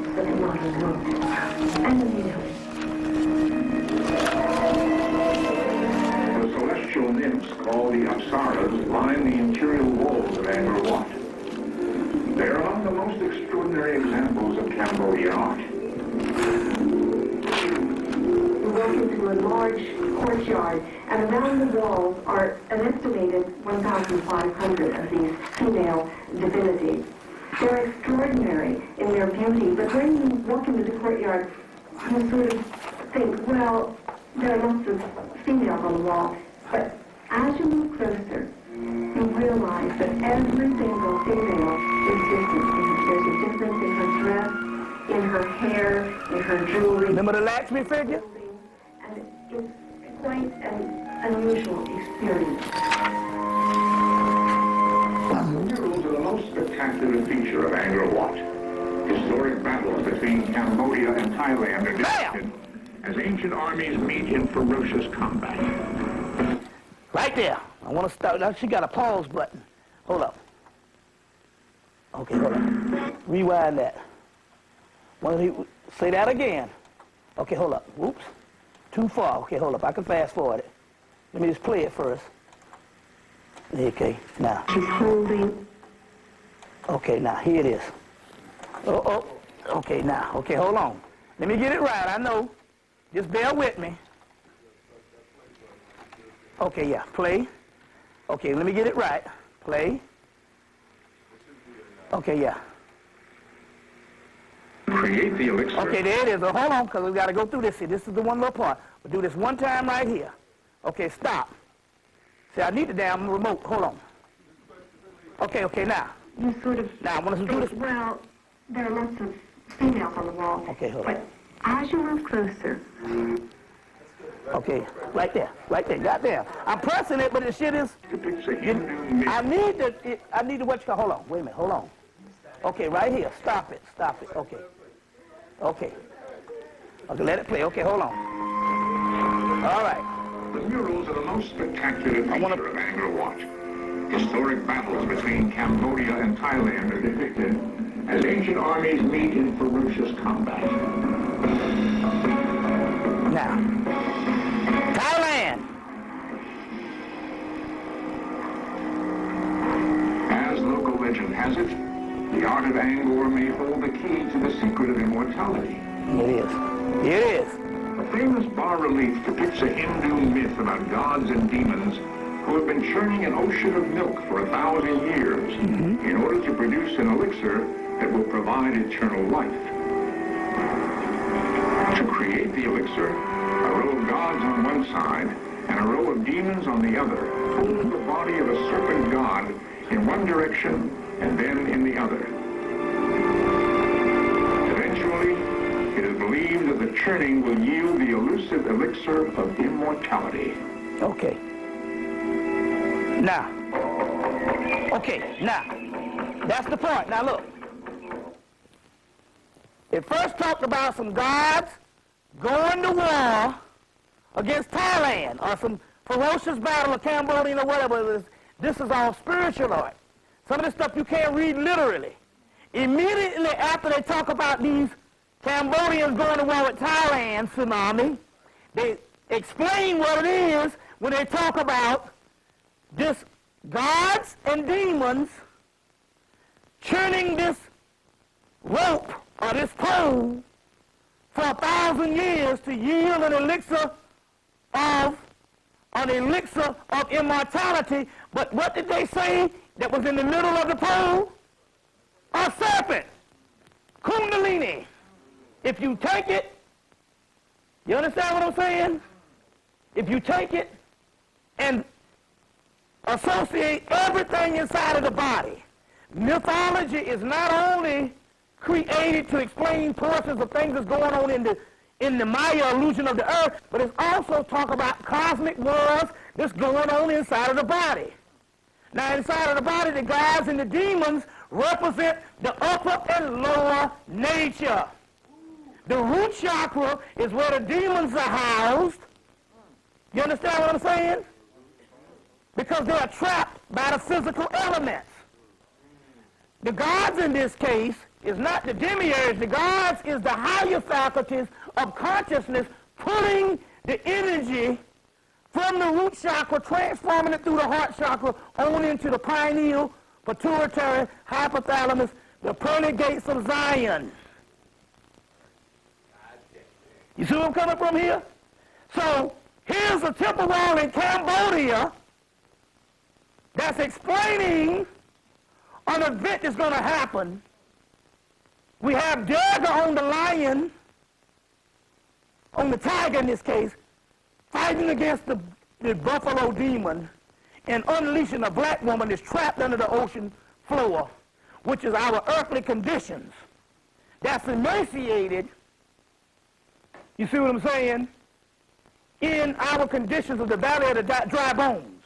Y'all all right? Let's go on. So we asked the question, why did not Kali strike the white man? Well, first of all, it was a prophecy that they would go to war with Thailand. Why is it? Now listen, the people we see in Thailand and the people we see in Asia are not the original people of that land. The original people of that land, when the goddamn tsunami hit, got the hell on out of the way.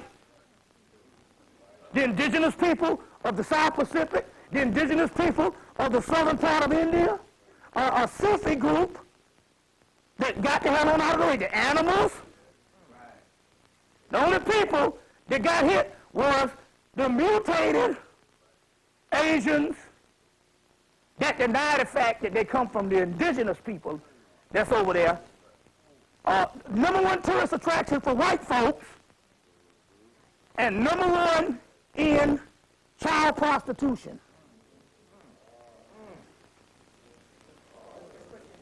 Now, then you ask the question, well, why still not the white man? Well, it was prophecy. And number two, when there's a great sacrifice, it can't be the white boy, because when the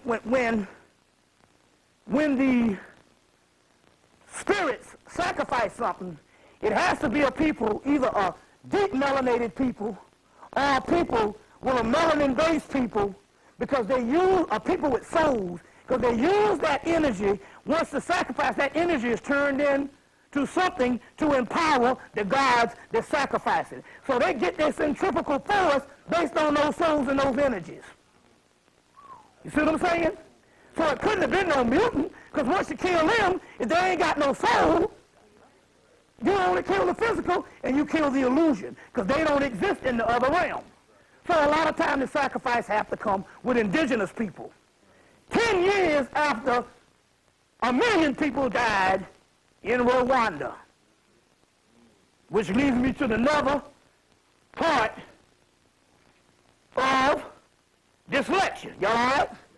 I'm going to give me a sip of liquor on that one. We worked hard to get that little goddamn piece of footage. Y'all all right? Let's go on. We ain't through yet. This shit is just beginning on this tsunami thing. We get ready to go into another portion in a few minutes. Okay.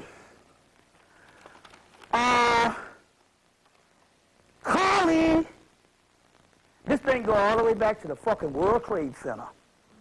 This one event ties everything together. Well, in African voodoo, from the homie, they call the great mother what? Mami Wata. And they say water encompasses everything. Everything is connected with water. The earth is mostly water, with a few rocks on it we call land. All right. From 2001, when they put it in order to fight against terrorism with the sacrificing of the World Trade Center, another sacrifice, human sacrifice. See what I'm saying? The World Trade Center, they said we're fighting against terrorism. We're fighting against terrorism. What did I tell you the last time I spoke here this summer? That the real terrorists that they were fighting against was who? The god Kali. Kali is the god of terrorism.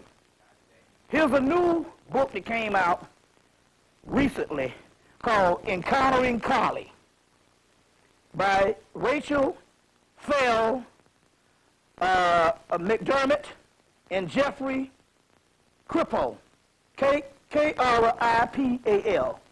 K-R-I-P-A-L. Rachel Fell McDermott and Jeffrey J. Kripal. Encountering Kali.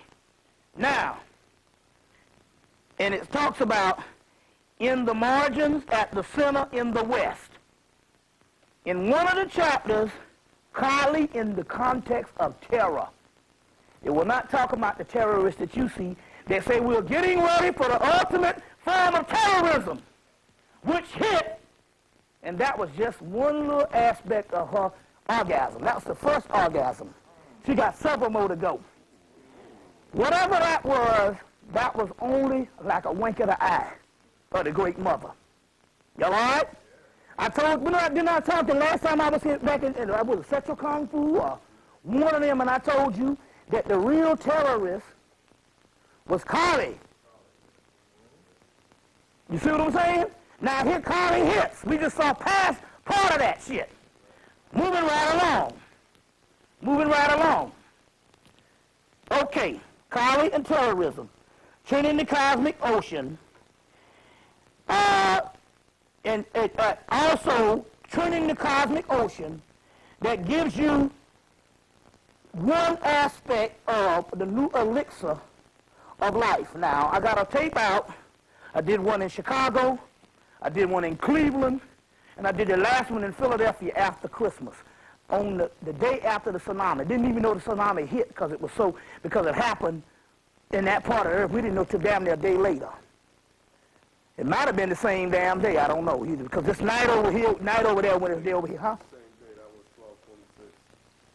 When the tsunami was 12/26. Okay, then when I was saying that, now listen to what I'm saying. When I was saying that, I told the people in Chicago, December 12/12, and in Detroit, in Philadelphia, on the 26th, I say the white man is in a race against time before the atmosphere changes. His guns, his bombs, and everything is based on an energy that is ignited based on the present atmosphere that we are in. If that atmosphere changes, the guns, the bombs won't work. Elijah Muhammad said that shit 60 years ago. All right? What we have found out, that the atmosphere is changing. The hurricanes you had in the fall of the year represented the atmosphere change. They know that they got a race against time before the atmosphere change. The tsunami was the porthole in which we came through for the race against time that the atmosphere changed. So in so many words, at this moment when we speak, the atmosphere that gives off bombs, guns, bombs, electricity, nuclear power is diminishing as we speak. They got a race against time. One of the reasons why they say they go to war, the white man, is he stockpiled all kind of new technology on bombs and shit for 20-something years. And these crazy-ass white men sit around a table and go, man, we got all this goddamn new technology. We got to find out what works and what don't work. And they send your children to war to test that shit out as guinea pigs, and you get all killed. Remember at the first of the Iraqi war, the first 2 weeks or the 3 weeks of the Iraqi war, the first 2 weeks, because it only lasted, what, about a month? The first 2 weeks, Pentagon, they was sending messages back to the Pentagon to find out what new weaponry didn't work and what new weaponry did work, because they didn't have a major war, you see what I'm saying, since Vietnam, because the little shit, the Desert Storm shit, that was nothing. So it was all based on this technology. Why? Because they was trying, they had to use it up to find out what it is, because they understood that the atmosphere was changing. Do you understand what this shit means? This means that the first freedom you're going to have has something to do, not with the spirit world yet. The first freedom has something to do with the white man being stripped of his goddamn weapons. Now, when the white man is stripped with his weapons, we brothers can get like the lions. The male lions don't do shit but eat up the goddamn food that the woman go out and hunt. They don't do nothing. We can send our women out to fight the war for us.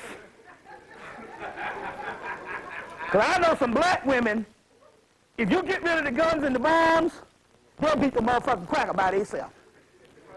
And we won't have to do shit but sit around and pass the 40 ounces. I know some black women to beat the damn cracker ass by themselves. Shit, I got my ass beat in the fucking 3rd grade with a sister named Coot Campbell. This sister was so bad, she hit another girl in the eye and blacked both eyes. And all I know, that was in the 3rd grade. By the time I got to high school, they had a big nigga named Forrest Wortham. No, this nigga was, I think it's Forrest Wortham or something. A big-ass nigga in high school that used to terrorize other guys. And Coot, we was in the 9th grade, and Coot made it to the 9th grade with me, and Coot Campbell put the suplex on. You know what the suplex is? That's that wrestling shit. What's that shit? You pick a motherfucker up and fall back? She took this nigga, and they was fighting, and she picked him up, and this nigga here was like 5, this nigga was like 6'4", 250 pounds, and she picked him up. Well, she was about 250 pounds herself, and suplexed this motherfucker. You see what I'm saying? So we send the women out to do the fighting and shit. We sit around and pass the 40s. I'm just joking. But what I'm trying to tell you here is, we've been figuring out how we gonna get rid of this beast. And there's been a big argument going on with circles from Harlem. They've been talking shit about the metaphysics, and they got all, and they monkey see, monkey do. They wearing this, they trying to fight the conventional same war as the white man with his weaponry. And that shit ain't gonna be, it's gonna be obsolete. You see what I'm saying? In a few damn days, if you understand what I'm talking about, the concept. As we don't know when, but we talking about, the shit is happening as we speak. You see what I'm saying? And they thinking about that them guns and bombs won't even work, and we trying to monkey see, monkey do. And it's a spiritual thing. All right. Let's go on. Y'all all right? All right. I think I'll do this afterwards. Which leads us to my next video. Now, I ain't got to worry about this one. This one here is at the beginning. There's a brother that I used to go and speak with in Detroit named Atiba King. And I spoke from him about 9 times from 1998 up until recently. He started doing lectures on his own a couple of years ago. He's into Egyptology. He studies the Meta Nature and he decodes it. But he's taking the Egyptology and moving it from this historical thing into this whole metaphysical thing. Because that's what time it is. So he just did a lecture. When I did the lecture in Philadelphia, he did the lecture an hour before me, or a couple of minutes before me. He did his lecture on esoteric Kemet. We have it here. Check with Shabazz to get it. Or go to Tahuti Online. I'm going to give him a shout out and get it that way also too. But because he provided the footage. He did a lecture right after the tsunami, just a few minutes, but I want to deal with this. First of all, let me set it up. In the father of modern horror is H.P. Lovecraft. H.P. Lovecraft wrote the cosmic tales of Cthulhu, cosmic beings that used to rule the earth before man did. Wherever man, called the great old ones, where man rules now, the great old ones rule and shall rule again.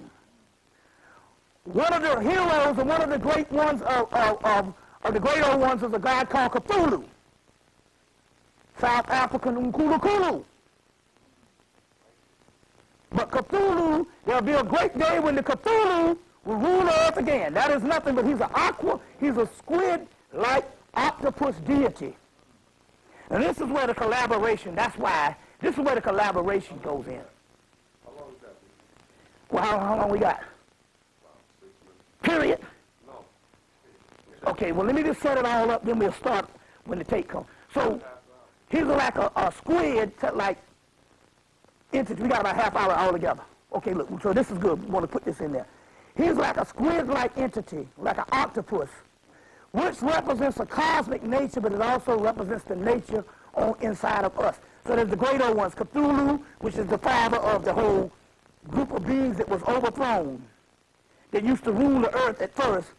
There's Hotep, which is the only one in the cult that is human, is a black man called Hotep. And all of these particular entities have Egyptian derivatives. Cthulhu, Hotep, one called Azathoth, one called Shub-Niggurath, that's the woman who is a spawn of 1,000 young. She's the Kali figure. And there's Hastar and Yog-Sothoth, who knows the gateways. So these are the cosmic beings in what is called a Cthulhu mythos, and later on wrote a book called the Necronomicon, that you've been hearing, the mystical Necronomicon books. So this is the whole thing. So this is where the collaboration comes in.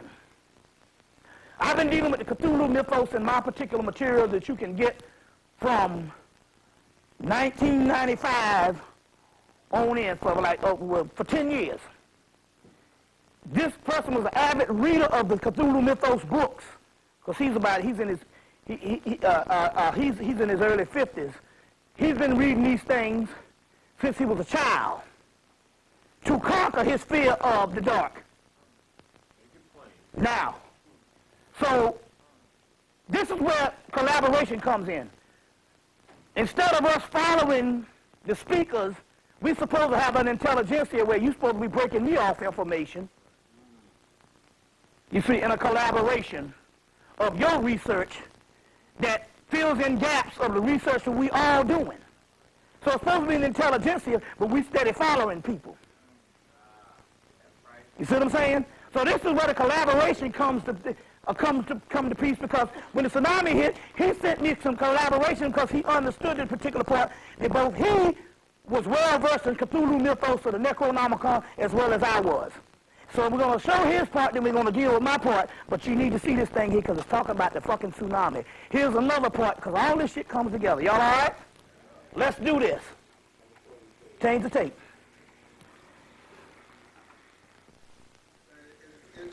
I didn't know you were going to go there with your reason, you know? Okay, now. This here was what I know about things. In the late 70s, middle 80s, well, all my life I've been a horse story. As a child, I was scared to death. Movies would give me nightmares. I went to Pelicans. So the only way to get over this is to just start reading this mess. And I was not going to be grateful like that. So I'm reading horror stories. Every time a scary movie come out, I'm at the show, you know. I ran across this author, H.P. Lovecraft. He wrote a series of stories based on this. He was British, you know. No, he's from the United States of America. This demon character, spiritual entity called Cthulhu. And it's interesting when you know what's up with Cthulhu.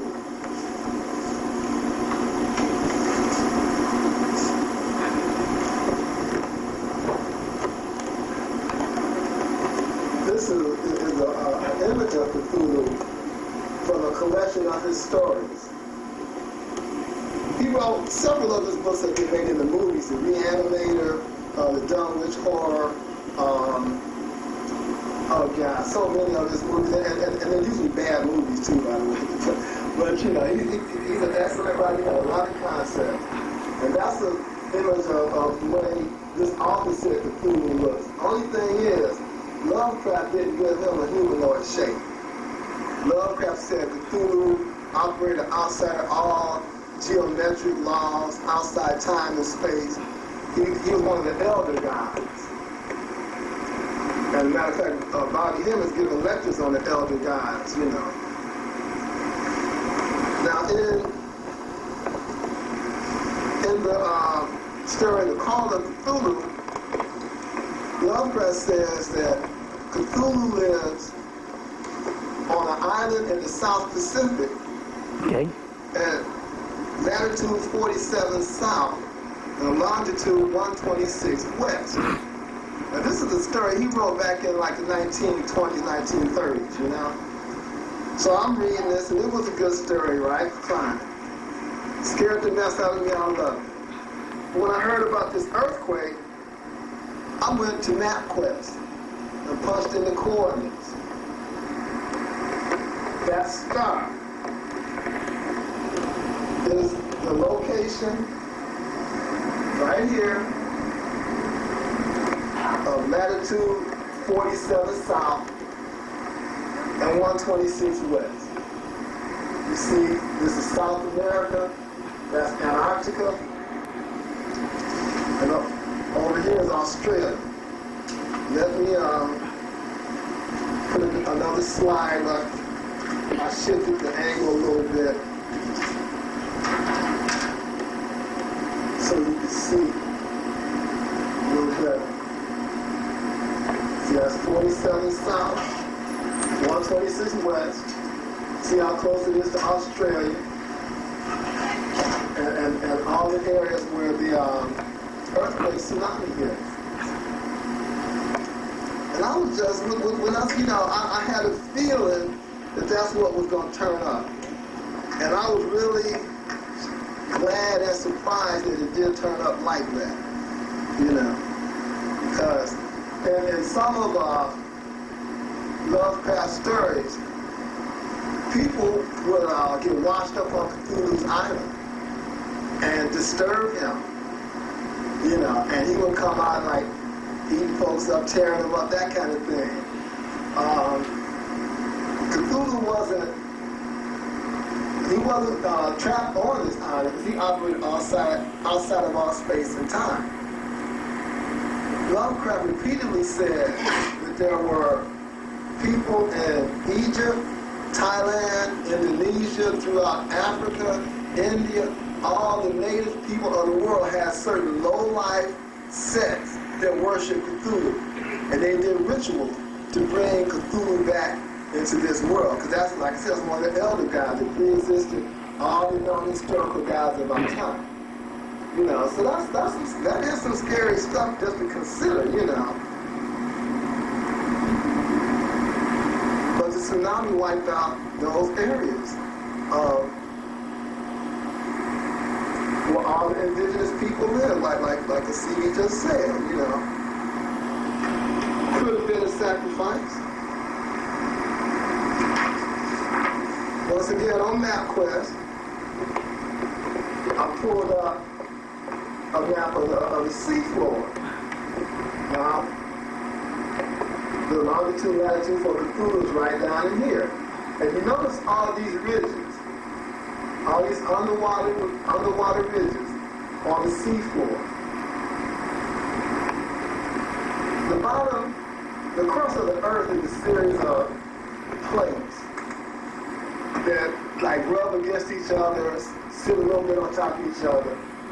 And they make these ridges, and where these ridges come up above the water, you find the islands or the continents. Once again, Cthulhu's latitude, longitude is right over in here.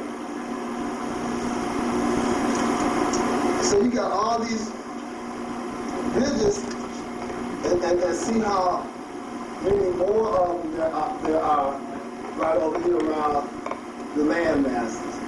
Because this is where the land is the seafloor is higher. And because of the large land mass, you have more ripples in the seafloor.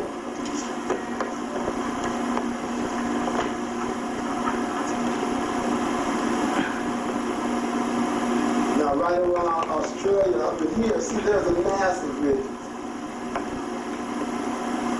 But the main ridge is out there in the middle of the South Pacific, where H.P. Lovecraft, in his fictional horror story, said Cthulhu lived. But look at all these ridges on the bottom. So any disturbance on the sea floor can easily upset the ridges and make the earth shift and all. While the government has said that The larger land masses have even shifted. They've shifted to the point where they don't know how far they've shifted.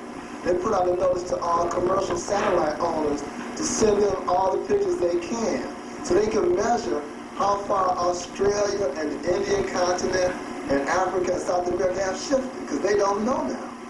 You know. So this was really, really major. This was a major event, and it bothers me that they are now focusing the news on the relief effort. I mean, you know, I hope they save some folks, but there's a lot more that needs to be said about the causes and why.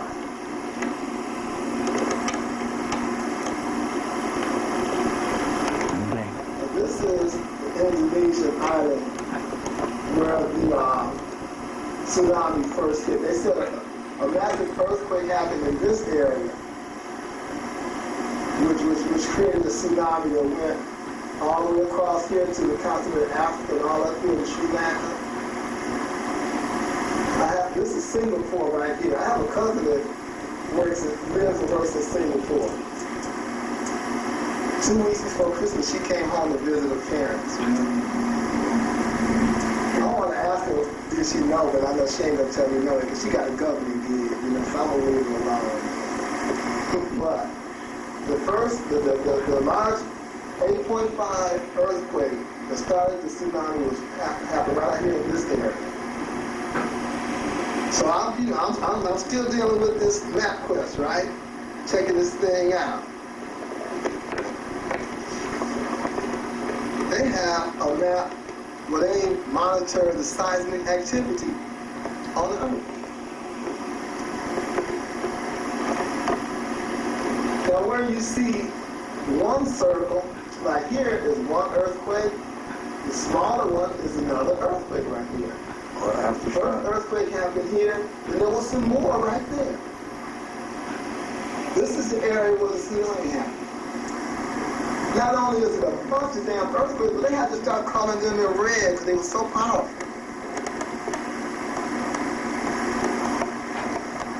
But you know, this is like all the seismic activity over the last 5 weeks is what this is showing. Look at that, they had an earthquake down here. I said, what's going on down there? So I clicked on that area and just focused on it on the map.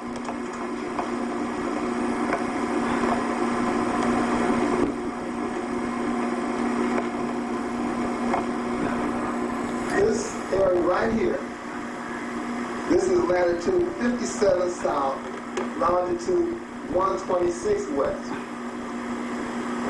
Lovecraft said Cthulhu's island was at 47 south, 126 west. Almost dead center. 57? This is 57. 57.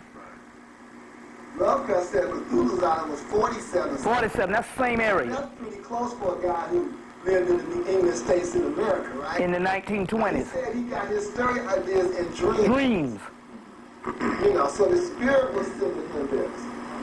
And many of the names of the entities he listed in his book were kinetic derivatives, and he had a lot of spiritual truths in his stories. Died in the 1930s. You know, according to white folks, it's like, if they can't control it, it's evil. If it's not working on their behalf, it's just wrong. You know? So that was the focus of his books. So when I saw that was, you know, there was an island out there that was like the first earthquake. This earthquake right here was right out here where the Cthulhu was. I went back to this map and I saw where if you click on the circles, it gave you information on when the earthquake happened and how powerful it was. And I just said, I'll be damned. This area right here, the supposed home of Cthulhu, had the first earthquake. It was December 22nd. It was 6.1. This thing happened 22nd on into the 25th. 26th. December 23rd. It was 7.8. This one had one, these two had one on December 23rd, it was 4.3. Up here, it was on December 23rd, it was 5.3. On December 24th, we had a 4.0. On December 26th, we had a 4.6. On December 25th, we had the first one that started the tsunami. It was 8.5. December 26th. Look out for this brother, because Shabazz is going to have him come to speak. Atiba King. From Cthulhu's Island on up to the inhabited area. Godzilla. I don't know. I mean, you know, it just, and see, and they kept getting this area. The earthquakes kept happening right here. You know, I mean, there were about 7 or 8 earthquakes, and they continued on after the 26th. They didn't stop just then. Like I said, I found this information on MapQuest. You know, it showed you maps. You can pull up maps from anywhere in the world. I mean, the first earthquake that they say started the tsunami was off the city of Sumatra in Indonesia, which is right over here. They've had 7 or 8 earthquakes since then. You know, all of them were at least 6 points. Even one in California, a couple in California, they don't report. There's a very real possibility, like the city said, with the sacrifice going on. I mean, maybe it's time for Cthulhu to come back, you know? Cthulhu was exerting his influence, his spiritual entities, you know? But there's a lot more going on than what they're telling us. You know, we saw from the film clip, you know, they said, well, people can't, you know, start earthquakes like that. Well, we know that the heart program has been going on for years, many years, you know. I'm going to show a film clip later on where you know, people talk about some of the laser weapons that they have. Now, you get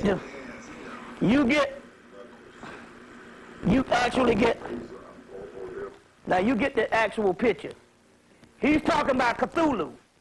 Now, Cthulhu used to rule the earth. This is a Titan figure. Because you see the amphibious type nature, this is also the rendition of that particular one out of the H.P. Lovecraft myth. If you take it to the real mythology of Egypt, it would be the goddess Apep. Ra overthrows Apep. If you take it to Samaria, it would be Tiamat. Marduk overthrows Tiamat, the great mother. In Tibet, it's called Lama-Yin. This evil that just so happens to be the feminine energy. In Christian mythology, it's Leviathan. You see what I'm saying? On and on. On and on and on. In other mythology, she's called Melusine, or the mermaid. Get a movie called She Creature.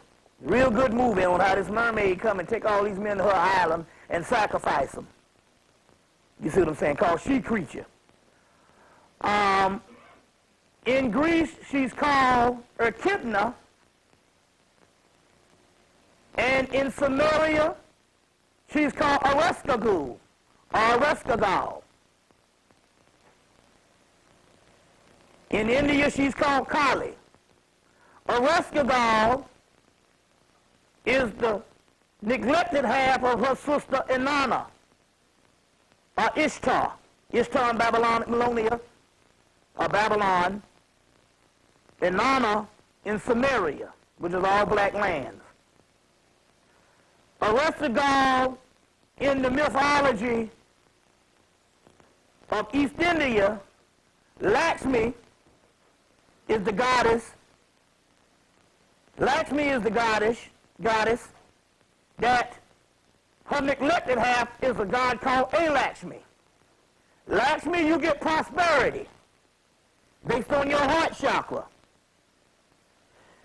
When your heart ain't right, you're being visited by a Lakshmi. And that's when all hell break loose. So you get a lot of fucked up people now to catching hell. Because it's also a battle between your heart chakra and that cosmic pull between the lower chakra and the higher chakra. And the only way that you can balance it out is from the heart chakra. Y'all getting this? That's a goddess called Lakshmi. You see what I'm saying? Or a form of Kali, that's the divine chastisement. Now Cthulhu, home that he talked about is, you can get all the H.P. Lovecraft books, they little paperback books in the horror sections. There's a couple of books called The Best of H.P. Lovecraft, you can get them. But the home of Cthulhu before it sunk before the ocean floor in the South Pacific is a place called Rayleigh, or Riley. Let's read H.P. Lovecraft's Rayleigh. Y'all all right? You got to break this shit down because we dead on the money. I've been talking about this stuff for years. Rayleigh, a sunken city located near 47 degrees, 0.9 S, 126 degrees, 43 west. In the South Pacific. So the sunken city is in the South Pacific. Now, though others place it off the coast of Massachusetts. Well, it's ironic here because we had a lot of warm weather before this cold shit hit. And New Year's night, it was in the 60s, and Times Square had a record crowd because it was the warmest time that they had been recording in Times Square, and they had the most amount of people ever because it was warm. 1 million people showed up. You see what I'm saying? Meanwhile, the same time it was 60 degrees over here, or 62 degrees on New Year's night, it was snowing in fucking Vegas and California. Cthulhu and his minions built Rayleigh millions of years ago, before the early recorded history. Sailing forth from the city to battle the elder things. The elder things are nothing but the dinosaurs. We killed the dinosaurs because we knew we was going deeper and deeper into the physical realm, and we knew that we couldn't survive on this shit. They'd eat up all the damn food. If not us, so we killed their ass. So they battled the elder things and other alien entities. Then catastrophe occurred. This is the same Atlantis story. According to scholars, the stars move in a particular astrological configuration. Others assert a cosmic war occurred, and still others believe that the creation of the moon was the case. Honorable Elijah Muhammad said the moon was separated from the earth. So did the Dogon tribe. So did Rudolf Steiner in his book Atlantis in Lemuria. Same story. And also the making of the white man in Rudolf Steiner's Atlantis in Lemuria. And in H.P. Lovecraft, in the later people, because he said that he would not copyright his stuff. He wanted anybody to write on the Cthulhu myth because he knew it didn't come to him by creation. He dreamed it. So before he died, he said anybody could write on it. But then there's a woman named Lynn Carter that wrote a story called The Doom of Yaqub. White woman in the 1970s that created the unthinkable blasphemy against the doggone earth. I guess the creation of the white man. You see what I'm saying? Lovecraft said we are nothing but white apes. So the moon was created. Whatever the reason, Rayleigh sank beneath the waves of the Pacific Ocean, causing a tomb for the great Cthulhu. Though Rayleigh has sunk deep beneath the Pacific Ocean, there has been times when the city, or at least its highest mountain, has breached the surface of the sea, only to sink down again for a short period of time. These times, the dreams of Cthulhu have been particularly broadcast, leading outbreaks of religious fervor, insanity, and natural disturbances in the world. You see what I'm saying? So in so many words, every now and then, Rayleigh, where the great Cthulhu lives, rises above the ocean for at least its highest mountain. And when this happens, you have insanity, religious fervor, and natural catastrophes. Right now, the Christians is talking about those people over there because they didn't worship Jesus. Got fucked up. Right. Well, let's put it this way. When we asked Carly why did she strike, she said she only struck the motherfuckers who turned their back against her and started worshiping Christianity. Okay, let's go on. Y'all all right? Let's deal with some things. Cthulhu, Cthulhu, Fu-Lut, Tutu, Tulu,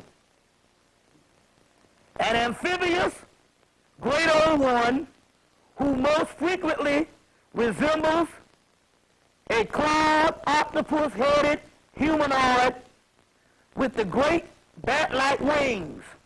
Cthulhu sleeps a death-like trance beneath the Pacific Ocean, but will one day awaken to rule the earth.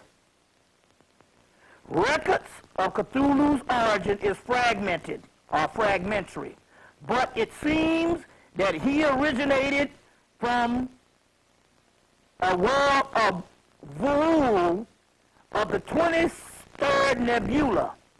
Later he traveled to the green double star ox, where he mated with a creature named Idaya to produce the great old ones. Now, H.P. Lovecraft wrote these books on Cthulhu and the great old ones. Then he got to the point he said, I'm not going to do it no more. And he stopped writing, and the channels that was coming in, or the dreams, built up in his body, and he died of brain cancer. See what I'm saying? Because it was channels. From here, Cthulhu has children and species known as the star spawn that flew to Saturn, and from there descended to Earth, just as the Kabbalistic thing did. It starts in Saturn, the great mother that I talked about. Saturn, or it was on the other one you saw. Ascended to Earth. Upon their arrival, Cthulhu and his routine took up residence in the continent in the South Pacific Ocean, where they built the great stone city Rayleigh at first, and then Cthulhu's spawn encountered resistance from the elder things who they dwelt in the earth for millions of years before Cthulhu came. That's the dinosaurs. Following their war, Cthulhu's spawn destroyed the elder things and landed cities of two places and declared a space and agreed not to interfere with each other, these two, whatever this thing was. Now, following this arrangement, Cthulhu and his spawn enjoyed many years of freedom in this world, but soon fell to a period of deep hibernation. During these millions of years, humanity slowly evolved. Cthulhu spoke of these new beings in their dreams, telling them where to find statues and images, and that images he brought down from the stars, and instructing them a proper worship of their Lord of Rayleigh in the way the Cthulhu cult began. One day the disaster struck and the black Rayleigh, one day the disaster struck the black Rayleigh. It may have been a vengeance of the unknown deities, or the change in the stars, or the moon being ripped from the earth. Ripped from the earth. Although suggested Cthulhu follows might have had their hand in this. Honorable Elijah Muhammad said, we put the moon out that motherfucker. All this shit is right in H.P. Lovecraft's work. You know. This time, at the time of this catastrophe is unknown. According to occult doctrines, it happened at the founding of the first at their first cults, but others suggested it may have occurred long before humanity rose. No matter what the case, the city of Raleigh sunk beneath the Pacific Ocean, trapping Cthulhu and his spawn. Water blocked most of the telepathic signals, cutting off all contact with their worshippers, except occasional dreams. That's what H.P. Lovecraft started having. Cthulhu was helpless to do anything but to wait until the stars are right, when he would free himself from his prison. Since then, Cthulhu's tomb has emerged from the water from time to time, freeing Cthulhu for brief periods. These may have been short times for the great old ones. For each time Raleigh sunk back beneath the sea after a few days or weeks. Now, I've been talking about this shit in my lectures for damn near 10 years. You can get a lot of my earlier lectures when I went through some of this same stuff. A few weeks. A day will come, however, when the Black City will return from the sea floor, or to the sea floor, and Cthulhu will then ravage and slay across the world, ushering in a new age.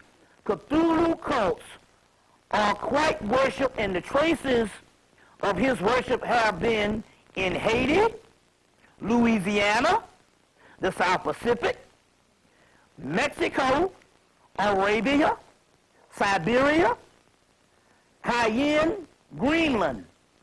Deathless priests, and naturally Kemet, because the only human figure is Nearly Hotep.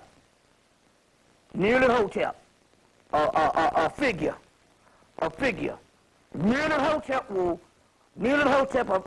according to Nearly Hotep, will rise up and start teaching on the teachings of Cthulhu from Cthulhu. He'll start teaching the people about the teachings of Cthulhu. He's a scholar from the South, based on H.P. Lovecraft, that will teach the people about Cthulhu.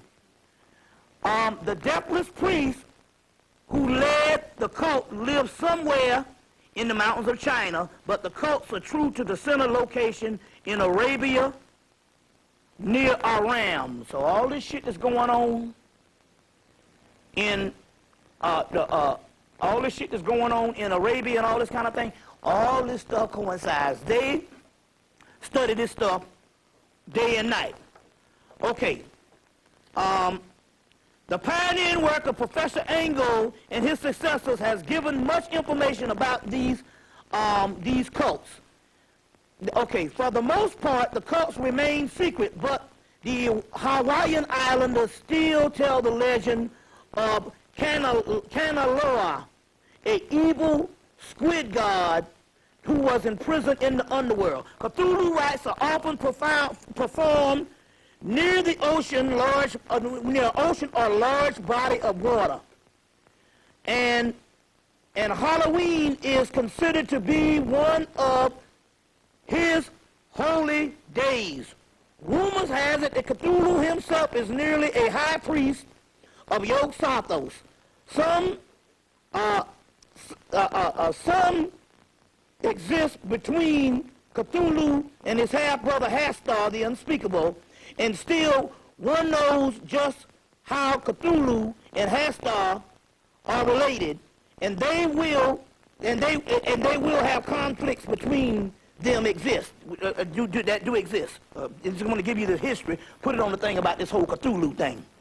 Then we got to get into when Cthulhu raised his head up 10 years ago, because Cthulhu is also called Tutu. They went to war against the Tutsis. Oh, yeah. A good number of archetypal beliefs about Cthulhu is the nature has sprung up. In the text, Cthulhu is called the water elemental, and even though it is the ocean that blocks his telepathic signals to humanity, the Sussex manuscripts mention that Cthulhu is a manifestation of Nyarlathotep, which is a scholar from the southern part of the United States, the black man of ancient Kemet, and he's got different aspects of Nyarlathotep. He is the only human figure that is the other Necronomicon, or the other forms of the great old ones are aquatic, spawn-like monsters. That's what your whole Godzilla shit come from, and all that the guy talked about. But the only human figure is the black pharaoh, Nyarlathotep. And so, though no other sources interpret him as this way. Now, H.P. Lovecraft was a racist. From the southern part, he was from Massachusetts, but yet a racist would not get this great cosmic beings. He would not have the great cosmic beings, and the only one of the great cosmic beings would be a black man. His hero would not be in, the only human figure would not be a black man if you create something. But he told the truth, and that's why he abandoned it. They got one, Nyarlathotep is the black man. You see, also identified with Aiwass that Alistair Crowley came to, almost identical as far as the vision of Nyarlathotep and also Aiwass. You see what I'm saying? So how a racist would not have his hero? You don't see no other white folks having their heroes being black. But he didn't create the story. He dreamed the story, and he had telepathic visions of the story.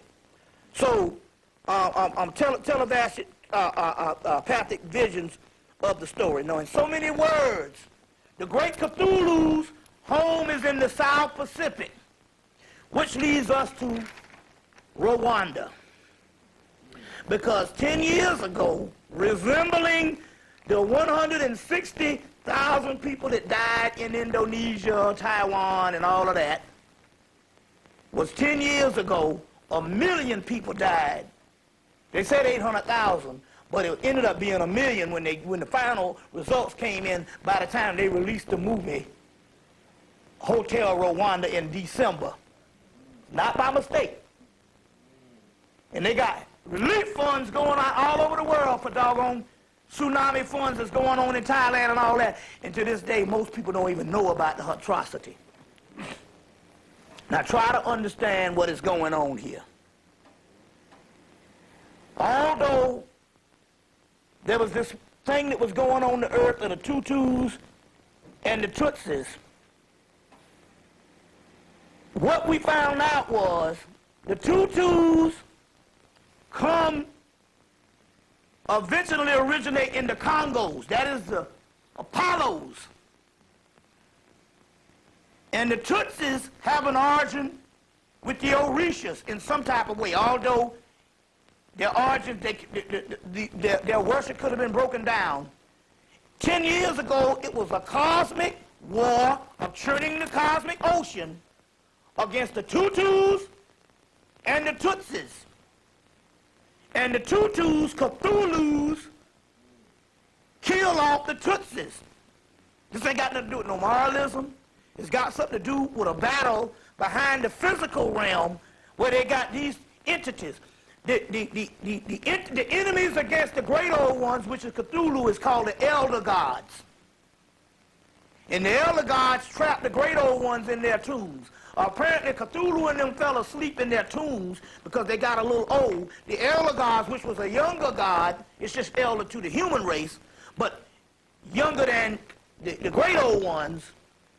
The elder gods came in and saw them sleeping and put what was called the elder sign on Cthulhu. And when Cthulhu and them in their tombs woke up, they found out themselves was trapped inside of a dream, about like you being trapped into the Matrix. And I often wonder what was the elder sign, but H.P. Lovecraft never really understood what it was. He just said it was the elder sign. But the elder sign is none other than the human brain. The human brain tells you that this matrix is real and this illusion, and therefore you are trapped where your soul is Cthulhu in your body, dreaming these dreams. So Cthulhu in them got the elder. What is the tomb? The tomb is the physical body. Cthulhu and them was asleep and got trapped in the physical. And as a result of getting trapped in the physical, the elder gods created this brain with angels or angels of light that give off the illusion of the physical realm and trap your soul in the body. And as a result, you think that you are your bodies and you are not your bodies. And the more and more you find out you are not your bodies and you are these other entities, that is the backdrop of what the elder guys has been calling evil. Satan, evil, the demons, and all of that. And find out that you are the Cthulhu entities, then you get it. Trapped in this realm. Right. You see. So the Rwanda thing went down. That was, the Tutus were the Cthulhus. The Tutsis have their origin in the Battle of the Orishas, which is the Olympian deities who created the physical world and trapped what is called the anti-gods, or they got another name for them, in the physical bodies.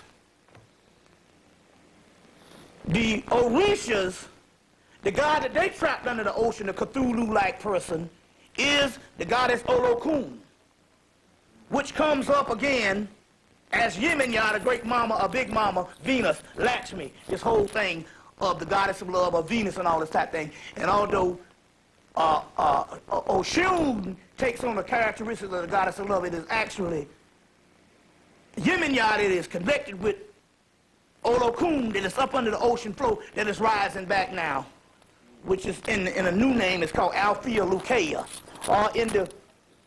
In the Palo cult, which is the Congo rites, she is called Madre de Agua, Mother of the Water. Mother of the Water. Y'all all right? Okay, how much time we got? So the tsunami was another fight.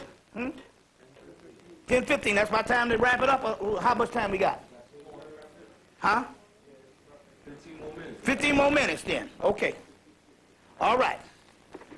Also the Tsunami, in another mythology, is the Melusines, but also the tsunamis, also from Tibet, you get the Tibetan symbol, which is another symbol of all over the world. You got this symbol.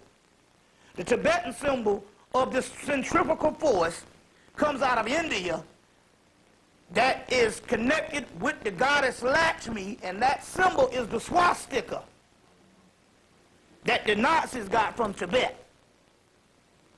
You see what I'm saying? Because the original Aryans were black people.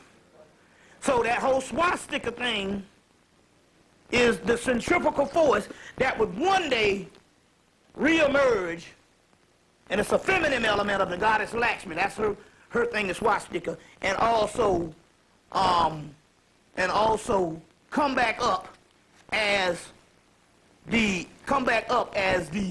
centrifugal force of this feminine energy. But in the Tutu, it's called a Congo rites. The destructive force that comes from the Congo, what you know of as Zaire now, which now is later on, the Congo rites is now transferred into South America, Puerto Rico, and Cuba, called Palo Manombe. And the light side is Palo Monte, but Palo Manombe. The Congo rites leads to this particular entity that the cracker is fucked because they're trying to make a queen, and although this woman might not know what time it is, she still has a soul, which means she works for us. And she's second in charge now. When all this thing is going on at this particular time, with the tsunami, the inauguration, they just had a hearing to pass what? the woman that's second in charge, and although she might not know what's going on, she is what? Congolese rice, which is what? Congo rice.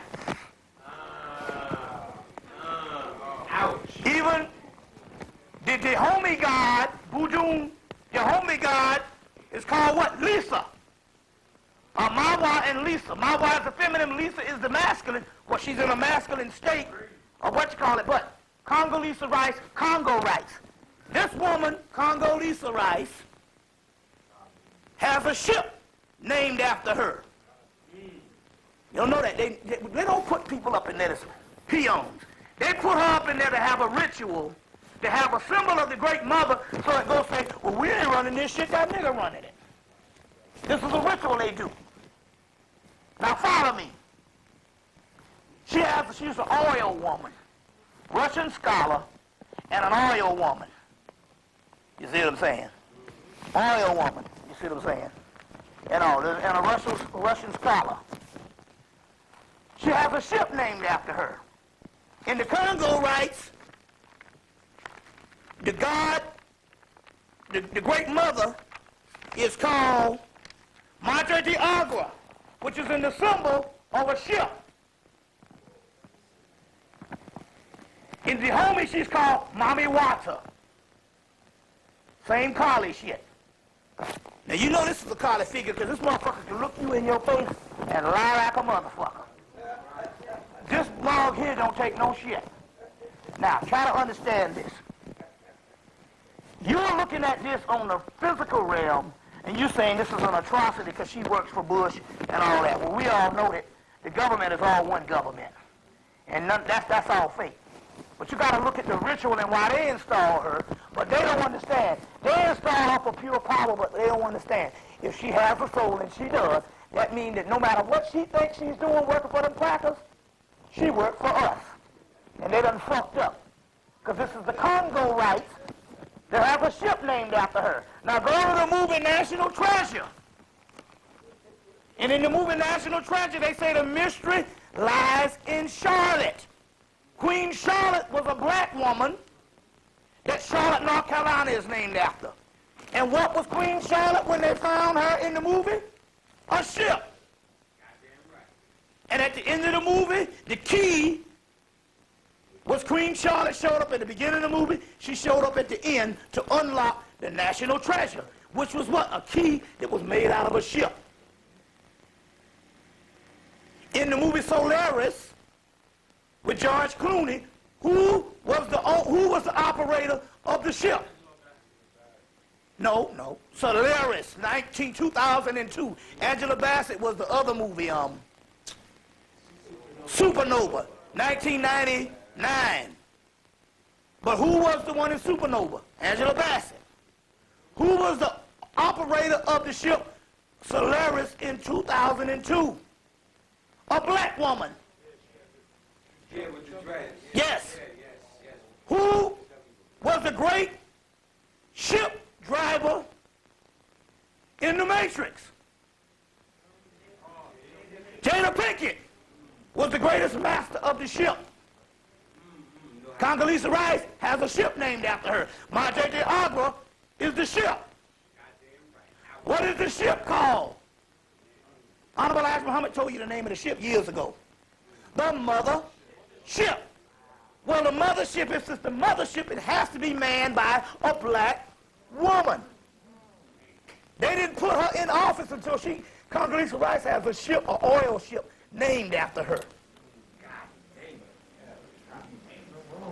Shit. Y'all all right? Let's go on. Let's go on. In the 1963 movie, Jason and the Argonauts, he set sail on a ship called the Argo, which is the ship Sirius. You get all that in the Sirius mystery. But what was the ship called the Argo called? The ship of the Argo, if you get the movie Jason and the Argonauts, the 1963 version, at the head of the ship they had a figure on the post which was the goddess Hera, wife of Zeus, but a Titan god called the Glory of Heru. Still again, the Argo is the mothership.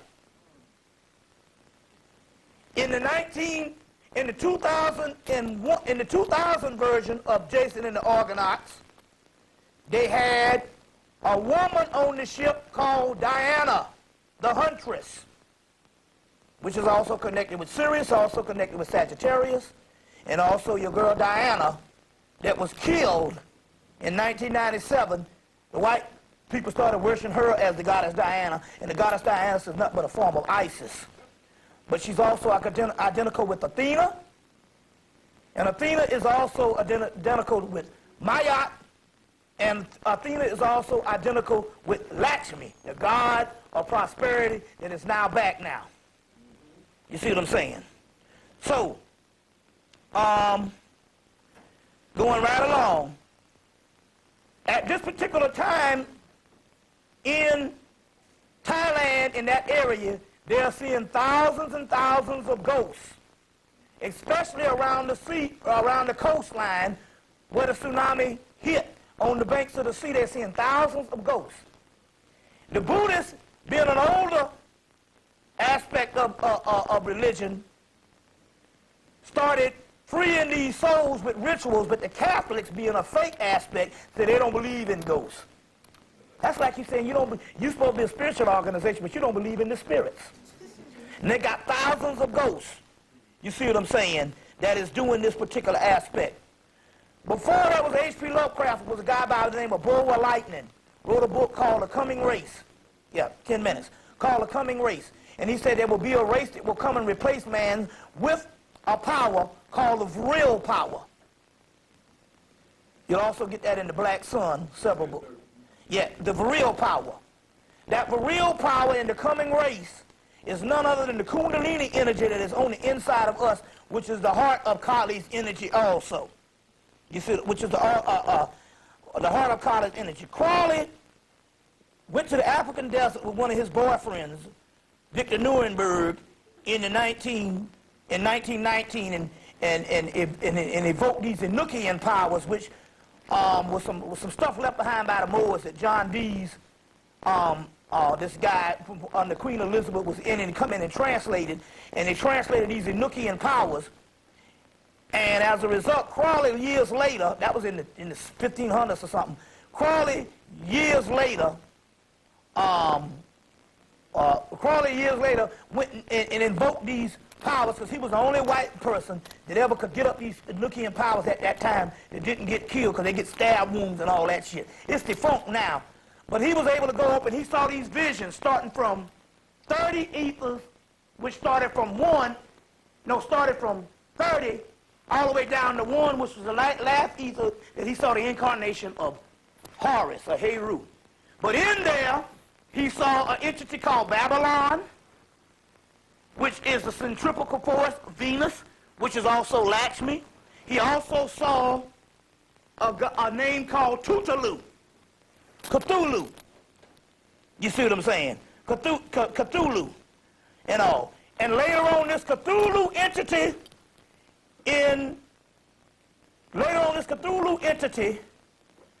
shows up on the coast of Florida on the spring equinox of 2002 as this black waters off the coast of Florida in 2002, in March. In May 2002, all the entities that you call Cthulhu, these entities that you call Tiamat and all these older entities, Apep, Mamiwata, returns as a god called Labido that I've been talking about for years. A god called Labido. I've been talking about since 2002. I got a tape called The Rise of Labido. That's the same entity. It first showed up, we thought it was a masculine entity. Then it came in and said, I'm a feminine energy. And that same dragon-like figure called Labido, and it's interesting, the dragon is synonymous also to Asia. Although there's dragons around the world. There's a book called Dancing with Dragons by D.J. Conway. Get that book, Dancing with Dragons by D.J. Conway, to try to understand more that the dragon force that rose up out of the sea on the December the 26th, 2004, was Labrador, the same dragon-like figure. Labrador is the dragon-like figure with the, if you want to get the name other than Cthulhu, the new name is Labrador, the same dragon-like figure. Y'all all right? We're going to end with that. What time you got? 10:26. Give me one question or so. We got 4 minutes. What's that? Uh-huh. My question is, what do you think about a war with Iran? A war with Iran?